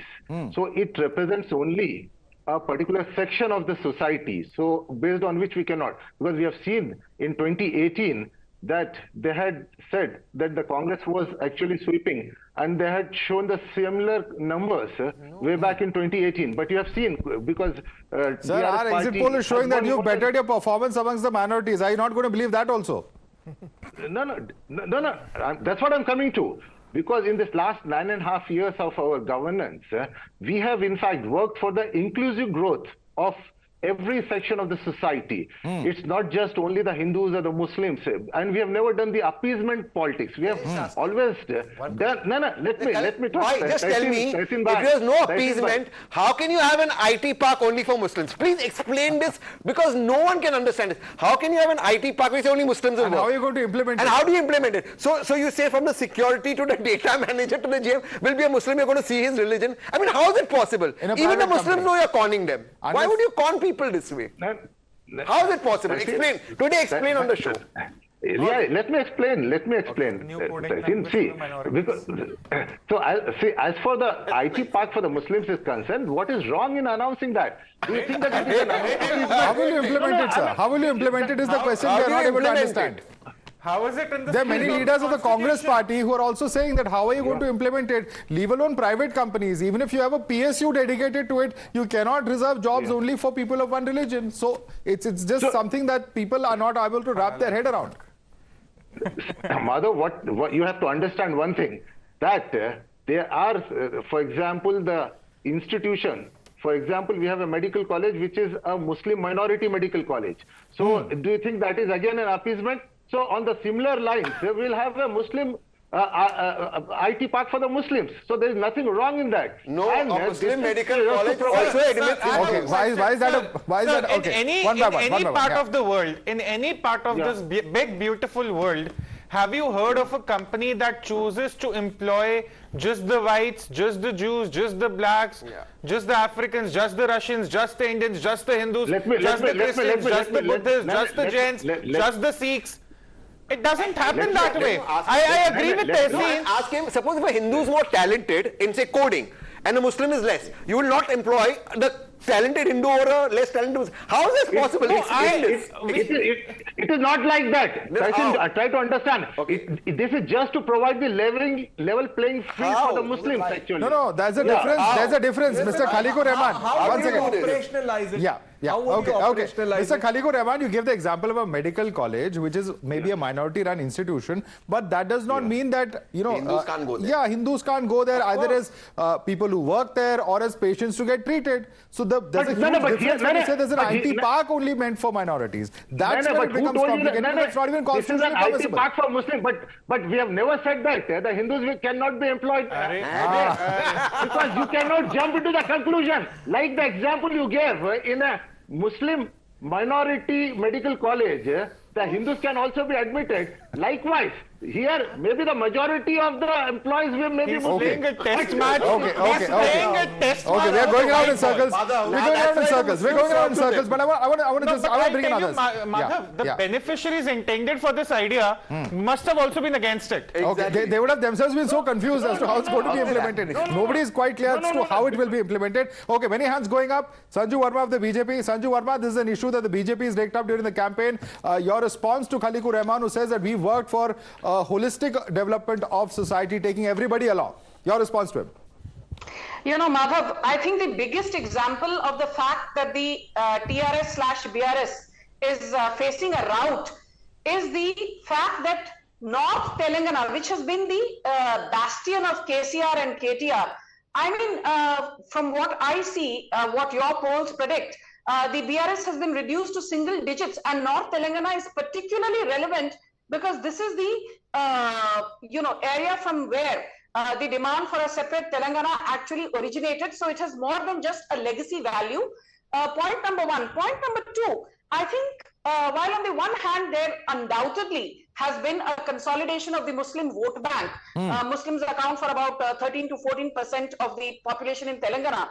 The fact that rabid polarization is being rejected is best showcased by the fact that in the old city, in and around Greater Hyderabad, which accounts for about 24 odd seats, while the BJP has stuck to its tally, the Congress has seen a marginal improvement. The BRS is actually seeing a rout there as well. Okay. And the INM is also seeing a rout. Asaduddin Owaisi says that we will win all the 9 seats this time around, but the fact is that he will not even be able to hold on to the 7 seats that he won last time, and their tally might actually fall from 7 to 6. Is what your pundits are predicting, and which is something that which needs to be taken cognizance of. So I think rabid polarization does not work. Point number 1, there is an anti-establishment vote against the TRS/BRS. The Congress has done well to capitalize on that. There is no denying that. But point number 3, from being a party with just 1 seat, we just got 1 seat in 2018 Telangana Assembly polls, to the fact that even on conservative estimates, pollsters are saying we will win about 6 to 8 or 7 to 9 seats. I think that's coming a long way. Okay.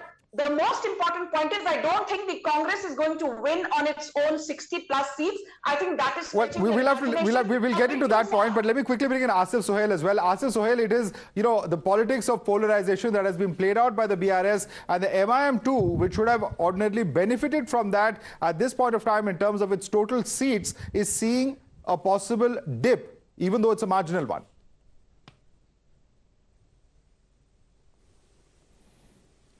Madhav देखिए, एक चीज तो मैं आपको बताना चाह रहा हूं कि when we see the total poll percentage this time कि ओवरऑल पूरे स्टेट में 63% के करीब हुआ, जब कंपेयर 14 में 69% था, 18 में 73% है, तो ये बार वोटिंग भी कम हुई है। बट एक चीज तो तय है कि जहां पे माइनॉरिटी वोट्स हो गए वही गवर्नमेंट फॉर्म करेगी, चाहे कांग्रेस हो या BRS हो। दैट इज नाउ कि minority votes will play an important role, जबकि मुसलमानों को हमेशा पीछे रखा गया है।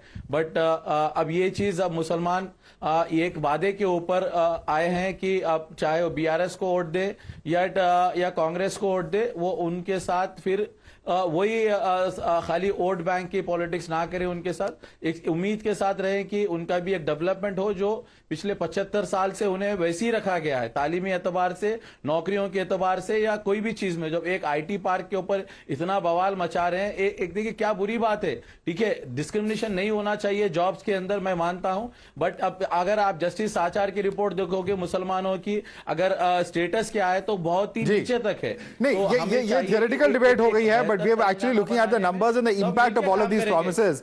Asif Sohail, so let me quickly bring this across to the other panelists as well.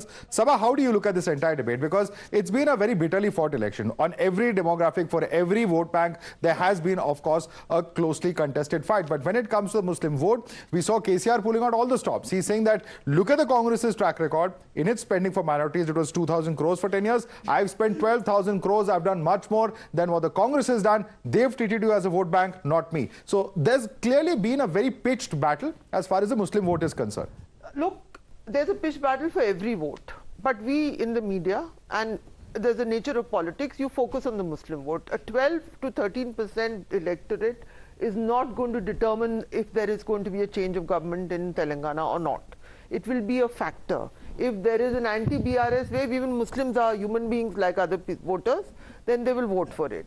Even certain Muslim politicians, such as the last speaker, the impression that Muslims will decide which way the state will vote is a false sense of how can a 13% population decide which way the entire state will vote. Also, this idea of a park for a particular community is against the Constitution of India. पूरी polling हुई है। Madam को बोले दीजिए, सवाल just started speaking. You can come in, Asif. One second. आप हमारे आप उनको बोलने तो दीजिए। बोलने दीजिए। मुझे लगता है ये पार्क का जो आइडिया कि आप एक ही कौम के लिए आप एक पार्क बनाए, वो कॉन्स्टिट्यूशन के खिलाफ ही होगा, इलीगल होगा। मुझे समझ में नहीं आया ये क्या पॉलिसी है। Maybe there is something I have not understood. लेकिन सीधी बात ये है कि अगर देखिए और करके please one at a time please. अगर ऐसा होता तो फिर यूपी में 20% मुस्लिम है, क्या वो सरकार बनाते? आपके यहाँ 12% है और हैदराबाद में मेरा अनुमान ये है कि असदुद्दीन ओवैसी 2 सीटें शायद खो जाएंगे, लेकिन ये भी कहना that he will stop being, because he's an important MP and he makes his voice heard on certain issues. So he remains relevant to he's not unpopular among Indian Muslims all over. But it is obviously Hyderabad is his home place. That's where he's a member of parliament from. Muslims, I will go against the whole slant of your conversation here, that Muslims are going to decide which way they go. Everybody in Telangana has fought for every community. Well, not the entire state, but about 40 seats, they have a very huge influence, and that's why. Of course they do. Of course they do. Of course they do. But let me bring in Jay on that. Jay, is this not an important debate? Because she says that they are like any other community. They may be about 10 to 12% of the population. But from the data that we have seen, at least about 40 to 45 seats, Muslims have a decisive say in who wins that election. And that's why they become an important factor in the election, is it not? Yeah, they absolutely become an important factor. Now, one of the most important news items we were looking at is a list of the Jamaat, which says that, okay, these 69 assembly seats go for the Congress, the best force to defeat the BJP. These 41 seats go for the BRS. Now, such, an organized move wouldn't have happened if they had not been decisive voters. Right. Second point, why they're decisive again, going by anecdotal data, is that the BRS has sought an arrangement with the AIMIM. Yeah. Why would they seek an arrangement if they were not decisive voters? Right? In fact, it is sort of rumored that the AIMIM deliberately fielded a candidate in Jubilee Hills against Mr. Azharuddin so as to defeat the Congress candidate. So I think the primacy of their vote cannot be disputed. What can, however, be disputed is things like operationalizing an IT park. Right. Let me, in fact, take you across to the second focus that we are having on the News Hour agenda. And this is as far as the backward class push is concerned. And how successful has the Congress's push in this regard been? This is crucial to look at, especially when we're looking forward to the 2024 general elections. For that, we look at how the OBCs voted in different states. The larger picture that emerges from the survey numbers is that OBCs have voted very much in favor of the BJP. Let's look at the numbers from the different states coming in. This is the first state that we have up over here. Now, this is the state of Rajasthan, Congress at 38%, BJP at 47%, others at 15%. Let's move on to the next state that we have as far as this particular statistic is concerned. We're going to be looking at Madhya Pradesh and Chhattisgarh, and this is Madhya Pradesh. Now, this is as far as the OBC vote is concerned. The OBC, General, SC, ST, Muslim, this is the total breakup. And look at the top statistic there of the OBC vote. BJP here again at 54%, Congress at 41%. Let's move on to the next state of Chhattisgarh. This is another state that we're looking at in terms of how the backward classes have voted. And over here as well, we're looking at the historical data now. Now, this is the historical data that we're talking about as far as how OBC votes are shifting towards the BJP in 2014. 24% for the Congress, the BJP at 23%, 2009, 24 and 22. So pretty much even Stevens over there. Regional parties, of course, the big players over here with 43 and 42%. Post 2014, this number changes where the Congress's share comes down to 15%. The BJP gaining about roughly the same amount of 10%. In fact, more than that, about 12% here, going to 34%. And in 2019, this number further increasing to 44%, with this share of the regional parties coming down from 43 to 27%. And that's why this becomes an important point of discussion. I want to go right back to Jay on this. Jay, this is going to be very, very crucial. We're seeing both sides battle it out for the backward classes. We're seeing the position that's been taken in various opposition states about demands for surveys, so on and so forth. But how is this really going to play out? If you look at the numbers over here, the BJP does seem to have an advantage when it comes to the backward classes, because number of the leaders that they're projecting, etc., all of that is in tune with this strategy. You need to look at the larger lay of the land. If you look at the data, amongst the general category, SC.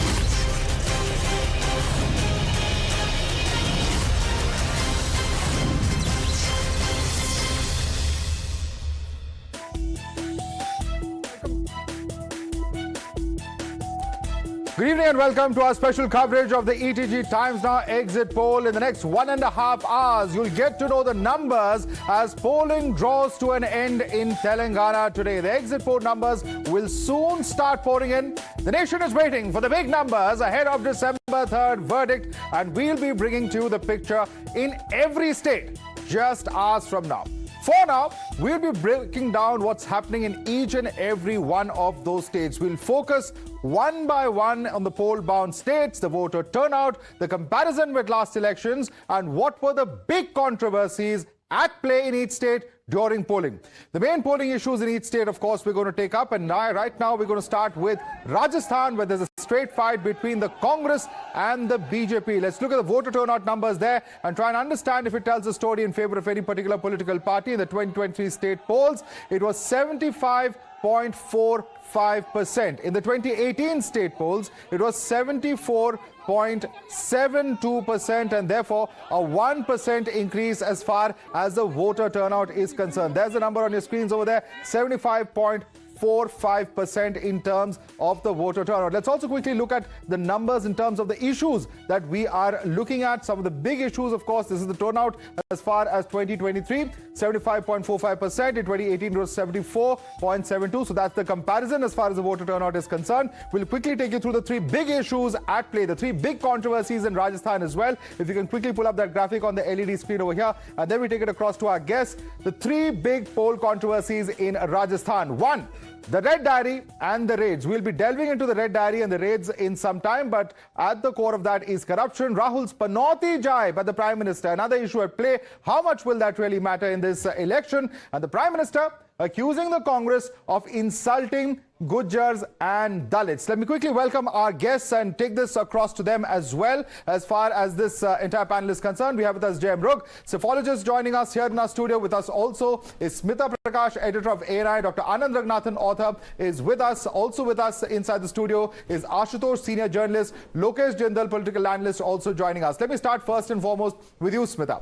How much of these three election issues that we were debating, how much of that will actually be at play as far as the minds of voters is concerned? Lal Diary was much spoken about. The Prime Minister's attack, the Panauti jibe, has been spoken about. But at the end of the day, to the voting public, how much do these issues really matter, in your view, Smita? You know, thank you. Great to be back in the studios and for these elections. Thank you, Madhav. I think, you know, who said what? Whether it's the Panauti, whether it's anything else, I think these are basically for grabbing eyeball space. It's for getting that media attention.